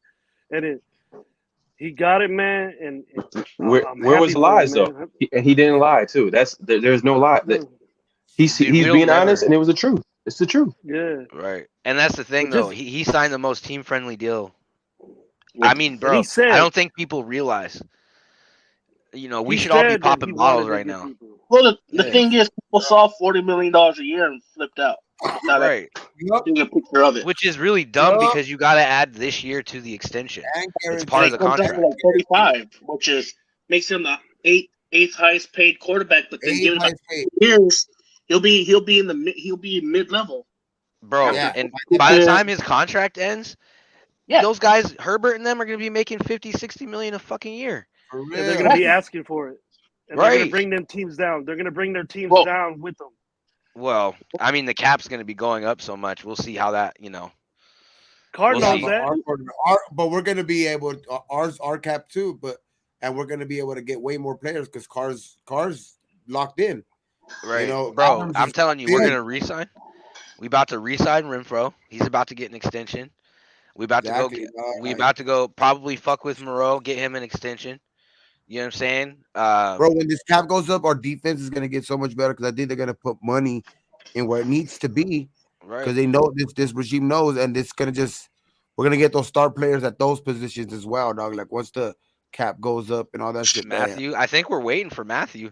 That's what a lot of people are tripping, but I think we're waiting post June 1st, and we'll have like another 40 million freed up. I'm talking about this time next year too. Like once dude. we win the Super Bowl, you know what I mean? After the parade, we're gonna be fucking talking about like, damn, dog. Now we're getting this guy. Now we're getting this guy. Fuck, like, bro, it's gonna be like that. Watch, just like the Rams are right now. Just like the Rams are right now. That's what it's gonna be. If the Rams are getting these people, Stafford already done been getting paid already. He's done getting paid. You know what I mean? Yeah. He has enough money. So he ain't gonna worry about who they. He just got his extension right now though. Like he got paid what? Like he's got paid a lot of He's money. making Like 40, 40 or 50. And like Stafford's actually not. His contract isn't that crazy. He's pretty friendly. Oh, yeah. But That's why they can add on to this Ram shit. That's the way they get those. But going back to the Gruden, when I said that he's not a good play caller, like how can you consider a guy that's a good play caller where literally the best part of his game plan is usually the first 15 plays, but when it's third down situations or red zone situations, he is terrible. He's terrible. Terrible. Like I said, one of Derek Carr's best throws is the fade route, and I don't think I've seen Derek throw a fucking fade since Del Rio. Exactly, too, man. Like the types of calls. How do you not call fades when Derek Carr is good at that? Bro, he's good at. He's won how many games off fade routes? I've been at games last year, dog. In the first 3 games, because I went to the first 3 games, and Gruden was there. They were running fucking 31. They were running out of the fucking shotgun, dog. Like you know how fucking pissed off I was getting, dog. I was yelling. Oh my god, dog. Fuck. I mean, there's a couple times we got that shit. That one Jalen Richard got. I think it was one of those first 3 games there. I think it was against Miami. Oh my god. Ran out of the shotgun, got that 4th and fucking whatever it was. Everyone's like, why the fuck would you run out of shotgun on 4th and 25? You asshole. I know y'all remember that run. Yeah, I know. That was the last game of the year. It was like whatever happened, we got it by like a couple, like a foot. How about when Carr got hurt and Mariota was in the game, and literally we had to go down and score, and Mariota, we're like literally, I think on the 15-yard line, he gets into a goal line offense, like on the 15, 10 yard. I'm like, what are you doing? Why do you not spread out the field and use Mariota's mobility? Like, what are you doing? Are you like? Right. And you know, I'm not going to act like I know more football than John Gruden. You know what I'm saying? Like, Dirty Raider. Hey, what's going on, Dirty man? Everything cool? Yeah, man. I'm good. That's what's up, bro. Oh, Dirty, what's up, man? I like that hoodie, Hey, bro. I like that fucking that pullover, dog. That shit clean. Yeah, that shit's fire. Oh, thank you. I appreciate that. Oh yeah. Limited edition. You know how that goes. Hey, you be getting all these fucking limited edition shit. HSN, bro. HSN is limited. You know that. Home Shopping Network. Oh, Yeah. You stay up that late? They said it's Stay up that late to get limited. You be getting on that shit, damn. That you be getting. I didn't know they even sold that. I didn't even know I'm they sold getting on gear. that shit now, dog. What the fuck? Once they sold out, they sold out. Hey, if you don't go to sleep, if you don't sleep well, the HSN, man, that's all. You be buying all kinds of shit if you don't sleep. Oh, my mom is an HSN fanatic. Hey, for my real, granny. my mom, damn dog, she would buy everything from HSN and be like, who ordered this? And then she'll be grabbing it and putting it in the room and shit. Be like, yeah, Just have a bunch of boxes she don't even fucking use, full of shit she don't use. Dude, my For granny real, did the like, same shit, bro. She would order all kinds of gym shit, like gym stuff, like the, like the fucking, like the Total Gym, that Chuck Norris shit, right? And all that shit. And bro, no, she never used that shit, dog. I was like, what the fuck? And that shit's legit. If you use it, it's actually good workout shit. The Total Gym? Yeah. Oh, they were selling it. Hey, there it is. All Dirty, right, you here, bro? So, what are you thinking about this Derek Carr contract? Oh, that's fire. There it is. Hell Hey, yeah. hell yeah. Hey, man, make sure you fucking Gravy, I have your follow- fucking page pulled make up. sure I you just haven't follow got to it Gravy yet. Top Shop. Hey, make sure you follow his page. Shit, Gravy Top Shop Oils, man. That shit, bro. Fucking make. Hey, I've been kind of low. I've been kind of slacking on you, beard, Gabe, huh? but Look it's good. on the way. It's on the way, Gabe. It's Sure, on the bro, for way. sure, for Promise sure. you that. Yeah, man. No worries for sure, bro. I Hell feel yeah. good. I feel good. Feel it.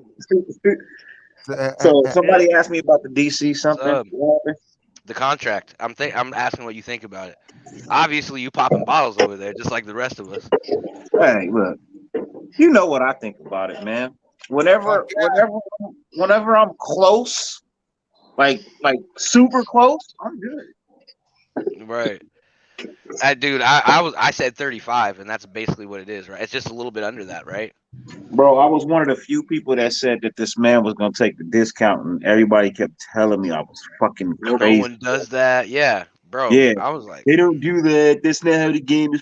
Mhm. Bro, it doesn't matter how the game is played. What works Derek for Carr's Brady? trying to win. Derek Carr's trying to win. He's the 8th highest paid quarterback, dog. That's fucking great. But he'll be the that's- number one quarterback in the NFL. I think he's fifth, right? Exactly. Isn't it fifth? He's number 5. No, I think we heard 8 today, and like on something It like. was, what is Stafford? Even if it is, it'll just like value we discussed. from like top 5. And what's Stafford? With the total 40 value million? for 140, making like number 8, 5 win per year. 40, Stafford 40 in the top money, 5? but they're not saying the guaranteed yet. And once the guaranteed hits, then you'll be oh The guaranteed's shit. like 24 But points. let's be honest here. He's not getting shit for guaranteed money. Derek Carr got his money, which he will get his money. I mean, obviously, but he also made it in a way where it was flexible and team friendly. So he's going to get his money. Obviously, the guaranteed money is not as much as other quarterbacks. Let's be honest here, but he's going to get it. He's going to get it. He has a no trade clause. They're not going to cut him. But he addressed that, when people were asking him, about, what other people got and things of that nature. And he was like, well, they gotta take what they got when they don't have no talent. Right. Basically, stop worrying about what's in my pocket. The short version of it. Yeah, you got to pay me a whole lot of money if there ain't no talent here.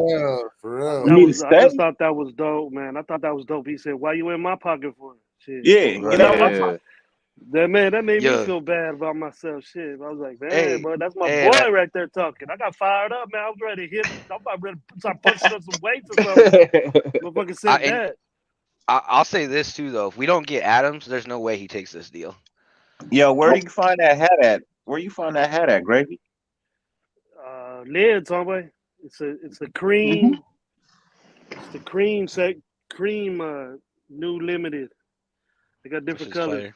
Pretty dope. Yeah, huh? yeah, I like that. Is the emblem like glow in the dark, or is that just the color of it? I don't know. I haven't turned my lights off, but I don't think Kind of looks like it is a little bit. Is it green though? The emblem is green. it's like a turquoise, Like a aqua, like a fucking turquoise. Yeah, that shit's clean. I seen that shit too. I got the other one. Did you see Liz? Did you see the one that's it's like the salute to the troops one, but it has it has Las Vegas Raiders in the back, like some bold writing, but it looks pretty cool. Yeah, they got them in yellow. It's like the cream. Yeah, they got a lot of hats at Lids right now with the Raiders. Dog, like And right here in LA too, like all the fucking area over here. Bro, where you're at, they do. Not up here, dog. They be doing us dirty as fuck. No, and right it don't here. make sense because there's a shitload of Raiders fans in Alaska. There's a lot of us. You better tell them. You better tell them what's up. Bro, I tell him. I'm like, every time I walk in there, I bitch. I'm like, bro, what is this shit? Y'all got 2 crusty ass Raiders hats in here. The fuck? Over here they have like a whole section, like a whole wall, kind of, dog. Like a fucking different type of hats and shit. Like that shit was clean. The other day when I went, I was like, damn, I'm gonna have to come every week and grab one different one and shit. Bro, I can clean one. If I showed y'all my hat collection, it's ridiculous. The lids in San Francisco, man, that shit is so dope. Yeah, they have a lot of them. They got 5-story lids over there. They still got a Raider image in Oakland or what? I think all the Raider images. It's abandoned. I think it's abandoned. Oh shit, there's Pharaoh. What up? What's going on, man? Turn the camera. I'm just pulling up, man. What y'all talking about? Shit, my boy Petit finally sent me my Raider coin. I finally got that bitch. Your Raider? Oh shit, that shit's clean, is that custom? Yeah, that's fire, fucking, dog. It's heavy, huh? That's just heavy, huh? Fucking like it's like fucking. That's fire as fuck, son. Steel, dog. That shit's fucking fire, dog. And this motherfucker glow in the dark. Hell yeah. Oh shit! Shout out to Raider Critique, dog. Bro, you could knock someone the fuck out with that thing, boy. That looks hefty. Yeah, it is. Oh. You got put that with all your little rings you got and stuff like that, player. Let that be out. 30, Raider Rookie. Bro, that'd be fire. Like if you got it like somehow on a hat, like you got it embroidered onto a hat somehow. Yeah, cool. See it glowing too. For you, dog. Oh, yeah. If my son's not born yet, I can't go. Okay. Oh shit! You got a baby on the way? Yeah. Congratulations, man. He's supposed to be coming like any minute and shit. That's what's up, brother. 5 days. Yeah. You should take a picture on his onesie he has on, his Raider onesie, and then put that right next to him there. See if he holds it. Dope picture right there. He said he ain't touching this. That's too heavy. Damn, shipping on that must have been a grid. Hey, this heavy, bro. I bullshit you not. This here is at least 5 pounds. Bro, that's why it took so long. Did he hook it up, or how much did you?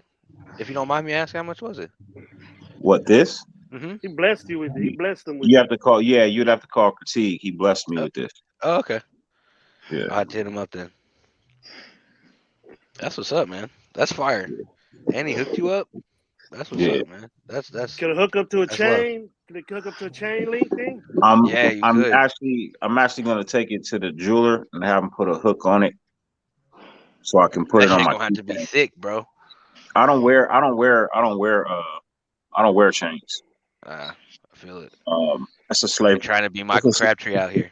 Nah, it's a slavery thing, bro. It's a slavery thing. Okay, I feel that. That makes sense. sense. I don't wear chains. The fuck am I wearing chains for? That makes sense. Oh shit! All right. Shut the fuck up, Gabe. Bastard. He tucked his shit. He said, "Oh, my bad, dog." What, Mexicans were slaves too? Hey, that for sure. At one point, the Spaniards conquered everybody, bro. They was real sons of bitches, boy. I tell you what. Yeah. Because hey, look, Mexicans was Indians before they was Latino. I try to say that all the time. They're natives. They still are. Yeah, they still are. I'm just saying they were Indians. They were Indians. Aztecs, the fucking Mayans, and all that shit. They were all that shit. They were all Indians. Aztec, Mayan. There's a third one that I'm just not. Incan. That's why Latinos and mixed blacks look alike. Right. Right. No, and then there's a lot of like Latin people. There's in some place in Mexico too where a lot of them are like just as dark. You know what I mean? Like as you know what I mean? The same skin tone. You know what I mean? As you know. Hey, bro. So it's crazy. Folks from back home are. Hey, man. My dad, depending on where you at, gets confused for a black dude when he comes here.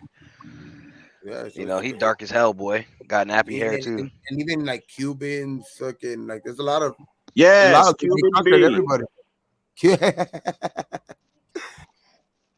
And then I'd you love got to go that. to Cuba. And then you got that section, Gabe, where you got white Mexicans. Mm-hmm.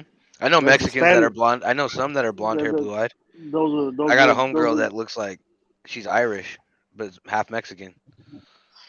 That's Spanish, you know. It's a Spanish blood. You know. The Spanish, Spanish. Spaniard blood is strong. Well, the thing is, Everybody. though, the Spanish are mixed too, right? Because they got a lot of. They were conquered at one point by the Moors, which were, you know, black and Arab, basically like. What do you want to call like everybody marauders? got a little black in them, bro. Everybody got a little black. The original man was the black man. Right. So everybody Hey got man, my shit got. I pulled up my I did that ancestry. Yeah. Son, I got black from like the Congo, bro. Like the middle of 23 and me. The 23 and me. yeah, that type. Yeah, that DNA shit. And I was like, bro, I was shocked because my shit. I got something from every part of Africa. Bro, there is an article where it says every single test that they have given back, every single person has had some portion of black in them. Yeah, it's that, you know, that cradle Every of the. single test given back, there's some portion of black in there.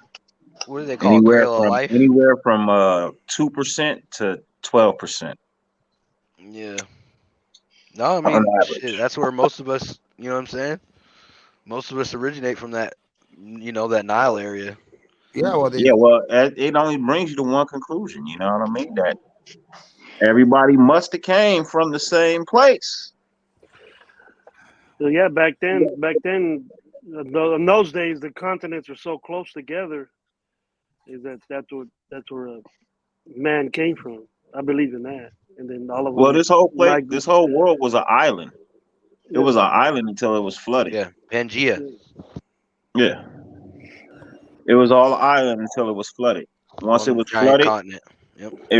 The water filled the valleys, and that's what you have to this day. It filled the valleys. Long time a man right there. Up the land and drifted. If you look at the whole wide world, it all goes together. Yeah, you can fit it all right together. It all goes together like a puzzle. Mm-hmm. That's what I meant by the continent. We're all close. Mm-hmm. Mexico and all them were right next to, you know, the African countries. All those upper countries are all close together. So North America was right by Europe.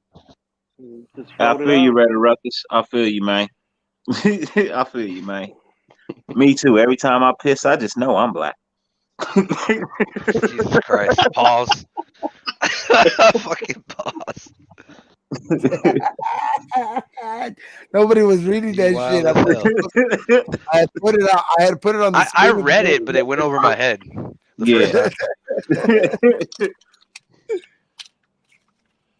Hey, Ruckus said he's going to Vegas.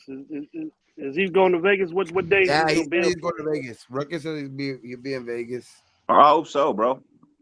I hope so. Like I said, I hope I can get there. Truthfully, I hope I can get there. Yeah, I'm just hoping. Well, my back got better from today. So I think most likely, you know, Doctor say I need a backiotomy. Right. Need a backiotomy. Exactly. Hey, so I know this is kind of going back to football, but what contract do you guys think Renfro's going to get? I'm interested. Renfro, 3 years. 11 million a year? Nope. I'm telling you, 3 years.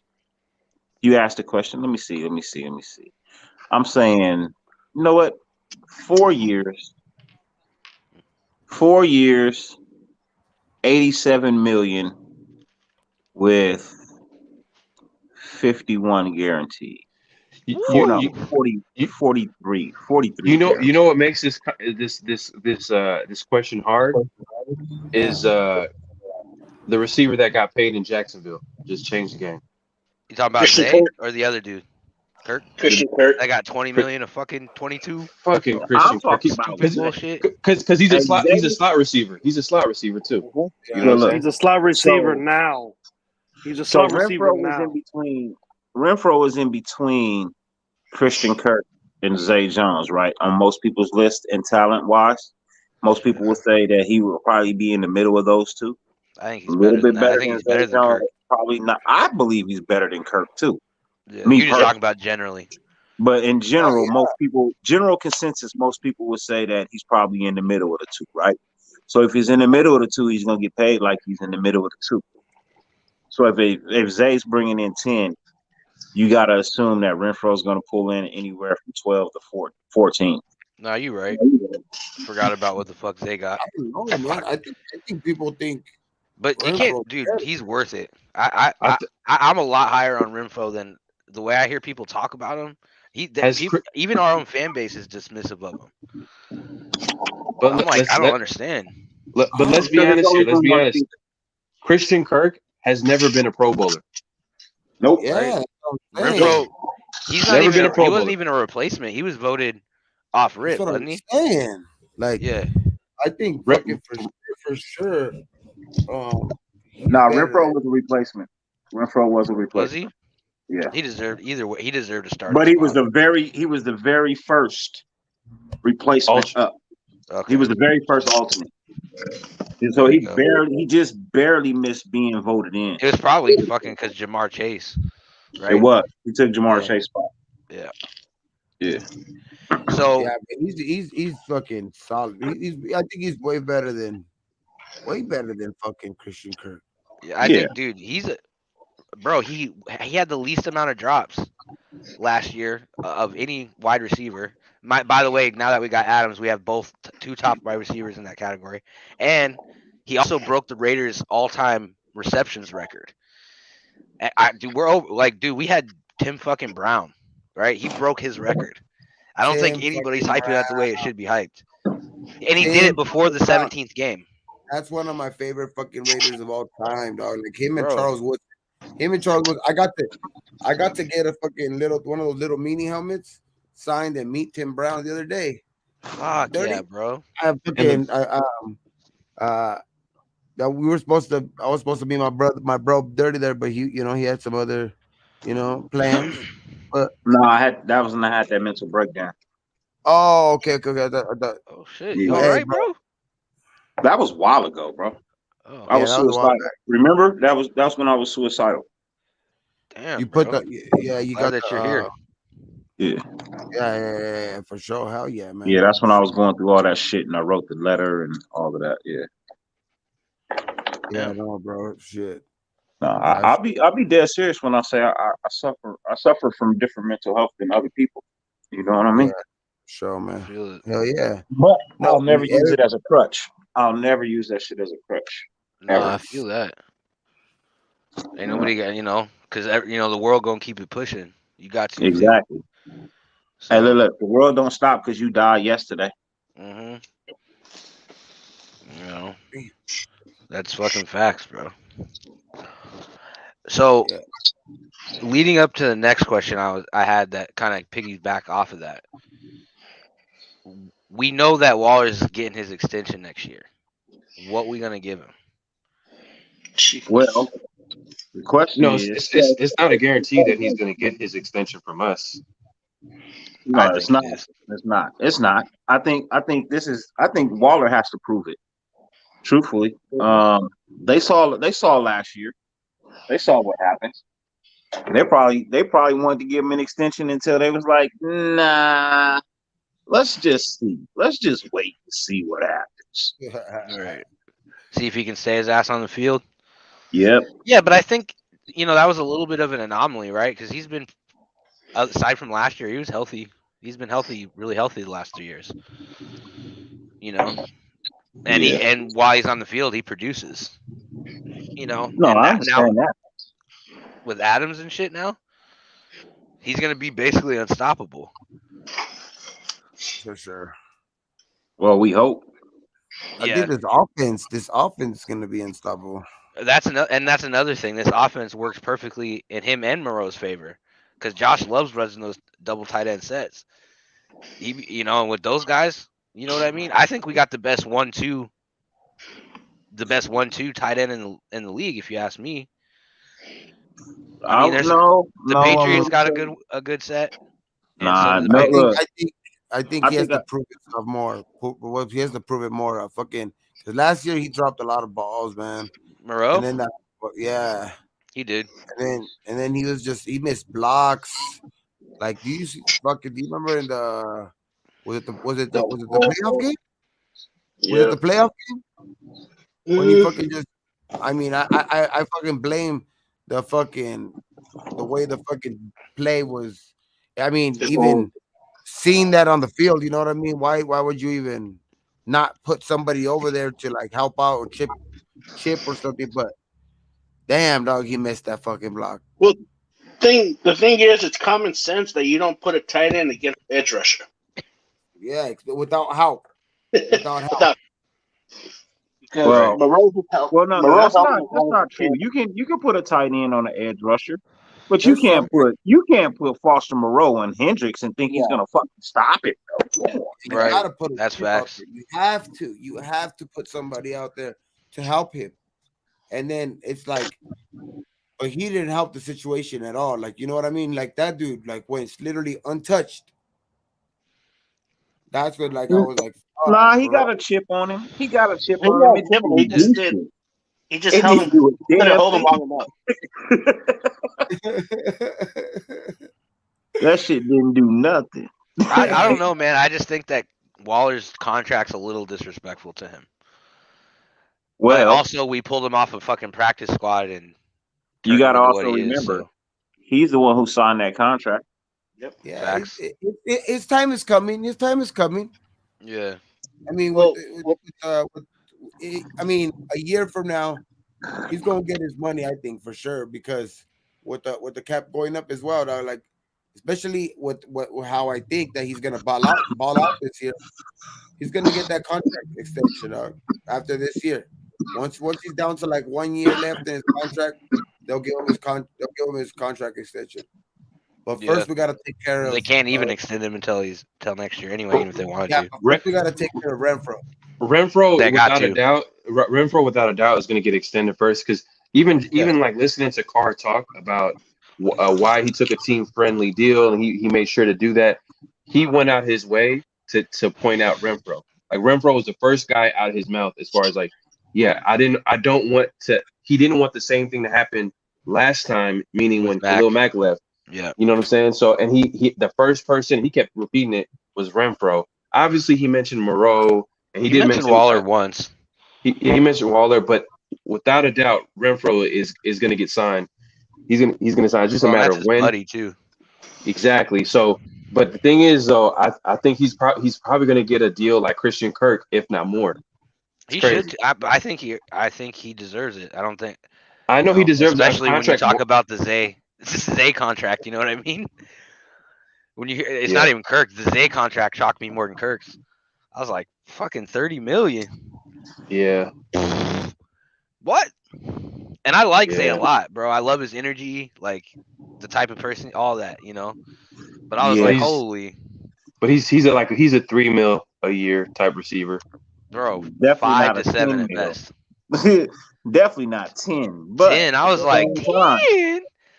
Hey, more power to him. I'm not hating. Get your bag, bro. I ain't counting his pockets. I'm just saying. Right. Hey, but that's another thing. Point, though. That's another thing that Carr has on his resume, is that he's gotten receivers paid. Yeah, dude. I've bro. That's one of the things I get hyped, boy. I'd be like, bro, how can you not say he elevates people? Darren Waller, Crabtree. He pulled Crabtree off the grave, bro. That motherfucker's career was over. Yep. You know what I'm saying? Like Aguilar, bro. Aguilar. Fucking Zay Jones. Cook. Jared Cook. Yep. Jared Cook. What about his best years are with us. Bro, Seth Roberts. What the fuck have you heard about Seth Roberts since he was You know what I mean? I know he didn't go get paid after. Yeah. But you know what I mean? Like he disappeared. He disappeared. He completely fucking went, and he got paid too. Actually, he did get a contract from Baltimore, but he disappeared after that. You know, didn't do shit. But he's made guys, dog. He's made guys, and now he has. He's made Renfro. Shit, Amari Cooper got all his money off of. Renfro gets open for sure, but he has to have a quarterback to throw it to him. And look, he got fucking 100 catches, bro. It's like shit. I think it was like 115. He's gonna get Renfro paid. He's gonna get Renfro paid. Right, paid heavily too, boy. I'm happy. So again, speaking on contracts, which fifth years are we picking up? We got Clee, Josh, and none of them. You don't think? I think Josh at least. None of them. He's the. I would say if we had to choose, I'll pick Josh. But I heard it's. I heard it's none. I heard it's none. It's like the Raiders. It's rumors. You know what I'm saying? I haven't seen anything concrete. But if I had to choose out of those three players, for sure, Josh. Right. Josh is the best. He's the best one out the bunch. Okay, so I agree with that, but I would say this. I think first off, okay, Abrams. I think that his cover thing can be fixed, especially if you put him in because we're gonna run a base of a 4-2-5 most of the time, right? So he can play your what you want, how you want to call it. Oh, wow. Your extra DB, that linebacker DB role, because he can play in the box. Have him put on another 10-15 pounds. Hopefully, it doesn't fuck with his health any more than he already. You know what I mean? Because that that type of weight can be straining, but he might be able to handle it. We'll see. You know what I mean? Because I do think in that area he can play. I even think he's not a bad like he has the speed and like it's just like a lot of times his head, like what's going on in his head, bro? Like are you saying he should be a linebacker? Is that what you're saying? He a DB linebacker hybrid. You know what I mean? Have him do more linebacker things in the box, not have him so much in space. You know what I mean? I agree with the hybrid type role, special role, but it still would be a safety because in my eyes, in my eyes, the guy gets hurt as a safety. Imagine him being a linebacker. You know what I'm saying? You're right. So I just don't want to expose him. We must be talking about Abram. So what I asked was, we got 3 fifth years coming up, 5th year options coming up, right? Clee, Josh, and Abram. And I just said, which ones would you take, if any? Josh Jacobs is the only one worth taking. Right. That's pretty much what him and I, I agree with that. But I can make a case for both of them. And I think that you can't make a case for Abrams as much as you would want to, and as much as I would love to. He gets hurt too much. You cannot. There's not a case to be made for him, bro. Unfortunately, it's just not a case to be made for him. And that's just the reality of it. There's just no case to be made for that guy. And that's by miracle. He got like some. And that is it. And that is all. Off season. Unless he got some cover skills this offseason and he balls out this year, it would get like a couple picks and shit. Then maybe. But I don't know, if he can even be serviceable in coverage, I think that makes him better. No. Because I don't want him in safe, but I don't want him in that. And then know some more. Look, I don't want to hear the word serviceable out of nobody's mouth when it comes to our players, bro. They're either good or they're not. Especially a first-round pick. Well, I just don't think that. I don't think we should be putting him in that position that often, right? I think it's a matter of let's put him in a position where his skill set can shine. Because I would rather we go pick Matthew up because I think Matthew is way more important to go get than Gilmore at this point. We put Matthew and fucking Muir back there. Let John play that linebacker DB role, and it leaves him less susceptible to being exposed in coverage. I wouldn't be mad at Gilmore though. Gilmore's nice, bro. Gilmore would be the number 1 corner hands down on this team, like without a doubt. You think he's better than Mullen? Yeah, I think Mullen's healthy, he's the best one on our roster. Nah. Up until this point, Mullen has proven that at best he's a number 2 corner. Well, up until he got hurt, he was the number No, one man no, corner in no, the league. no. That is not true. We are not going to downplay this kid like he was not one of the top man corners just a year and a half, just 2 years ago. Well, dude, before he got hurt, Yes, he was the top man corner in the league. Bro. Let's not act like this kid is garbage, bro, just because he got hurt. Did I say he was garbage though? No, you did. No, but I do think he'd be number one. Bro, I didn't downplaying him. You're downplaying him at number two. But I think he's I think he's a number 2 corner. I don't think we have an as of right now. I don't think we have a number 1 corner on the roster. Oh, dude, I think him and Rock both. They can, and there's nothing wrong with that. They're still talented corners. It's just that you cannot tell me that these guys are proven number 1 corners. I would say not Rock. Because he's always played the number 2, but he also was top 5 in coverage last year. He was a top 5 in man corner. coverage. In man coverage. In man. Well, we're going to be playing mostly man. No, but then they're going to play both. But it's just that Graham likes to have the comfortability to have his corners run man. It's not the fact that he doesn't run zone. Like obviously, no, you're 100% right. They are going to run both, but I can guarantee you that man will be the majority at the end of the season. Will be the majority coverage ran at the end of the season. A corner was cool though, because we got solid as a corner. Like we got Everett. Hobbs, he played a lot of Hobbs, minutes last year for Baltimore. Hobbs, Everett. We picked up a lot of man corners. Mullen, Rocketson. So that just tells you what he's going to want to play more of. And dude, Nate Hobbs was the top slot corner in the league last year. I don't think anybody realizes that, but he was number 1. He had the highest grade. And that's another X factor. I'm glad you brought him up. I think Nate Hobbs has a good chance of starting on the outside. He could. He played a lot of Illinois, right? Can't play outside that way. Man, just looking at what McDaniel said, he put in subtle hints. When they asked him about Hobbs and how he is, they talked about him playing that nickel spot. McDaniels went out of his way to say that they're looking at Hobbs at every cornerback position. I'm just saying. No, you're right. I heard that too. You know what I'm saying? That should tell you something. I think he brings that type of versatility. His skill set. I think he could be a number 1. I think Hobbs could be a number 1. In this defense too. In this defense. Closest one, I think, on this defense to be a number 1. I like Mullen. I like Mullen too, but I think he has the skills to be the number 1. He has that it factor. That's what I like about him. He just got that playmaker vibe. You know what I'm saying? Well, so I would argue this though. Isn't keeping him in the slot? Because I'd say in this day and age, the slot corner is just as important as that number 1 outside corner. It's very needed. So that's what I would argue. So do we take him from there? You know what I mean? But guess who's a slot corner that they signed in free agency? Avery, right? Yep. Yeah. Right. Yep.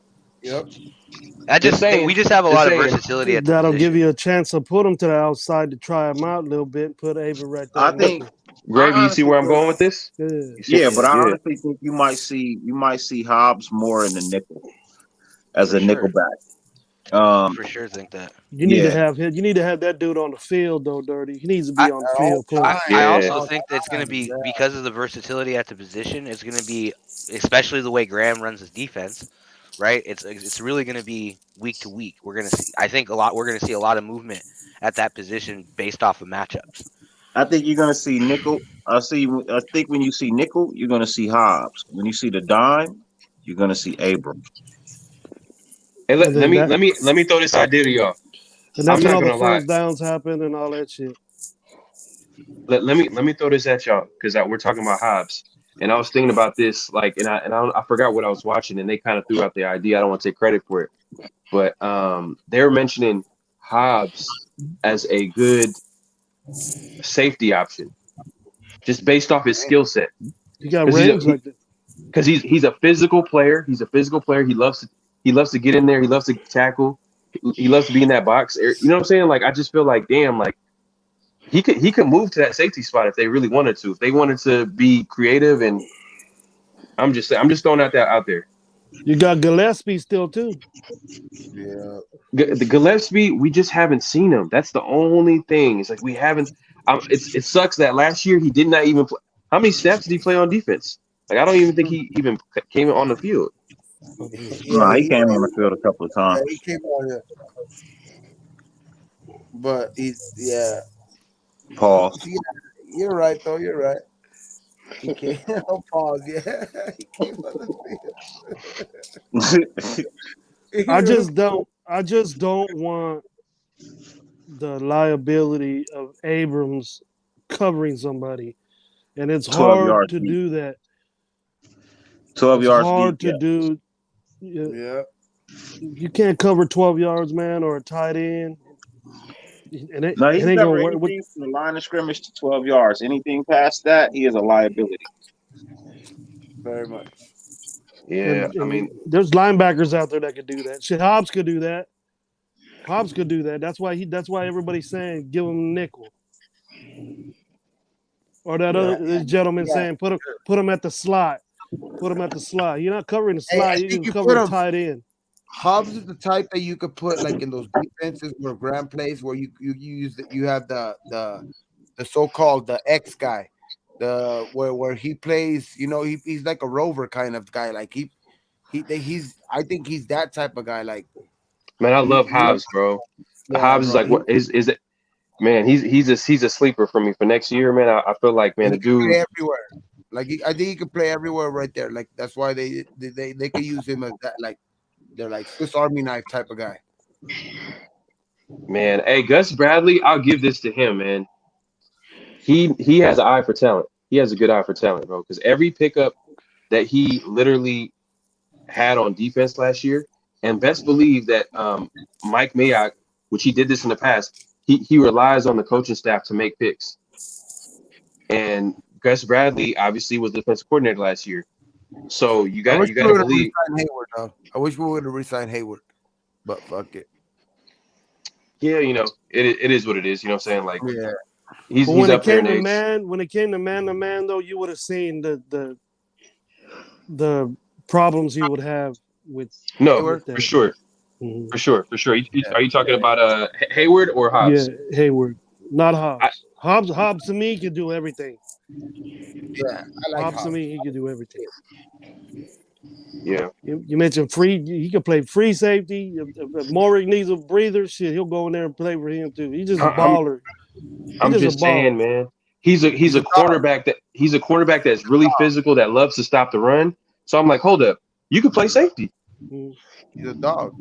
You know what I'm saying? Like you can easily play safety. You can play that strong safety position. But you know, I'm not a coach. I'm not. You know, at the end of the day, they got to make that decision. But bro, they could even move Diablo and he back could cover. And he could they cover. could even move. They were talking about even moving Diablo back there at safety. That's another guy I love, man. Diablo he's gonna be so much better. He got maybe about 10 more pounds a game. He'd be a good linebacker. He'd be an awesome linebacker. He played safety in college, so like that's why they were saying like on some plays you might even see Diablo on safety. Man, we got a lot of hybrid interchangeable pieces when it comes to linebackers, defensive back, and even front line as well. You know what I mean? You look at a Malcolm Kuntz. Malcolm Kuntz can play down on the front line. You know what I mean? He can also drop back and play a linebacker. You know what I mean? You know, you look at Gillespie. You look at Devon Diablo. You know what I mean? These guys can play multiple positions. You know what I mean? Hobbs, multiple positions. Abrams can play multiple positions if, you know what I mean, if he buckles down and accepts the role. You know what I mean? He can play linebacker. Not the middle, but he can play a containing linebacker to watch the pass out the backfield, even blitz in certain downs. You know what I mean? You got a lot of interchangeable pieces. This defense is gonna be crazy. I'm telling you, man, this season should be a fire ass season. You got an offense that you got a game plan for that consists of Waller, Renfro, Derek Carr, and Devontae Adams and Josh Jacobs, right? So now you got to try to figure out how to stop that. Then you got a defense that you have to scheme for. And the first and foremost, you got to figure out, do I want to stop Chandler Jones or do I want to stop Max Crosby? Because if I can't stop both of them, I can only stop one. But Nichols is going to show out too, bro. And then you got, let's just say they end up playing Clee on the inside where Clee is, oh, Jesus. You know what I mean? If they got fourth down, yeah. If they got fourth down, Cleveland that's going to be an issue. Yeah. That's going to be an issue. Then you got to rock your sin and the Trayvon Mullen on lockdown corners.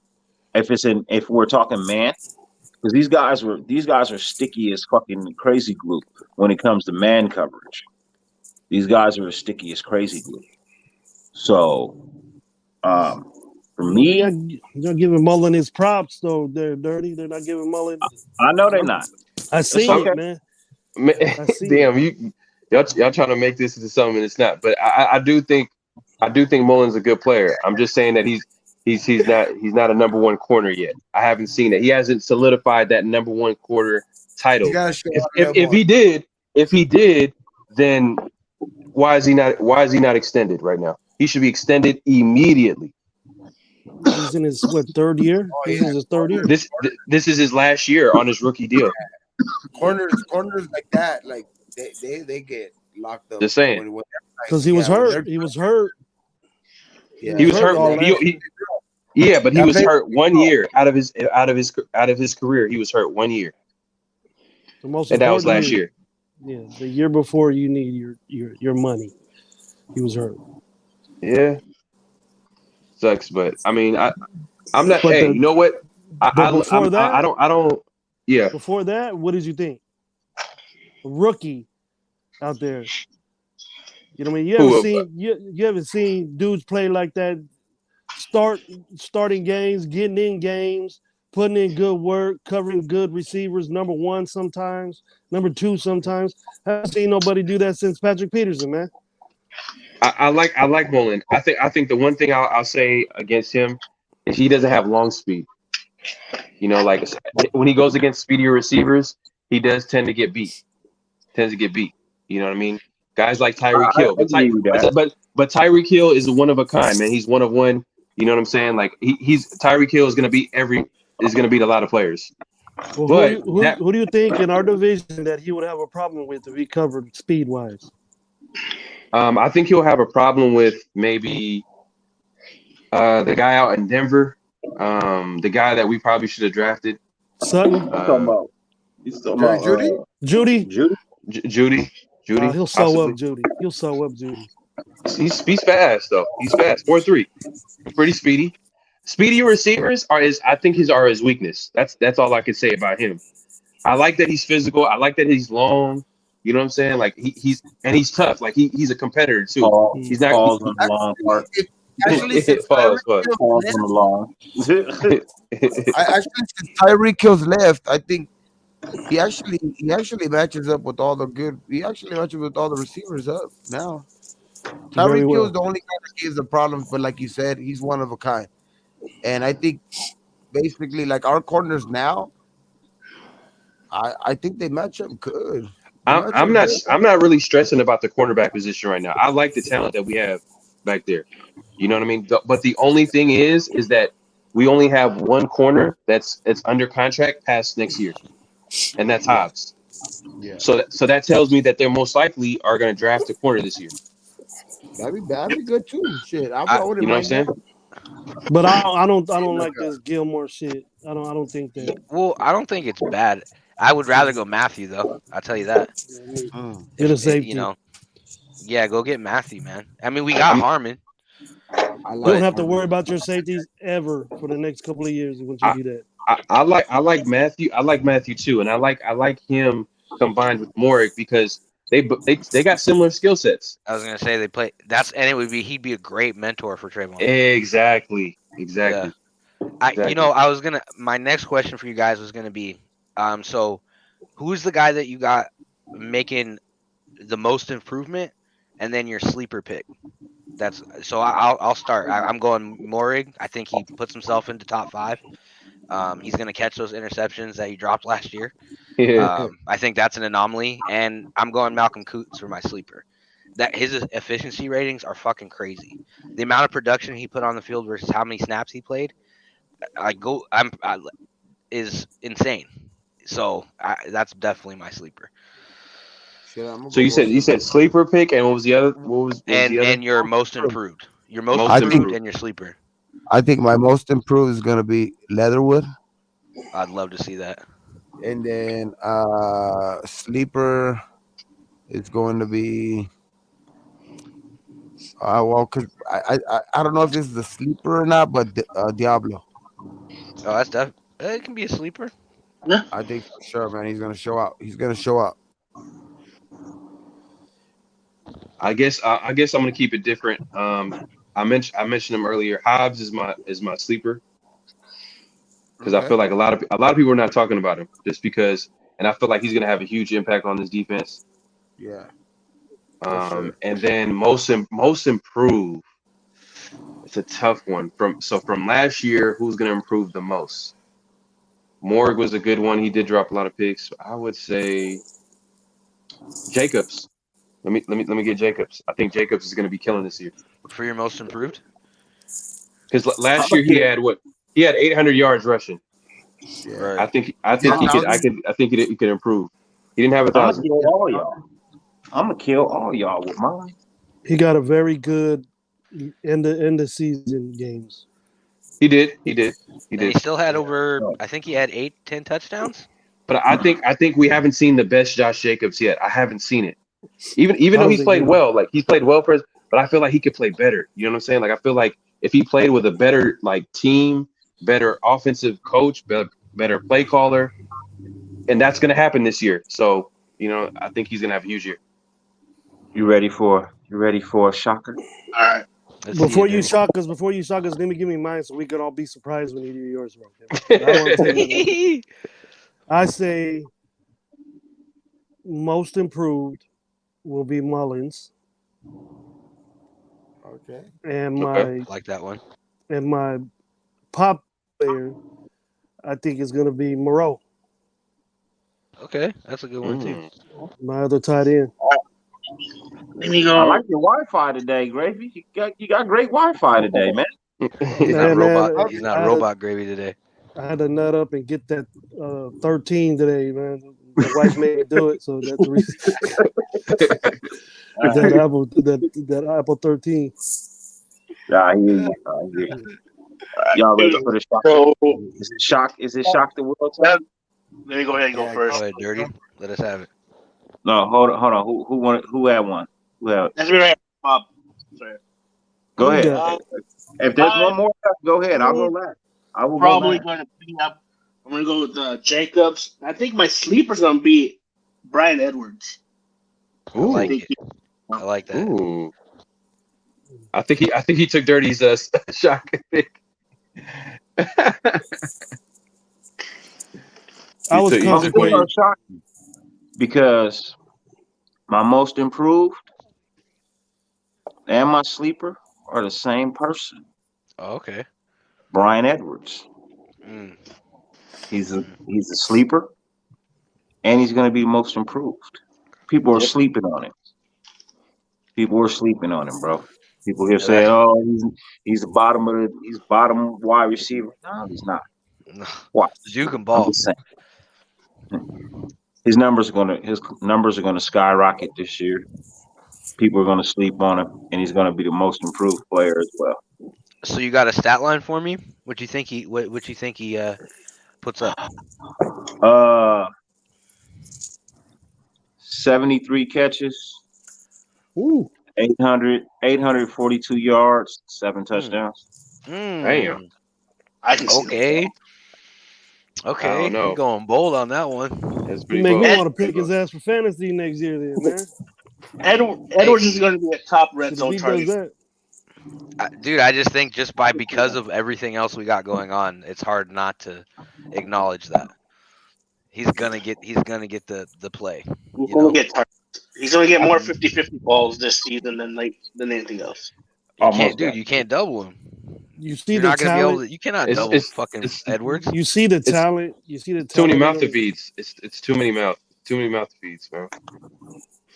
I think. Why would you double Edwards when you got DA and Renfro and Waller? Go ahead, double him. Go ahead, do that. Why would you double Edwards? You would lose. I would fire you at halftime. Right. I would fire you at halftime. Like, oh no, no.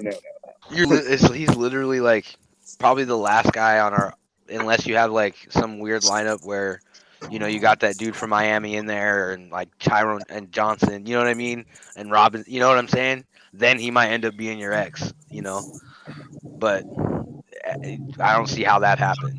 So, it'd have to be some catastrophic shit to see something like that, right? Yeah. No, the only thing I have against it, I wouldn't be surprised. The only thing I have against the Edwards is that it's not the talent. It's more like now that we've gotten Adams, now that we've gotten a more premier offensive, coordinator, whatever, play caller, there's going to be a totem pole on offense. And obviously you're going to have to, the ball is going to be going to Adams, Waller, Renfro, and then everybody else. And obviously they're going to run the ball, and Jacobs is going to get his plus the other running backs. So Edwards is probably going to have to like fight for his targets. So that's the only thing I can say about that, about Edwards.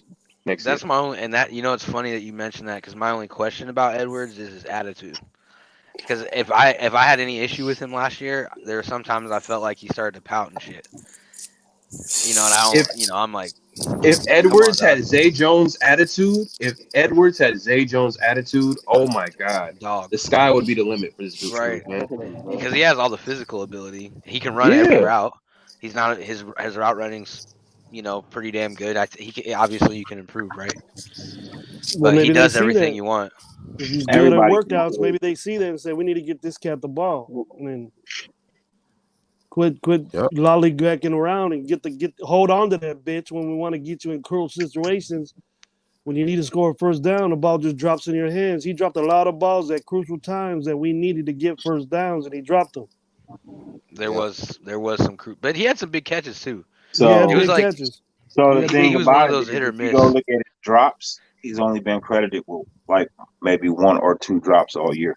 And they were very, very important drops that he did, though, Dirty. Really, Dirty? It wasn't a lot. Because the guy was very clutch in crunch time. Yeah, I was gonna say there's some times that in the fourth and overtime where that man just he did it against Cincinnati. The Ravens game. Did it against Cincinnati that got us a first down. And that was a clean ball. You couldn't blame that on Carr. Yeah, we should have had a touchdown in the first game to end the game. He got touchdowns called back. He got like 2 or 3 called back because the offensive line or something. Yeah, oh man, that shit makes my fucking heart hurt, bro. But that some drop of the shit the offensive Bears. line pulled. The Bengals game that I think at the end of right before the second half, that drive, because we were driving and the offensive line got so many penalties they pushed us the fuck out of field goal position. Even I was like, dude, what is this?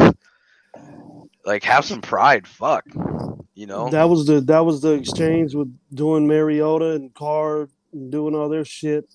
It messes up the line, man, when you do stuff like that. When you have a different cadence, you have a different guy back there. Football, they hear a different voice. It's different, man. No, I feel it. Yeah. People say stuff different. What? Why the fuck they didn't let Marcus Mariota throw all year but one time? Because he can't. Because he can't throw. Bro, he can do it enough to where he has enough of an arm to they gotta respect it, right? At some point, like if you're if you're doing the same thing every time, just running him, right? You don't think 1 or 2 passes could get by? Shit, just leave the car in there, put him at a wideout or something, and throw it to him, and you get the first So down. y'all remember when he came in last year and played for Carr? Not last year, but the year before last, when he came in and played when he pulled his groin. Right? Do you know we only ran 10 plays the whole game? We ran the same 10 plays the whole game. Yep. Really? It was all I mean, air I raid. guess that makes sense. Zone air raid. That's what he did. That's what he did in college. I think the playbook was too complicated for him. I think that was a problem in Tennessee too, wasn't it? It was said he didn't read defenses. He didn't have good. He didn't have good comprehension. He doesn't read defense as well. But he still has but sometimes on his gives on his plays that he would give on his option plays, it would be the wrong. He would give it or pull it out. Pause. He would pull it out more. I don't know. And go with it. Get stuck. Pause. Yeah, I did it. Or did he would keep it? He would keep it. I'm old school, baby. I don't pull out. I like Mariota, man. Hopefully he does well in Atlanta. Me man. too. You think he's gonna ball out? What do you guys he seemed think like a good guy, bro. I think Atlanta's on a rebuild. Yeah. Yeah. Do you think he's gonna use him for that? Is he gonna be worth a shit? Competitive? A bridge quarterback. He's like a bridge quarterback. Yeah, but I hope he plays well. I hope he plays well. He gets hurt a lot. Everybody in the NFL, I hope they play well. Right. Yeah. But let's just be I honest. hope he plays well. I don't know about that. Fuck Kansas City. Fuck the Broncos. Fuck the Chargers. I say that because I don't wish ill on no man. You know what I mean? I don't want no one to get hurt. Yeah, no. Yeah. I fuck their season, I though. wish everybody well. I just don't want them to do good. I just don't want them to. Look, I want you to. Or do maybe good I just want the because I Raiders to play. be better. Look, I want everybody to do good because I play fantasy football, right? I feel that. Fantasy football. No, I feel that. And I'm playing for cash, right? So you can't just have your team. You know what I mean? Like, But bro, you ain't picking Mariota for your quarterback. Hell nah, I'm not. You crazy? Yeah. But DC is my starting quarterback every year. Every year, DC is my starting quarterback. Hell yeah. I usually get DC, and I've been riding with the kid from Buffalo for about 2 years now. If you get a dual quarterback in fantasy, you're winning. I'm sorry. We got Jackson. Kyler Murray's fire. I had Kyler Murray last year. Yeah. Kyler Murray, Josh Allen, you know what I'm saying? He started off good, but for me. Defense started figuring him out. Yeah, Bro, that motherfucker was wilding earlier in the offseason, wasn't he? Yeah, no, early in the season, he was giving me like 40, 50 points. I'm talking about this offseason. That shit he was saying, that letter he sent. Yeah. Are you what the fuck? You sent a letter? Settle down, Greenberg. I live in Phoenix. Kyler Murray right now. He wants. He's asking for Bro, that man wants their entire cap. He wants $45 million a year. Bro, he wants to get. He needs to shut the. How about he stop melting down at the end of the year and then ask for something? Who's this? Murray. Kyler Murray. Yeah. $45 million a year. He wants $45 million. Murray's ego is so huge just because he could have been drafted in baseball, and obviously he could have got he could have got paid even a bigger contract in baseball if he was pretty good. Go the fuck Arizona will give it to him once. I bet you Arizona gives it to him too. They go play baseball then, man. Exactly. Shit, go to you baseball. made your choice. You made the choice to play football. Crazy. Now you're the one that's out here that's way too small for this motherfucking sport, getting your back fucking broke. Looking like that's a on fucking you, bro. So he was a top 10 pick by the A's. These ain't Oklahoma, bro. This ain't Oklahoma. Tell him it's different. He looks like a fucking high school kid amongst grown ass men, bro.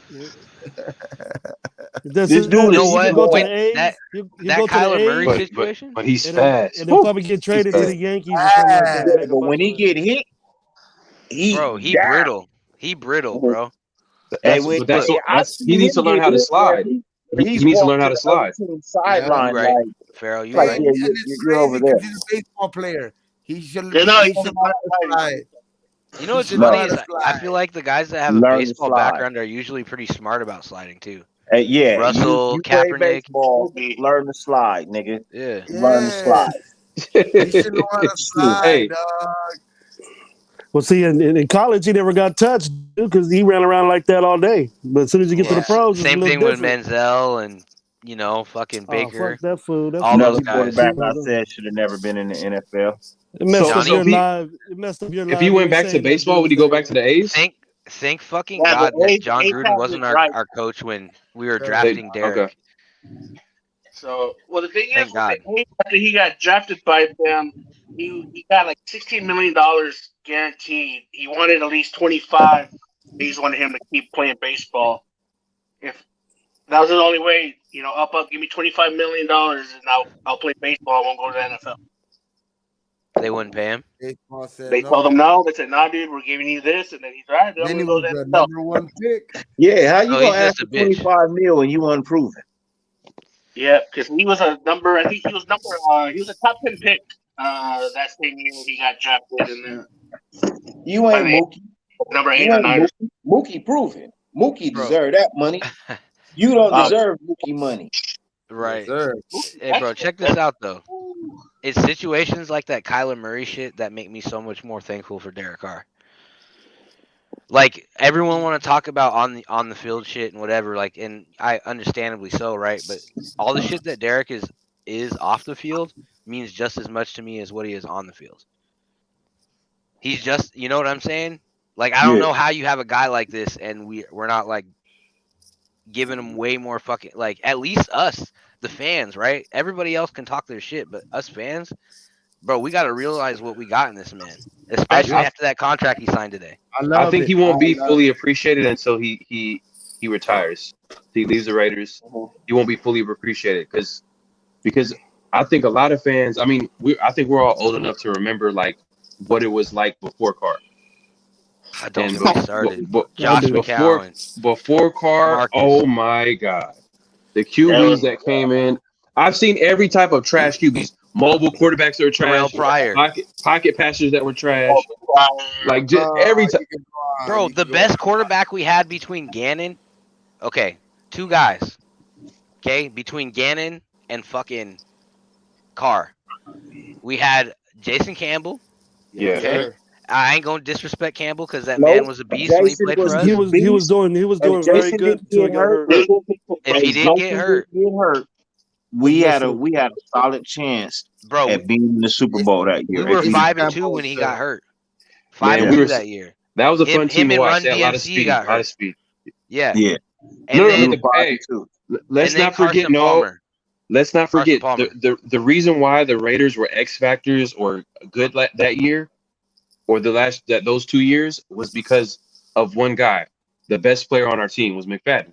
We can't lie. Run McFadden, DMC, baby. when he was healthy, for that 2 years that he was healthy, he was the best player on our team. Bro, this man had multiple 200+ yard games. Also, Hugh Jackson. Hugh Jackson was calling plays at the same time. Hugh was the coach. Yep, Hugh was a good play caller. Underrated. Yep. But you know why Hugh got fucking fired though, right? The trade. The trade. He traded. He wanted a personnel decision. Carson Palmer. And Campbell went down, we needed a quarterback, and he made that trade for Carson Palmer. And it didn't work out. We ended the season 8-8.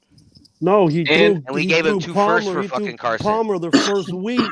Palmer was on his couch watching whatever he was watching, and then he called him up, and in that same week he had to play. It was a mistake. It was a bad mistake. 2 first-round picks for Carson Palmer, bro, and whatever else we gave up. And I'm not gonna lie, I just didn't when Al Davis died in 2011, like, and he cried. I thought it didn't look genuine to me. It just kind of came off a little bit. No, disingenuous. Yeah, I just like, what the hell? You don't barely know that guy. Like it seemed kind of weird. I don't know why. Like, well, you got to remember when Al died, Herm Edwards took over everything. Did he have a GM? Herm did? Herm Edwards? Not Herm Edwards. Hugh Jackson. Hugh Jackson. I was like, Herm Edwards. Bro. I'm sorry. I apologize. Wasn't he in college? I'm high, man. I got you, bro. I got you, bro. He had control of everything. Man. Gee, golly, buddy, give me a break, man. I got you, man. Hey, dude, where's my car? I got you, man. Dude, where's my car? Where's my car, dude? Dude, where's my car? Yeah. Man, you could be an actor. You could be an actor I've been before in a that white situation dude. more times I care to admit. Hey, man, you know it's funny. Hugh Jackson was underrated as a play caller. Like those 2 years, like you know, surprisingly, it started with Tom Cable as head coach, and Hugh Jackson was the offensive coordinator. Then Tom Cable got fired, and obviously, I think Hugh Jackson became the head coach. And one of the big things that was actually helpful in Darren McFadden's success with the Raiders, even though it was short and he got hurt, was that Hugh Jackson actually approached DMC, whatever you want to call him, McFadden. Yes, sir. And he asked him, like, what plays do you want to run? And I love when coaches do this. I love when I hear coaches say, like, what plays are you good at? We're going to put you in a position to succeed. Like, you know what I mean? Like, I just never got when like coaches try to force their system on players. I get it that every coach has their system, but you also got to recognize the talent that you have and adjust to that talent. You know what I'm saying? That's why Belichick is great. That's why Belichick is great. He should have known that he was offensive coordinator. Why is he asking him right there? Well, because there's still another guy that superseded his decisions.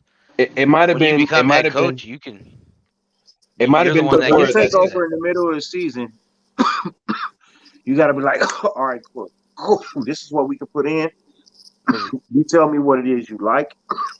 We'll put that in. That's what we're gonna focus on. I can't give you my whole plate. We can't do a whole new changeover. But no. But I might have misspoke though. I might have misspoke. It might have been like the year. He was the offensive coordinator like that the year prior. So like 2010. Yeah, 2010 to 2011. 2010. That's when we went 8-0 in the division. That was and didn't make the fucking playoff. You know, we're the only team in NFL history that has went undefeated in the division, didn't make the fucking playoffs. Because we went 8-8. We lost all the games and started winning the division. Bruh, that makes my heart hurt, bro. I'm like, yo, fuck. That was Jason Campbell year, right? When he was healthy all year? No, that was the year we got hurt. Then that was the year we got hurt. That wasn't the Carson Palmer. No, because the Carson Palmer year, we were when we had to go trade for him, we lost to the Chargers in the last game of the season. They beat us to go into the playoffs. But you know what hurt? You know what game hurt? That was a big game that we lost. Was that Detroit game? Oh my god, that was a heartbreaker. Oh, Calvin came in there and fucking dogged us, bro. Fucking Rolando McClain was guarding Calvin Johnson. Fuck that Rolando McClain. That guy was a bitch, bro. They had him covered because that's when they had was the Bresnahan as a defense. We should not have ever drafted Rolando McClain. He did not want to play for the Raiders. He said that before he even got drafted. He was like, I don't want to be there. Well, Al Davis didn't give a shit. He picked him anyways. That's probably why you picked him. I love Al. Rest in peace. But goddamn. That's why probably he picked him. Can we talk about Mark Davis and how he's improved as an owner? I fucks with Mark Davis, man. This man has not only been a decent owner, but he's gotten better as he's gone along. And it's palpable. You can see it.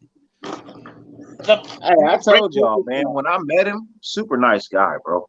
Where'd you meet him? You know, I met him at so I went to watch the Raiders and Dallas Cowboy preseason matchup at Dallas Cowboys training camp here in LA. Yeah. Yeah, not in LA, but it's no. I know what you're talking about. Oxnard? Oxnard, here. Out there, right outside of the Bay, right? Yeah. So it's Oxnard, you know what I mean? I went down there to see them practice. You know what I mean? Scrimmage. It was open to the public. So I got a chance to go down there, and then the team hotel, we all went over, like a couple of people, not a lot, you know what I mean? I want to say out of 500, maybe 20 people went over to the hotel. Right. You know what I mean? To the team hotel, and we're standing outside hoping to get a glimpse, you know what I mean? And get it out across the street. Right. So Mark came out, you know, a couple other players came out. Gabe Jackson came out. That was his rookie year. Hell yeah. I believe it was his rookie year. It was DC's rookie year. Yeah, then it was Gabe's. Khalil Mack's rookie year. Yeah. You know what I mean? Yeah. So Gabe came out, went across the street to get something to eat. You know what I mean? And then Mark came out. He spoke to the fans for a little bit. He was like, look, I'm about to go get something to eat. So I'll probably be over there about 35, 45 minutes. He said, if y'all still out here, so that when I come back, I'll sign whatever y'all want me to sign. We chit chat, talk it up, whatever. Man of his word. 45 minutes later, he came back. He was nice and full. Signed some autographs. Answered a couple of questions for people. You know what I mean? Cool guy. Yeah. You ask him anything? I asked him about building this because that's when they were still in Oakland. Mm-hmm. And that's when I asked him about relocating. And he was like, where should we relocate to? I said, what about that stadium in Diamond Bar that's being talked about? He said, I'm assuming you live in Diamond Bar. I said, yes, I do. He just kind of smiled and just kind of went on to the next question. You know what I mean? Didn't even give you an answer. Nah, he just kind of looked at me. You know what I mean? Because we were we had a stadium on the here. You should ask him where he gets his haircut.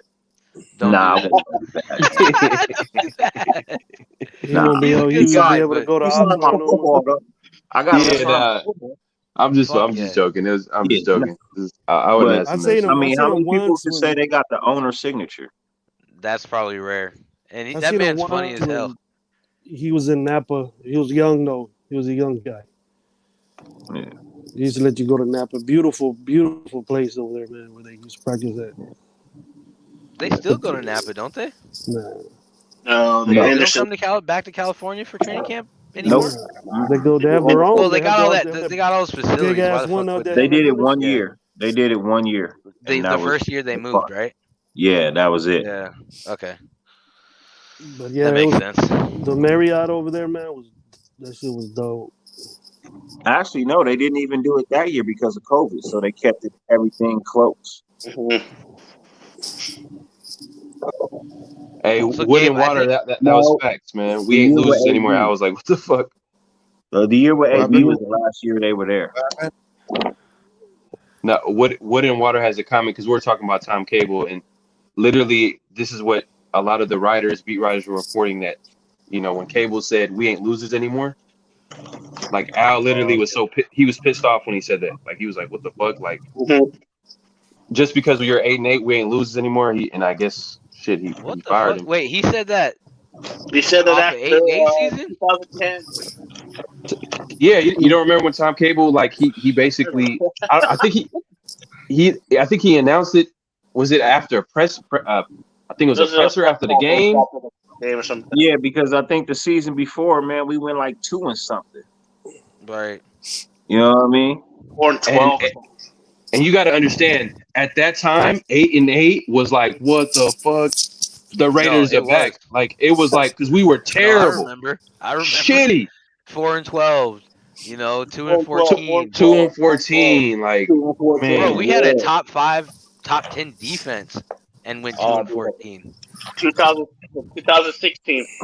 Stu was there. You want me to tell you the reason why Tom Cable got fired? What? Why? Punched an intern. Oh yeah, man, that motherfucker deserved to be punched. Al Davis found out that he was. Oh, that's right. Committing adultery with his wife. Wait. Tom was fucking Al Davis's wife? Yeah. No. No. It was. Wait. He had side chicks almost at every game. He had side chicks at every game, and Al Davis didn't like that because he was a married man. Oh, he was so that was my bad. So he didn't condone that type of. As far as the coach is concerned, you know, that's how he got fired. Well, he figured if he couldn't trust you as a man, he couldn't trust you as a coach. Mm-hmm. You know what I mean? If you would do so much as to do that to the woman you said your vows to in front of God and everything, what would you do to me? And I'm just the owner of the football team. Sure. That's how he looked at you. That's how he looked at everybody. And that's the thing is Al Davis didn't care about him punching the dude. He was more worried about that. Oh no, he loved the punch. He didn't give a fuck about. And Al let people live too. You know what I'm saying? I'll let people live. So he must have really bothered him if that was, you But know. if you touch, you mess with little kids, you mess with raping stuff or committing adultery, things that he believes in that ain't right, he pretty much gone, man. Unless you contradict what his thinking is. Like Lane Kiffin told him that he didn't want. Well, Lane was a fucking idiot. No, he wasn't. He wasn't, bro. No, he Lane was disrespectful though. I'm not Lane, gonna lie. Lane wasn't given an opportunity, bro. Lane was not given an actual full opportunity to show what it is Hold he could on. actually do, man. But Dirty, did you hear all the shit that he was pulling? Bro, first off, he was the youngest coach. Who doesn't do that? No, I though? remember. I remember. What shit do you know that he was doing? Bro, he was doing all sorts of shit in the background, bro. And he mention like what? just he well, first of all, he would directly contradict Al Davis in front of the team. He didn't like shit that, and Bro, I'm not saying he was wrong. Hold on, Do you know I'm why? not saying he was wrong. Why he was contradicting him, right? But the fact that he was doing it in front of everybody, like, you know what I'm saying? He was doing it openly. He was in the press talking shit. But You do know you know Al don't why? get down like that. Do you know why? A lot of he had a different philosophy than Al on a lot of shit. It wasn't the simple fact that he had a different philosophy from Al. Al wasn't letting him do what Lane wanted to do, bro. He did not want to draft Jamarcus Russell, bro. He was pissed after that. And he was right about that. I know. As soon as you said what you said earlier, yeah, I know. And we all agree on that. It started from He wanted Calvin. He wanted Calvin Johnson. Yeah. He wanted Megatron. Right, I know that. Yeah, bro. You know, but the way he went about shit after that, for him, he was done. Bro, was done. You are grown. How did Al Davis not want? How did Al Davis not want Megatron? Like, he fits what a Raider. Dude, think about what Jamarcus. He checks every box. He checks every box. The height, the speed, the size, everything. So did Jamarcus. But not as much as Jamarcus Russell could throw. Jamarcus Russell could throw the length of. I will say this. I will say this though. His pre-draft workout I heard was legendary. Like it's bro. He's insane athletically. His arm count was nuts. Yeah, bro. But Bro, we had Timmy, and then we had what other Man, I think the NFL was too big for him, bro. I think the NFL was too big for him. Well, Bro, he like really wanted to pluck them USC guys. He was into that. Because he wanted to pluck. He interviewed first. He tried to get the offensive coordinator guy, the Michigan, whatever his name is. He was at Sarkisian. He wanted to get him to be the head coach. He denied it. And the next one in line for that one was Lane Kiffin. Lane Kiffin Kiffin was the quarterback. Wasn't he the head coach? I thought he was. Lane was the QB coach. That's when. Or was it Steve Carroll? Was the offensive coordinator for Steve Carroll. Steve Carroll was Pete Carroll. Coach at the time. Sarkisian was the offensive coordinator for him, and then he plucked those guys because that's what Seattle was doing really good. And he goes, "Well, I'm gonna rip off these guys from USC," and then because the philosophy was there. Piggybacking off what Al is saying right here, but Al never let his young coaches pull control. The reason why he went after young coaches is because he wants control. Exactly. Exactly. Yeah. And you just made a point right now, Gravy, that you said that he wanted to get Sarkisian, but Sarkisian was like, hell no, I don't want to go to that type of situation. Because at that time, Sarkisian had more, I don't know how you want to say it, options. He felt more comfortable in his at that point of his career to be like, no, I'd rather go to USC job. He's seen the USC job opening up for him there. Exactly. Kiffin didn't see that. And who wouldn't want to coach at USC? You know, so he's seen that. Yeah. So, well, and I will say, Al's infatuation with Jamarcus, man, first of all, he went and took LSU to a championship. Everything he did was off the charts, other than maybe foot speed. You know what I mean? This man could throw the entire length of the football field from his knees. Where the fuck is he at now on his knees? No, probably. You're right. No, you're right, homie. That's you're right. Past, dude. But I'm saying before we lost with him. That. We lost with him. So. No, he was trash. Absolutely, do like shit. dude, Hey, I going don't back think to there's what, a bigger draft bust. I giving that dude no props, man. No, but I'm give it. not. I'm Going back just to what explaining the thought process prior. going back to what Dirty said about Jamarcus Russell, like it was too big for him. I think, in my opinion, I think that if he went to a better, I guess, a culture team, he might have had more of a chance. Bro, this man Because was the worried about his Raiders at own that brand. time, that's why like when teams when they draft players, they do their research, they do their due diligence. Is this the right player for this type of team? Because if, just like Dirty said, it was too big for him. But if he went to, like, let's say the Patriots, you know what I'm saying? Best believe They he already would be. had Tom at that point, but yeah. Oh, The Patriots wouldn't have been as but dumb to pick honestly, him number bro, one. I don't think it matters where he would have went, bro. I It was a honestly mentality. don't believe it matters where he would have went, bro. You know what I mean? Because when I a think it coach does. listen, this explains everything you need to know. I give you something. I say, hey, go home, take a look at this, come back, tell me what you Oh like God. about it. Oh, And that's what, you know what I mean? And that's what we're Oh gonna do. God. All right, cool, coach. No problem. Just so Now, everyone you go knows in the home, chat. right? Look, you go He home, got to Farrell. himself, bro. He thought he was You go tight. home with the disc, the DVD. You know what I mean? You take it home. You don't even look at it. Bless you. You don't even you a quarterback in the NFL, man. You want $100 million, right? But I just gave you something, and you ain't even look at it. He got 61 But then million you come to guaranteed. work the next day. And I'm like, hey, yo, Pharaoh, you check that out? Oh yeah, coach. Yeah. Yeah. I seen it. Yeah. All right, There's cool. nothing on it. What you like about it? You know what I mean? Oh, coach, I love everything.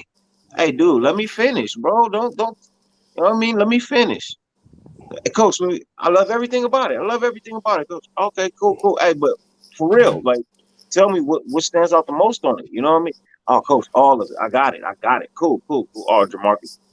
Hey, Pharaoh, you know what's nothing on that DVD, right? Yeah, Good one, bro. Good one. I heard that story. It's a true story too. No matter where he would have went, he was not ready for the NFL. And there's no team that would have made him ready for the NFL. No. At all. Nowhere. He was just not that dude. But and he got let a me- 9. And he got a 9 on the Wonder He League. wasn't made for the NFL, dog. He was a college player. That's it. And then he came in 35 pounds heavier than he was drafted. He was over 300 pounds, right? Offensive lineman. He's an offensive lineman. Yeah, he weighed over 300 pounds. Yep. But let me hear me out. Because not every player is created equal. I think at the end of the day, like, not every player can succeed in every situation. Some players can handle the big stage. Like, for example, like some players can play well in LA. You know what I mean? With the bright lights and the stars, they can play in that stage. Some players can't. They got to leave LA. They got to go to like a smaller market or whatever. Now, the reason why I'm using this comparison is that, like, if a Jamarcus Russell went to like a better culture, a better team, better coaches, a better infrastructure, at that time, the Raiders were dysfunctional, up and down. You know what I'm saying? It wasn't just Jamarcus Russell like doing crazy shit. Best believe other players were doing whatever the fuck they wanted to do. Oh, coaches! You just told. Hey, Gravy just told me that Tom Cable was over here having side bitches on the side sideline. bitches every game. You know what I'm saying? Like, that's just a sample. You know what I'm saying? That's just a little sample. You know what I mean? So I hear Jamarcus what you're Russell's saying, bro. and Jamarcus Russell, a guy that's a young player coming out of college, his ego is crazy. You know what I'm saying? Like, he thinks he's number one pick. He's getting paid $30 million. You know what I mean? Right off the bat, like, Didn't he get 61 million guaranteed? and he's going to a team that has no infrastructure. Players can do whatever they want to do. That's I think crazy. it was 50 mil at the time or something, like 50 mil guaranteed. Because that was before they had the rookie pay scale, right? They put in the rookie thing right after that. Basically because of him. Yeah. Because of him. And the Jamarcus Russell rule. Yeah. We're giving Jamarcus Russell more time than what he played for us for. Tell you that. That's facts, son. Yeah. Fuck. No, boy. and I get it though. I get it. He was a bust. He was a bust for sure. I get it. But I also understand like certain players don't succeed in certain situations because they're not built for it. You know what I mean? That's why these teams, they have to do their research. They gotta interview these players. It's not just about like, oh, being this tall, this fast, and oh, you're guaranteed. No, you gotta It's have just that like buying a mindset. car.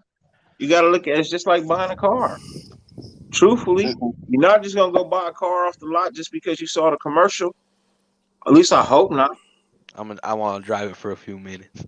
I hope you do. I hope you do some research before you buy anything. A house, a car. You know what I mean? Any But purchase that's like that. the way Al Davis was, dude. He got stuck on this dude's arm, and he got stuck on how big this dude was, and it was gonna be the nightmare of the NFL football. 6'6", 260-pound quarterback. What the hell? Who You know what sees was that crazy, now? though? You know what I mean? Who sees that now? Al Davis had this vision of this guy in his head saying, "Wow, he's gonna be the face of the Raiders. We're gonna go a new direction." When then the guy that he should have picked after him would have been the face of the Raiders. You know, even if even if Megatron wouldn't have panned out, maybe he would have been a less of a player, maybe not a Hall of Famer or something like that. But he was a good wide receiver, one of the best ever. Hold on, Still, did we forget where Megatron went? He went to Detroit. He went to dysfunctional. No He went to excuses. dysfunctional too. So what was his problem? He was No, mentally there. I think if you would have got a Megatron that year, right, you would have got a Matt Ryan the following year. Yep, him and Timmy would have been off. I think that would have been an awesome combination. Those were in his later days, man. He just fell in love with players. It wasn't back in the 80s and 70s and 60s where you could just pick guys off the street and they'll go play football for you. You gotta do some research about these guys. Just like you said, Fair, I agree with you on that. Nobody did the research, deep down, dirty research on Jamarcus Russell. Yeah. Well, they just looked at stats and raw ability. They didn't go dig down to the person. I'm down to the point. Who was fuck he? him. Yeah, I'll be who down to was the point. he? Fuck the dude. Yeah, I'm wasting my time giving him shine, man. That was a bad point. I hated those games. You guys are probably young, man, but I know me and Dirty were watching that. No, I watched every get out there. DeMarcus. Watching Yeah, this I watched fat ass all that. limping around, smiling. You're getting beat 38-0. You're out there smiling with your stupid beanie on in the summertime. I throw shit at him, dude. I threw batteries at that fool. You talking about Jamarcus Russell? The most touchdowns he ever threw. Oh yeah, I remember Jamarcus Russell. I used to throw batteries at him, man. Get your fat ass up and root your defense on. For real, bro. And that's why, like, when I talk about Derek Carr and I look at like some of these fans, I don't think they realize like what bad quarterback play looks like. They don't have any idea. Like, they all youngsters, man. They all youngsters. You know what I mean? They dead now. You know, you're gonna have Carr haters. No, but Gravy, some of these guys ain't youngsters. They've seen quarterbacks come in. I don't know what it is. Like, it's just they don't have that perspective. Like, yo, like we got a good quarterback here. Now let's just build this team. Yeah, it's simple as that. You know what I'm saying? They watch the game and they just concentrate on Carr and what he fucks up on, but they don't see. Right. You know, he threw a pick on the last play when we're at our own 10. You know, Carr just trying to make something happen. You know, he's trying to get a good play going or something. Maybe you know, Jackson might break away and get it. You know, he's just trying to make something happen. We get a quarterback, man, that says shit the way he did today, man. You ought to change your ways, the way they think about Carr, bro. Right. You were that's down the thing. there. Like, doesn't he normally make that throw though? He makes that throw most of the time. We can't focus on the one time he don't. They do, and they do, and you hear about it in the chat. None of them will come up here. Very few will come up here since I've been talking to my guys. Very, very few car bashers come on here, show their face, and then talk their shit. Can you agree with me on that, Dirty? Pharaoh, Gay, very few. I don't see them. I don't see them. They talk a bunch of shit in the chat, but they don't. I see a lot of I do. Look, there's people. Look, even if you think certain people are Carr haters, bro, a lot of people aren't Carr.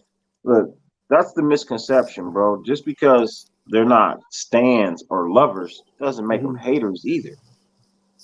You know But what I they do mean? hate. They do hate though. They say things that mean that they hate. I know. There's some haters. I'm just saying, not all. Not all. You know what I mean? And I'm speaking on, ones that are usually on the panels. You know what I mean? I don't really think that there's a content creator, a Raider content creator that is a Carr hater. I think they express their opinions, yeah, and what it is that they want to have accomplished and what their dislikes are. But I don't think any of them are actual Carr haters. Not one, bro. As far as creators go, Yeah, I think as far as creators, no. I think you're right on that. I don't think there's any haters.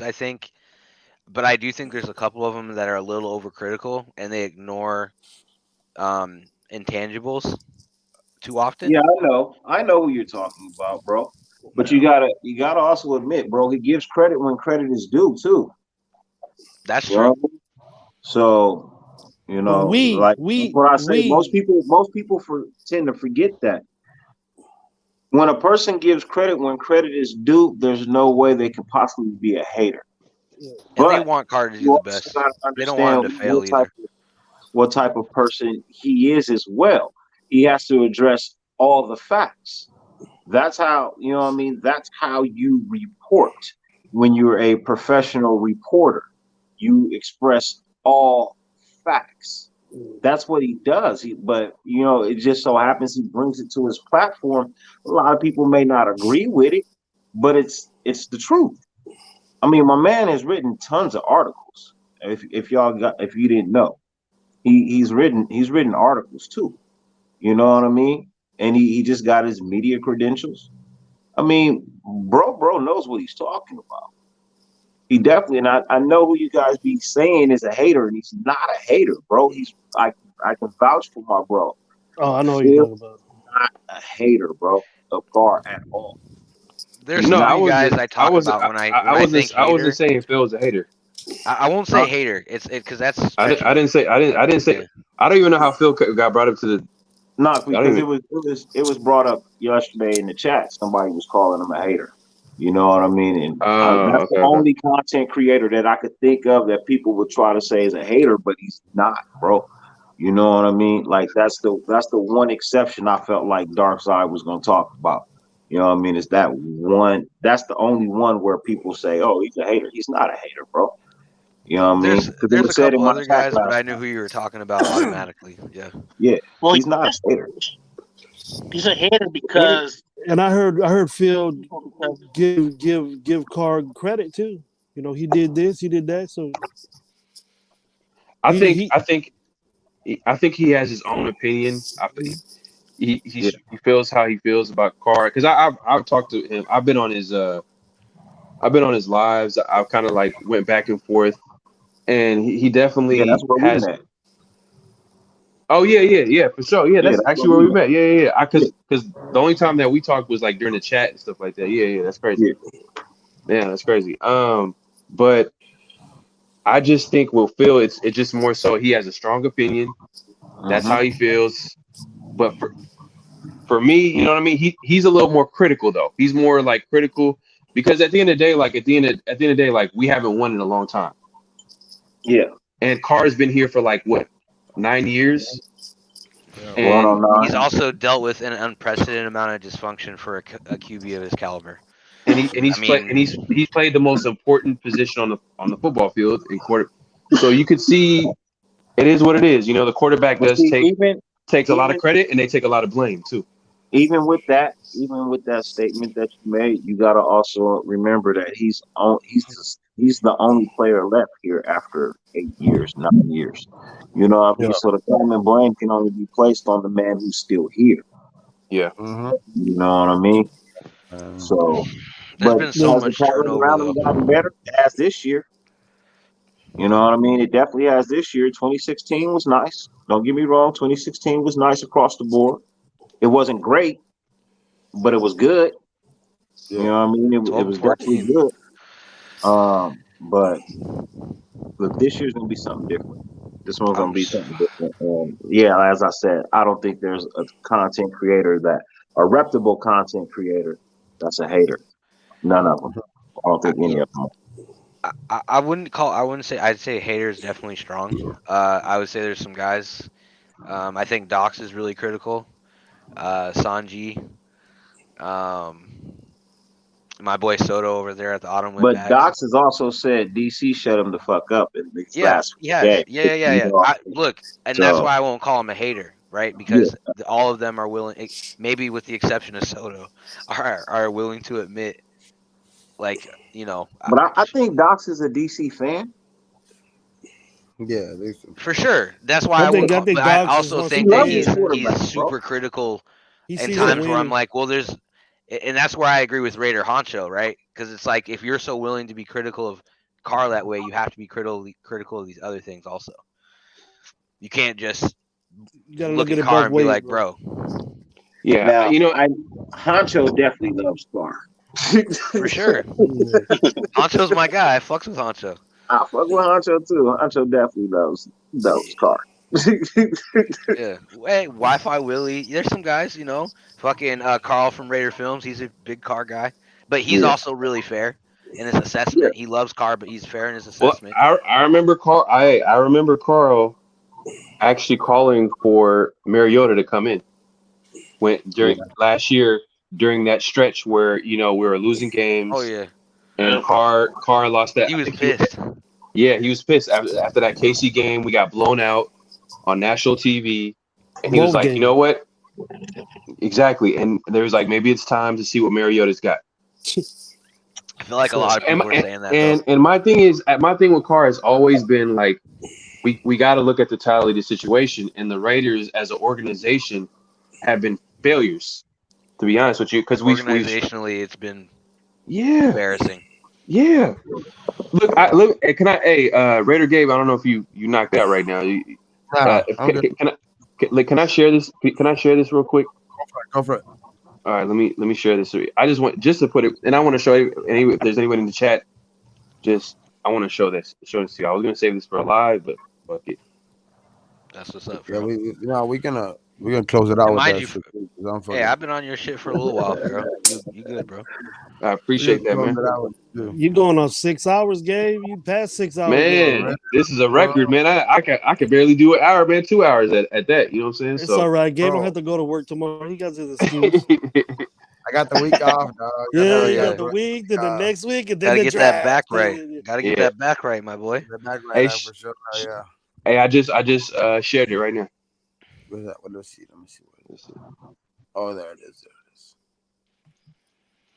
So if you look at this right here, look at this shit.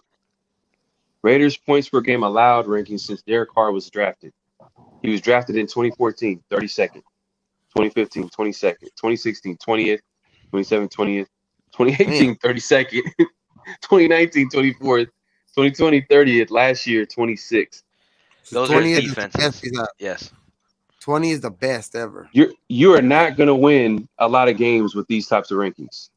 No, absolutely. You know what I'm saying? Tom Brady. 2016 was the year that he got hurt, that we were getting it, that we got into the playoff. Exactly. Where we actually had a team around him. You know what I'm saying? You actually say that he had a team around him. Right. Our defense was mediocre. It wasn't even average, and he still was an MVP candidate. You know what I'm saying? Like, dude, think about this. Tom Brady and Ben Roethlisberger played like a combined 38 years last year, right? Not one time in those 38 years did either one of them have a defense that was below 20. They got defensive coaches as head coaches. That's why. But that's the thing though. Like, why don't people acknowledge the fact that Derek has dealt with these things? You know, like things that people of his like quarterbacks as good as he has been, right, have not dealt with. Because let's go back and just look at any quarterback. Let's talk about any quarterback. Tell me right now that they've dealt with the same shit Derek Carr has organizationally. Yeah, Stafford. Give it Stafford. Not even Stafford. This man had fucking Megatron. You had Megatron. But Detroit is a dysfunctional franchise. You're right. I'm sorry. It's terrible. It's terrible. You're right. You know what It I'm is saying? terrible. But They've had some Hall of Fame, like Barry Sanders, Calvin Johnson, godlike. Yeah. And Calvin Johnson was a damn god, bro. Man, he's a beast. Yeah, that's one dude though. That's one dude. Their defense sucked. I'm sure we were 29th, they were 30th, 32nd, 31st. Yeah. You know, I'm sure their defense has never been good. Yeah. You're right. Since I can fucking remember. Gravy, you definitely right.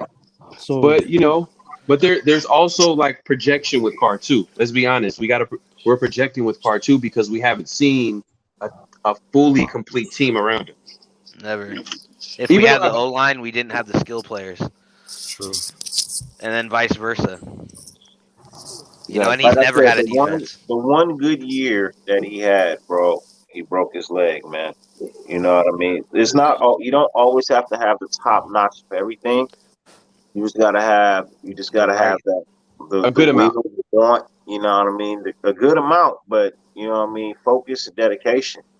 You know what I mean? The like right pieces. Yeah, the right pieces and then camaraderie, bro. Like it was just something different about that team that year. And you could see when DC went down, bro, just all the air came out of the room. Donald Penn was crying after the game. Y'all remember that? No, he's the one that let the guy fucking sack him. Yeah, it was the only sack he gave up all year. It was Penn's fault. So to this day, I watched an interview just the other day and he brought it up. 6 hours, bro. Yeah, it was Penn's fault that he got sacked. He fucked up his leg. Hey, Gabe, is this a record? I don't know. I went 7 once.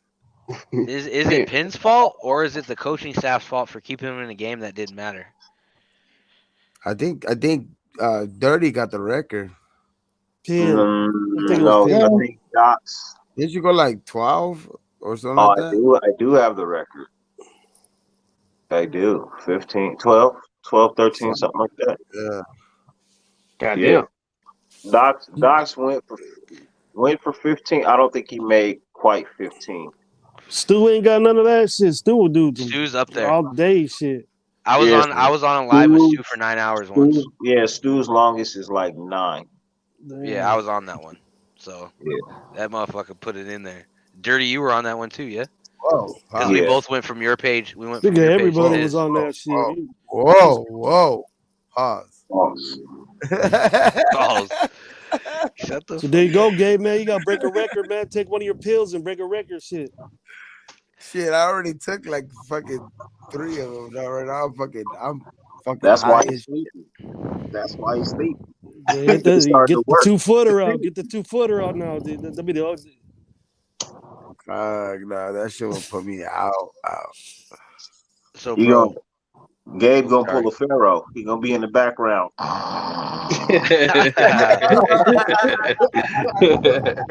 Somebody did that. Was it Pharaoh? That was Pharaoh. It's Lost Files. The Lost Files. No one's ever gonna find that shit. This Lost Files. We were doing something. This thing We hear the fucking snoring and shit. Like, who the fuck is that? What the fuck is that? We're telling everybody, put the dogs away from the mic and shit. And Pharaoh did it. He was out, boy. And I was done. He just got up. I'm sorry, they clicked off. Yeah, I was tired as fuck, bro. That was funny ass shit right there. For sure. So, who are your guys' like top 5 favorite, like, I want to say off-brand Raiders, but Raiders that kind of fly under the radar, not like the big names, but guys that just were cult favorites, so to speak. Stu is an under the radar. Yeah. You right.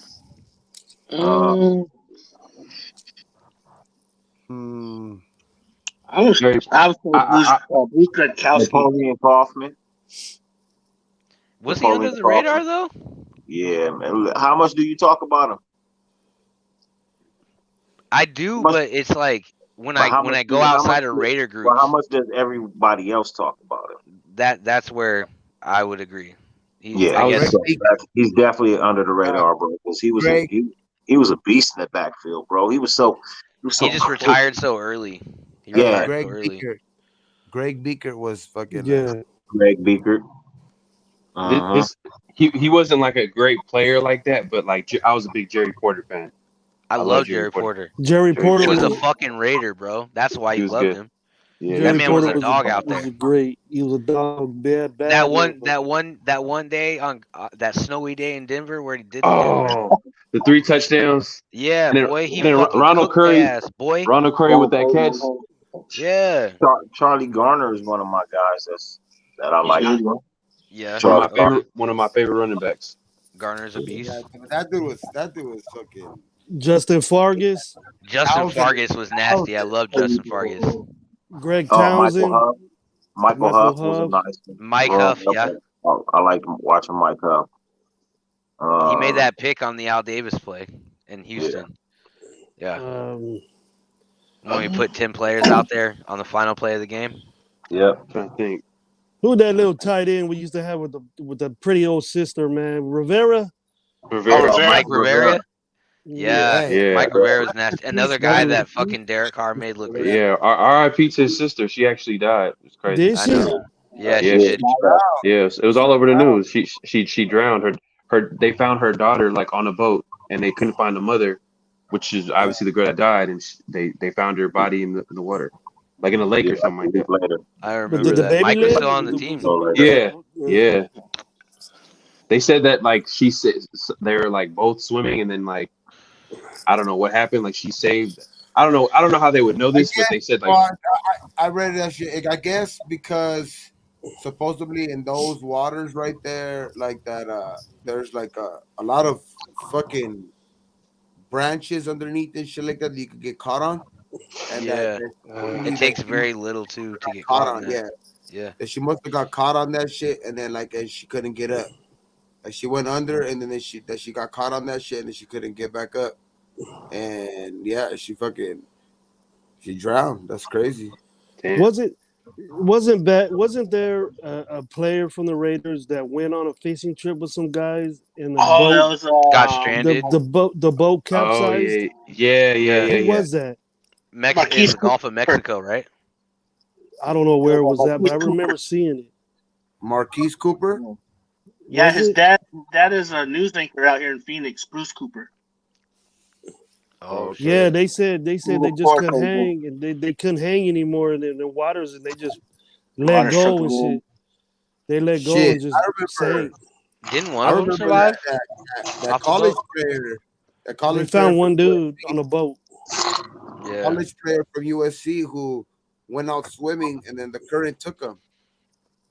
That shit was crazy, man. That shit was all over. Marquise Cooper, Corey Smith, and William Bleakley, and then Nick Schuler all like went overboard, and then only one of them survived. Schuler survived the accident. Yeah, they found him. I seen a picture of him sitting on the boat. It was capsized. I remember that. Yeah, he was on top of it. Yeah.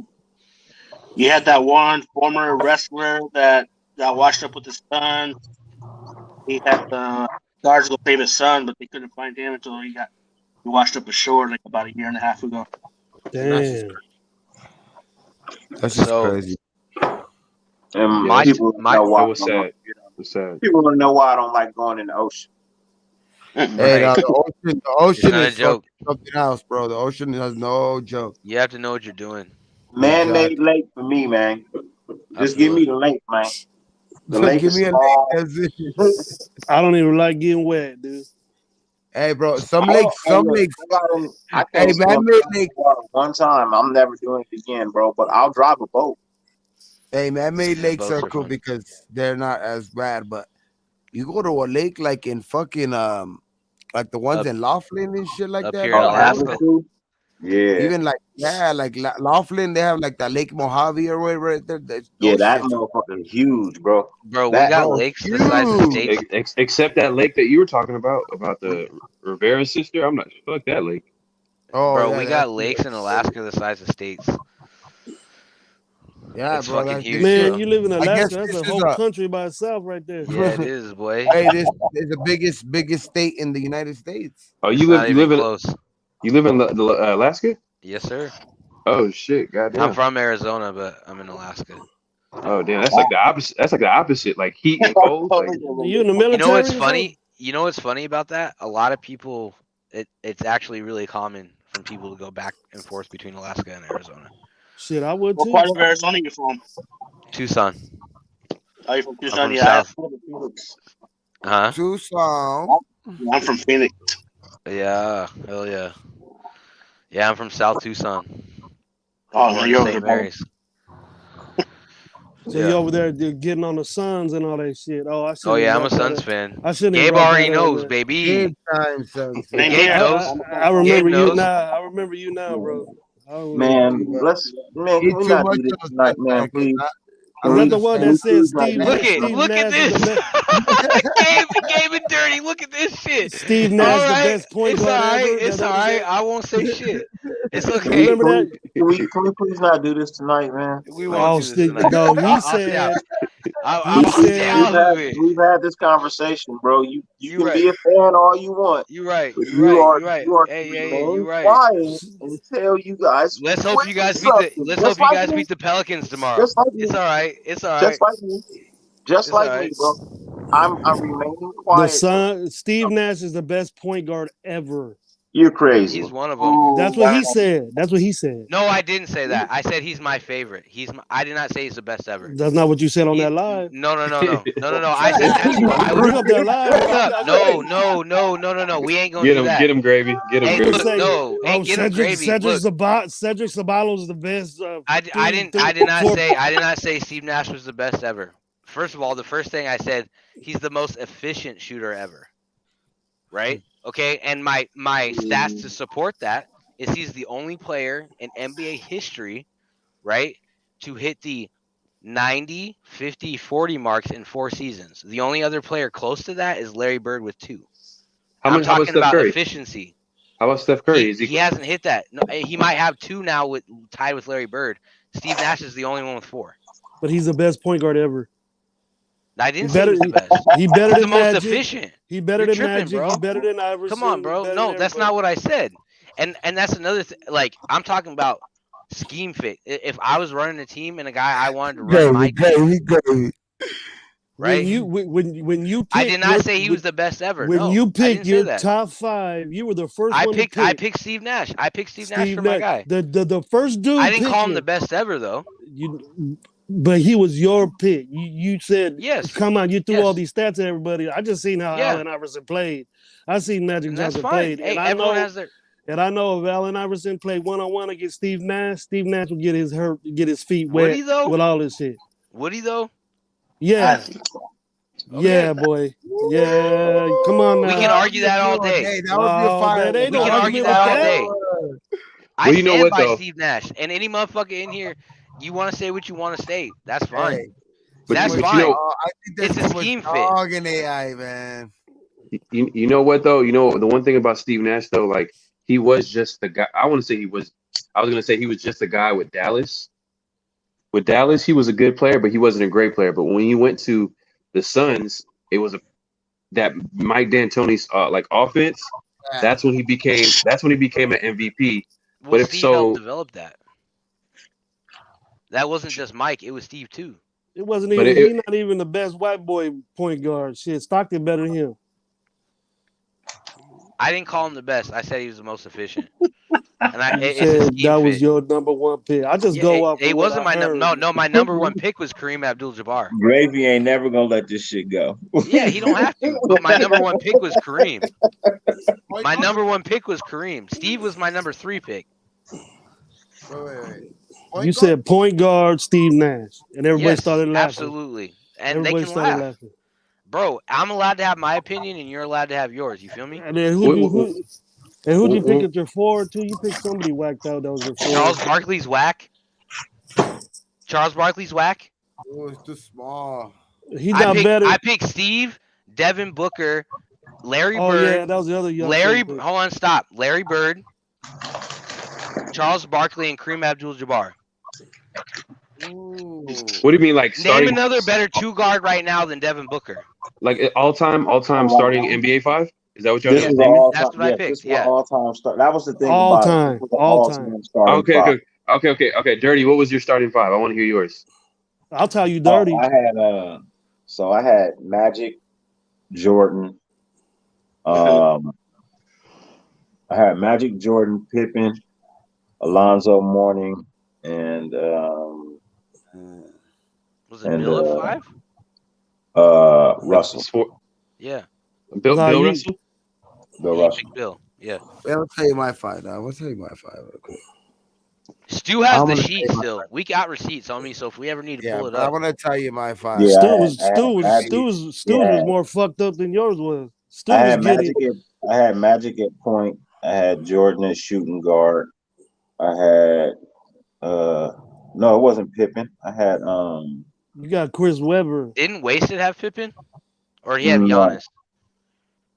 You got Chris Webber. Who did I have at the small forward? You switched. I had Dr. J. I had Dr. J at the small forward. You named 6 players though. You named 6. No, I'm saying. So I had. No, he's swapping them I out. had Magic. I had Magic at point.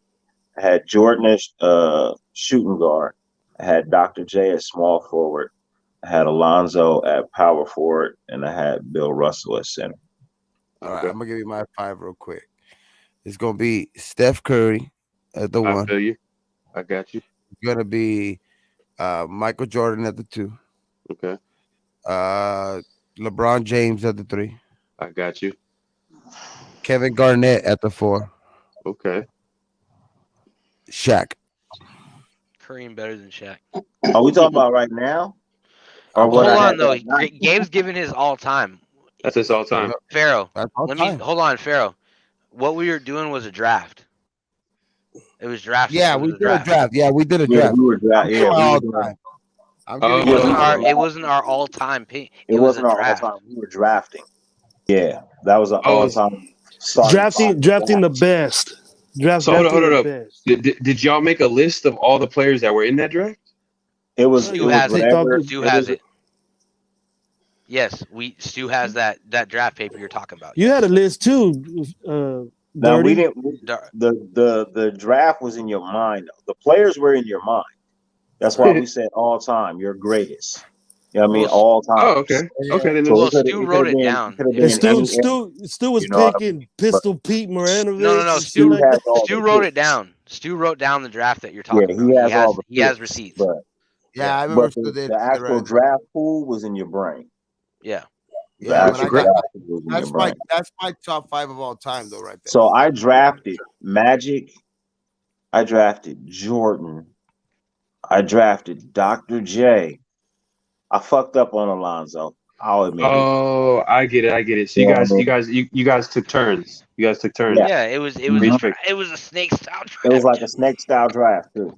Oh, okay. Gravy, what was your 5? He wasn't in it. Oh, he was in it. Oh, okay. So you see, and then we were But I grading just remember what Homeboy was saying. Then when we he were said grading. Phoenix.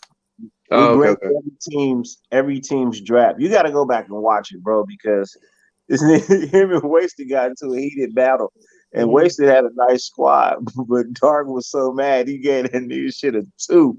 He was like, I was being petty. I'll admit it. I was being petty, but at the same time, look, we hold on, Dirty. We all sports heads here, right? Yeah. So it's not like the shit that I'm talking about is invalid. No. You know Look, I respect you because you admit it. You know what I mean? I respect you because you admit it. He was being petty, bro. Like you could, because his squad was nice, but Dark was so mad over the argument they just had. He was like, "I give it a 2." I was being petty. I know. It's all right. That's when Wasted was barely coming up. And we was like, for real? He was like, yeah, man. He was like a 2. He's like, I think I'm being generous. He said, I think I'm being generous. But he said it so cool, though. It was like, I was being petty. On with the rest of the show. On with the rest of the show. He was like, yeah, I said it 2. Hey, at least I wasn't a hoe about it and retracted the shit. I stood by it. Yeah, he did though. I'll give you that though, Dark. He stood by it. He was like, "Fuck You know? that, yeah, I'm gonna take that shit." Stormtrooper said that Dirty would have won if it weren't for Morning. Yeah, I don't think Mooring was that bad of a pick. It Because wasn't. defensively, he makes up for a lot. Like, dude, in the NBA is like one of the only sports I know of where defense gets ignored so much. Like, was KG Alonzo available? Mourning was a top 5 defender all time. Name 5 other guys that are clearly better than Alonzo Mourning. He was a good player, man. He was a great player. I'm saying. I might focus on defense, maybe not. I probably should have picked David Robinson though. You know what I mean? That would have been. But the thing was, you were trying to stick to the. But I was sticking with speed. With the format. The you know format, what I mean? exactly. My sticking with the format was speed, bro. Like you gotta beat me down the court, bro. You gotta beat Magic, Jordan, and Dr. J down the court, bro. And then you gotta come down, and Alonzo was very physical. And then Bill Russell's just a beast, bro. That's why he's got the most championship rings as a player. You know, bro, that front court, bro, is lethal. What you picked, and that's why I didn't understand the hate on it. You know, because you had more than enough offense to handle shit. What does John Morant play? He played 2 or 3? Point. He's just a guard, but he's a point. I love Magic, dog, but I don't know He why. better than Booker.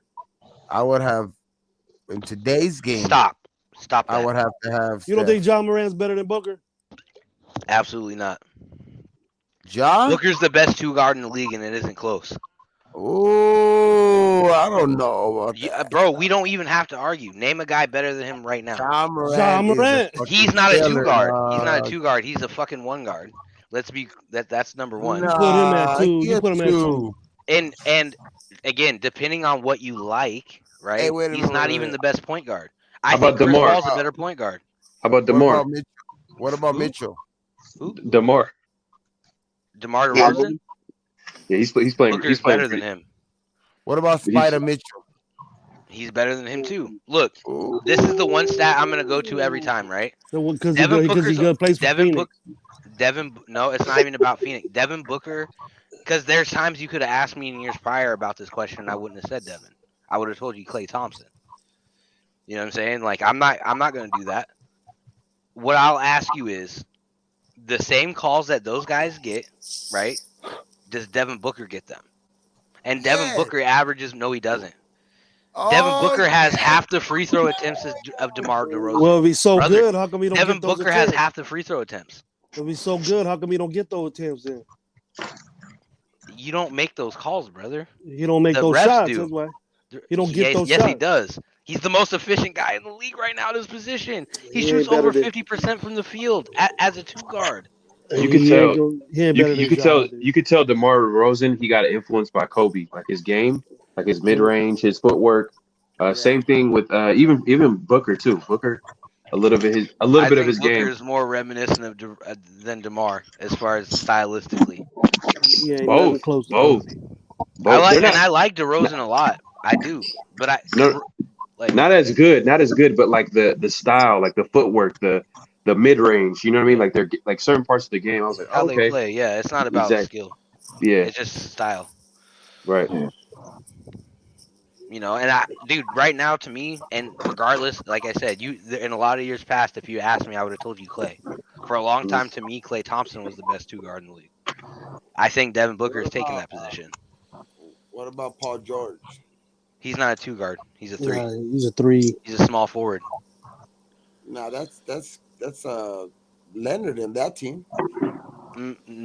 When they both play on the floor together, it's usually 3 and 4. Who? James Harden fell off. James Harden, bro. The problem with James Harden is what does he do in big games? What does James Harden do in big games? He fucking chokes. Devin Booker, the first time he goes to the playoffs, he's in the finals. And ain't want no choking from him. Hey, yes, they lost. Book is your guy, man. Book is your guy. I can see. Book is your It's guy. not even just that. Like I said, if the evidence didn't support it, I wouldn't be talking it.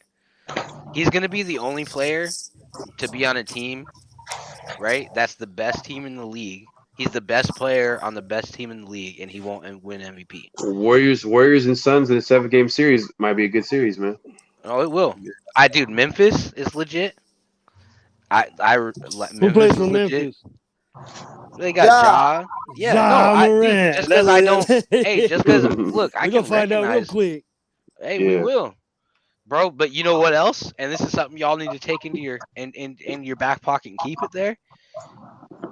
Every team, the 7 teams prior that have had so the gap between first and second place, best records, right? The other 7 teams have won the championship, right? We're the 8th team to ever be this far of a gap between first and second place, right? The last team to do it was the '92 Bulls. They won the championship. That don't mean shit. Okay. If you don't think 100% of those teams have won the championship, if you don't think You that could have means had anything, a 10-game stretch that you played sucky teams and could have win those game up. look, man, I've watched a shitload of basketball. This Suns team is heads and shoulders above everybody else. Okay. It really is not close. And you can feel however you want. And I already made a bet with Dirty. I'll stand by what I'm saying. This Suns team is that much better than Dirty. You didn't put the Lakers on that, did you? No, Clippers. He ain't no Lakers fan. He a Clippers fan. Oh, you're a Clippers fan. Yeah, but I'll tell you one thing: if but we got a Brooklyn simple bet. gets right, dog. If Brooklyn gets right, they have a chance. I like Miami. Are they gonna even get past Milwaukee or the Heat? I don't know. I think so, dog, because they're not even in the tournament. Or especially were they especially 7? Hold on. They say Simmons is coming back after in this first round. I'm not convinced, bro. I'm just not. Okay, so what big is going to deal with Ayton? Because Ayton's the 3rd best center in the league right now. It goes Jokic, Embiid, however you want to put them. I don't know. Everyone has their own opinion, and then Ayton. So who in Brooklyn's dealing with Ayton? But who's dealing with Kyrie? Who's dealing with KD? We have you forget Mikal Bridges? He can cover Kyrie. He can cover. Oh, dude, I know your way. Chris, no one of them cats can cover Kyrie or KD. All right. Like I said, we'll see. We swept them this year. We'll sit back. Me and Gabe will sit back. Who do you hold on, Gravy? Who's your team? Because you're talking for this team and that team. Who do you watch? I'm a Kings fan, so I ain't got nothing to say. That's exactly why. I ain't got nothing to say, but I ain't. You guys haven't been in the playoffs in 16 years. I ain't banging and saying, "Hey, man, Sacramento's doing this and doing that." I know what we suck. I know that. So you ain't got to tell me shit like that. Make me thinking I'm gonna feel bad about it because it ain't gonna happen. I've been feeling that way for a while already. I know we suck. I know we suck. Shit. Says you ain't gonna get me. We gotta get a good coach, man. We gotta get somebody coach. But when I was do with their talent. When I was probably your age or whatever, we had the Mike Bibbies, the Chris Rebbers and stuff like that, and I used to get down with them that way. So that's why I dig them like that. Yeah, that was a good team, though. That was a good team that they never got. They never get nowhere. The goddamn I know you hated the Lakers back then. Oh, Big Shot Bob, man, I hate that. Man. Kobe and Shaq, dog. Kobe and Shaq. I remember that shit like it was yesterday, man. I was just. They playing volleyball. They're over there playing volleyball and shit. Give it to Kobe and Shaq, dog. Kobe and Shaq was just too much. We had you sewed up too. We had to sew up to break that. Then boom, playing volleyball out there. Give it to. But to watch a play to watch your team in the playoffs hit a game winner, like that's one of the best feelings. Like because you're going crazy, especially if it's a great game against a great team. Robert Ory. I remember even though we lost against the Suns, I remember when Kobe hit that game winner against the Suns. I remember I seen that. I was going crazy. Do you remember the fucking Derek Fisher, dog? Derek Fisher, 0.4. Derek Fisher, 0.4 was fucking crazy, dog. We're 4-1 against the Lakers. Derek Fisher, Derek. I couldn't believe that shit. I remember seeing that shit live. I couldn't believe it. I was like, what the fuck? Like, and I don't think anybody could too with it. Like, it was. What the fuck? Yeah, man. Fisher blended in real good with them guys, man. No, and then that. Fisher was clutch. Fisher was clutch. Baby's gonna hate me for this one. You and that play of Kobe to Shaq, man, the alley oop. Oh my god. You talking about against? You talking about the Portland game? Yeah. Oh yeah, no, that was against Portland. Yeah, that wasn't against fucking. It wasn't against Shaq. It was Robert Horry is the one against Shaq. The Portland one was the fucking Shaq. The reason why that highlight was good, but the reason why like they show that highlight is because like that was the series that kind of like put us over the hump, that started the three-peat, because we're down 15 points against Portland in the fourth quarter. Yep. And we came back and we overcome, and one of the biggest plays in that fourth quarter was that one alley-oop to Shaq, man. That was like legendary. Shaq with his fucking Those were good game to watch, man. I seen when the Lakers came to Arco, man, that was so dope, man. The Arco Arena was like the old Coliseum atmosphere, man. Those games back then, dog, were fucking crazy though. No, Kings, they had a good crowd. They definitely had a good crowd, especially back talking about the Weber days. Yeah, I'm talking about the Queens, the Queens days. Queens. Come on, man. Come on, Phil. Check out with y'all later. All right. All right, Dirty, man. Appreciate it. Have a good one. All right, Dirty. You too, bro. Yeah, we're gonna. I feel you on that, Pharaoh, man. I got my heart. I was at a bar. I remember exactly where I was at, bro. I was at a bar. I bet a San Antonio Spurs fan $100 that we would beat the Lakers, and we would have won that game. See, that was game 6 when Big Shot Bob made that. We extended it, then we're going back to Arco because we were the bigger seed. Then we said, "Oh, it's over if they go to Arco. That's over." I don't know. They had Kobe, you know what I mean? Kobe was clutch and shit. But game 5 was controversial. Yeah. Game 5 was controversial where everybody was talking about the games was fixed. The rest should have won that series. How you gonna fix the Stojakovic won that shit for us? Hey, but I'll say this though: Game 7, the Kings choked. They choked. Man, Pager, one of the best shooters in the league, was airballing like threes. You tired, man. You tired. They tired him out. They took him out, man. Kobe and Shaq was too much, man, in Game 7. That's all we needed was that win, get that down break, then boom, get that extra day. That's crazy. But the Kings had squad, man. Bobby Jackson, Doug Christie, Chris Webber. It's crazy though, like how Brad Miller.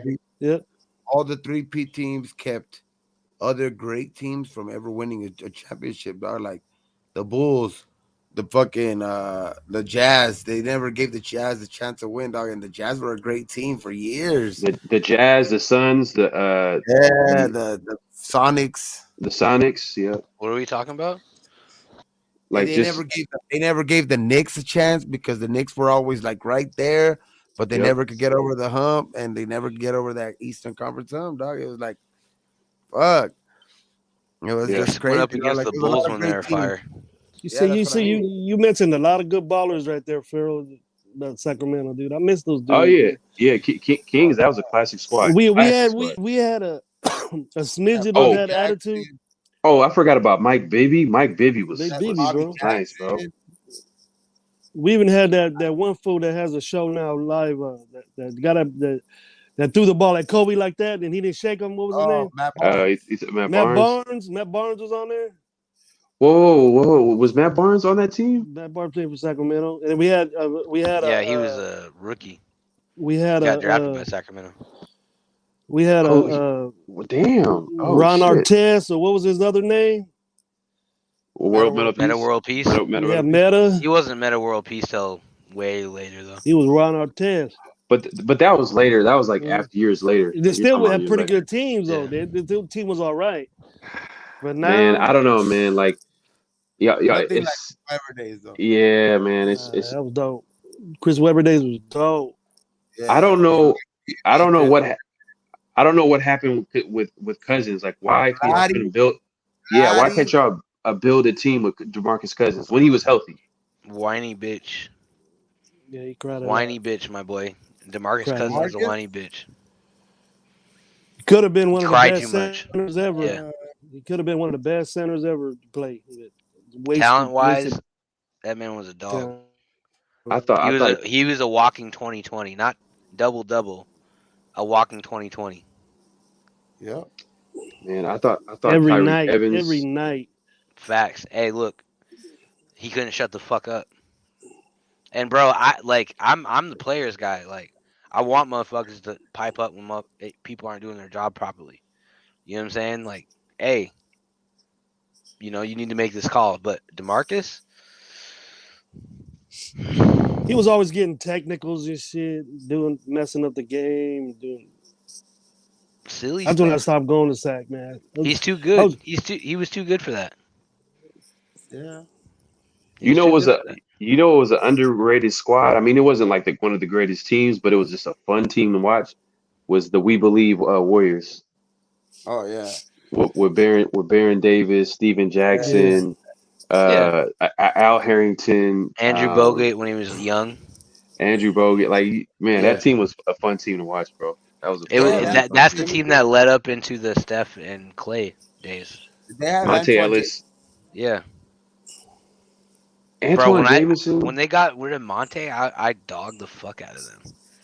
I was like, I liked Clay a lot, but I'm like, yo, why the fuck did you get this guy's averaging damn near 30 a game? Yeah, man. They're literally way ahead of they're playing chess for sure. Playing chess. It was an addition by subtraction because they were like, you know what, Steph Curry is the long-term investment. Well, and Clay literally too. Clay. Yeah, I don't think it was just Steph. I think Clay was a part of that too. Yeah, but Steph exploded when Monte Ellis left. Like he literally turned into like a superstar. Yeah. Yeah, go ahead. On the We Believe, was Richardson still there? Yeah, Jay Rich. Ooh, yep. Jay Rich was on the Suns. No, he was on the Suns. No. Jay Rich was part of the We Believe. Yep. Yes, sir. He was. He was. Hold on. Let me. That was 2007. I was gonna say this. I was gonna say you got to remember Jay Rich was there for a lot of the prime Suns years. He was our 2 guard. Let me see. 2007. Well, you got Sabonis there now and Fox, so at least you got a foundation, big man in the point. So They shouldn't have traded Halliburton. I agree with you on that, bro. You got dude who got some dog in him. Trading Halliburton was a dog, and he wanted to be in Sacramento. Matt Barnes played for the Warriors that year too. We believe Matt Barnes. Matt Barnes was all over the place. Yeah, good. The Clippers, then fucking, it's all over the place though. Here's a bit of advice: don't ever get Kawhi on your fantasy team. For real, you know, it's funny. He still might show up for the Clippers and be a problem. Kawhi on fantasy. Hey, man, Paul George. Bro, when one of them's hurt, the other one feels bad about it. You right. I heard both of them. And I dig George, dude. I dig George because I watched him play over here because he's from Fresno State. But I didn't expect George to be the type of player in the pros. Stormtrooper, you're too funny.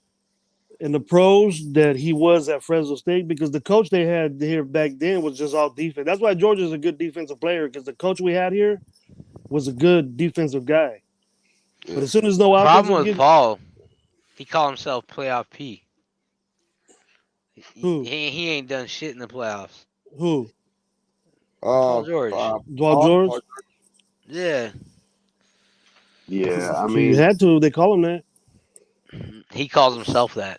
Playoff P. That was funny though. Playoff P, dude. Well, at least he plays in games more than Kawhi does. Kawhi's a fucking superstar. Every day this dude needs to take a break, man. I start to do. Fuck this guy, dude. I'll tell you this: if you pick Kawhi to be on your fantasy team, in the beginning, I thought it might not happen again, and then no, he's always done that. He don't give 3 a fuck. days, man. If he even feels a little twitch, that ain't right. That man ain't in there. You know what I'm saying? There'll be a higher seed if he played most of the time. Salute, lunatic. Oh, for sure. Raider allegiance. Hey, look. Salute. What's up, Lunatic? If George and Kawhi Leonard are healthy, the Clippers they're a number 2, like a close number 2 to Phoenix.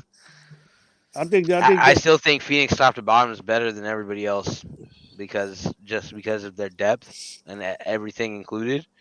But like if you're talking about front line, they're better than Memphis. They're a lot better than Memphis. We'll see about that. We'll see about that Ja and Booker. Hey, we'll see. Yeah, man. you will. We will see. See that. You get past Ja. I'm not down him. I'm saying like, bro. Let's go. The Suns got folks. We got a lot of folks, man. Is that the guys Sun that play hard? Is that the Sun behind you? What's that light behind you, man? I thought somebody walking by there thought start a fire or something. Yeah. That's the sun in the window right there. Hold up. You all talking that shit. Are we gonna talk about basketball? Well, what is that, man? What you got back there to mess That's up my my vision, light, man? What? Messing up my vision. Oh, that's a light. Yeah.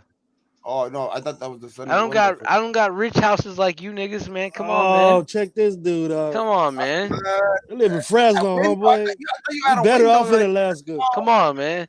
No, bro. Hey, look. The amount of money I pay for what I live in, most states would get me a house. All right. We ain't gonna talk about that, but look, man. I love my sons. You know what I'm saying? Yeah. You changed it up real quick, you know that? No, I'm changing it. I'm not even changing it up. No, like, we're not talking shit. I'm not talking shit on where you live at, bro. I'm not talking shit on where you live at. I'm just saying, what is you that can talk light? what you want. It's my stove light. Oh, okay. It looked like from here, like in the screen, it looks like it might be a window with like the sun's out. When the sun's coming up. The sun's out. Ah, yeah. Yeah, so I give you guys a run. You talk shit. We don't know what the hell you. Right. We don't know how the sun comes up and all that. Yeah, like right we here. got night and day. That's it. We don't got day for day. Yeah, when it looks like real close. Now I can see it. Now I can see it. Hold up, Gabe. Hold up. Where the Lakers at? Hey. Kala, where the Lakers at? That's prohibited. Yeah, that's his little. Yeah. That's his little light bulb for his weed back there. Right. We talking that shit, but where the Lakers at? Hey, that's not allowed. Because SC ain't here. 17 championships. Raider Allegiance. He too Hollywood for us, dude. He can't. Right. Raider Allegiance said it's poltergeist. Raider Allegiance. Raider Joe was good, brother. Appreciate Raider Joe, my Fresno boy. What's up? What's up, man? Shit, dog. We fucking been on forever, man. Hey, man. Hey, but we going to the game. Me and when he was on the phone with you today, Dirty Low, Gabe. Yeah, I was with them over there at the studio, and we were pretty much down pack on heading out to Vegas, bro. We're gonna meet up with you. Oh hell yeah, man! We gonna drive up over there. We're just getting this ride and take off over there. Yeah, I want to driving up there too, but I mean it's a little closer for me, but yeah, for sure though. I went up there one time a while ago. It took us almost 8 hours to get there. Damn. But I checked on my phone. It takes 5 hours from Fresno to there. I go, what the fuck did we do for 2.5 hours down the freeway for us to get there at 8? I don't know, man. I asked my bro, and he goes, we kept pulling over so everybody could take piss outside the freeway. That's what it was. We were drinking all the way over. I got to stop taking piss. 2 hours, man, all the way over there. Fuck, 2 hours of pisses. I told Dirty, how long it take to get there? And he goes, on my phone it says 5 hours. I go, damn, we must have did some crazy shit. We might have had some pit stops. Yeah. But my house is 3 hours from here. I told him, I go, we load up. I go, we'll get there early. If you want to go Thursday, we'll room up there, and then we'll hit the game. And then if you don't got nothing to do, you come back. I go because we just saying where we're gonna put all our shit at, because the check-ins at 11 at all the hotels. And I go, and I said, well, dude, we're not even really gonna be in that shit. It's don't go all out and spend all this money on. Well, I want to sleep somewhere nice. You know what I mean? If I sleep, shit. Gentlemen, I don't go to. It's about that time for me. Yeah, I'm you know gonna what I mean? too, but I'm just going to see what we meeting up for sure. Yeah. We're gonna be somewhere though, man. We're gonna be somewhere. Meet you guys. Hey, Pharaoh, man, we gonna catch up later, man, for sure. And man, you know for sure. You know, hey man, if you haven't followed my boy Pharaoh, catch him, man. He's on Pharaoh NFL. I got you, Pharaoh. Show, man. Appreciate it, bro. We definitely got to do another. I'm gonna do another live, man. Y'all should pull up, man. For sure, man. Yeah, you find that interview. I'm free all week, bro. I'm free all fucking week. Gravy, bro. You too funny, bro. You see what Dirty Low did to you yesterday? Yeah, I see that shit. He told me that you said that shit. That was funny. Did he? I go, man. Yeah. You're hilarious, bro. Yeah, nah, for sure, man. Yeah, y'all guys fucking stay up, man, and fucking for sure, man. I hope your back gets better, Gabe, so you can go out there. Yeah, no doubt, man. Feel better soon. Remember to hit up Gravy Top Shop Oils, man. That shit. Yes, sir. Get that beard right. Get that beard right. You're gonna look nice in Vegas, bro. You're gonna look nice for your birthday. I wish I could grow a beard, but you can, bro. Just try it. You know you can grow it. I don't know how much the shipping to Alaska is, bro, but I'll get you some. Hey, Gravy, I got your shit on my phone. I got you. All right. Order. Hit me up. I fucks with you. Hey, look, you know this beer's right. Come on now. For sure. I gotta have your products in my beer. On that note, y'all stay up, man, and good night, man. Hell of a night, man, and for sure, man. Y'all stay up, man. Peace out. Appreciate you, Gabe. Yeah, for sure. You folks. Yeah. Yep. Oh fuck, man. I was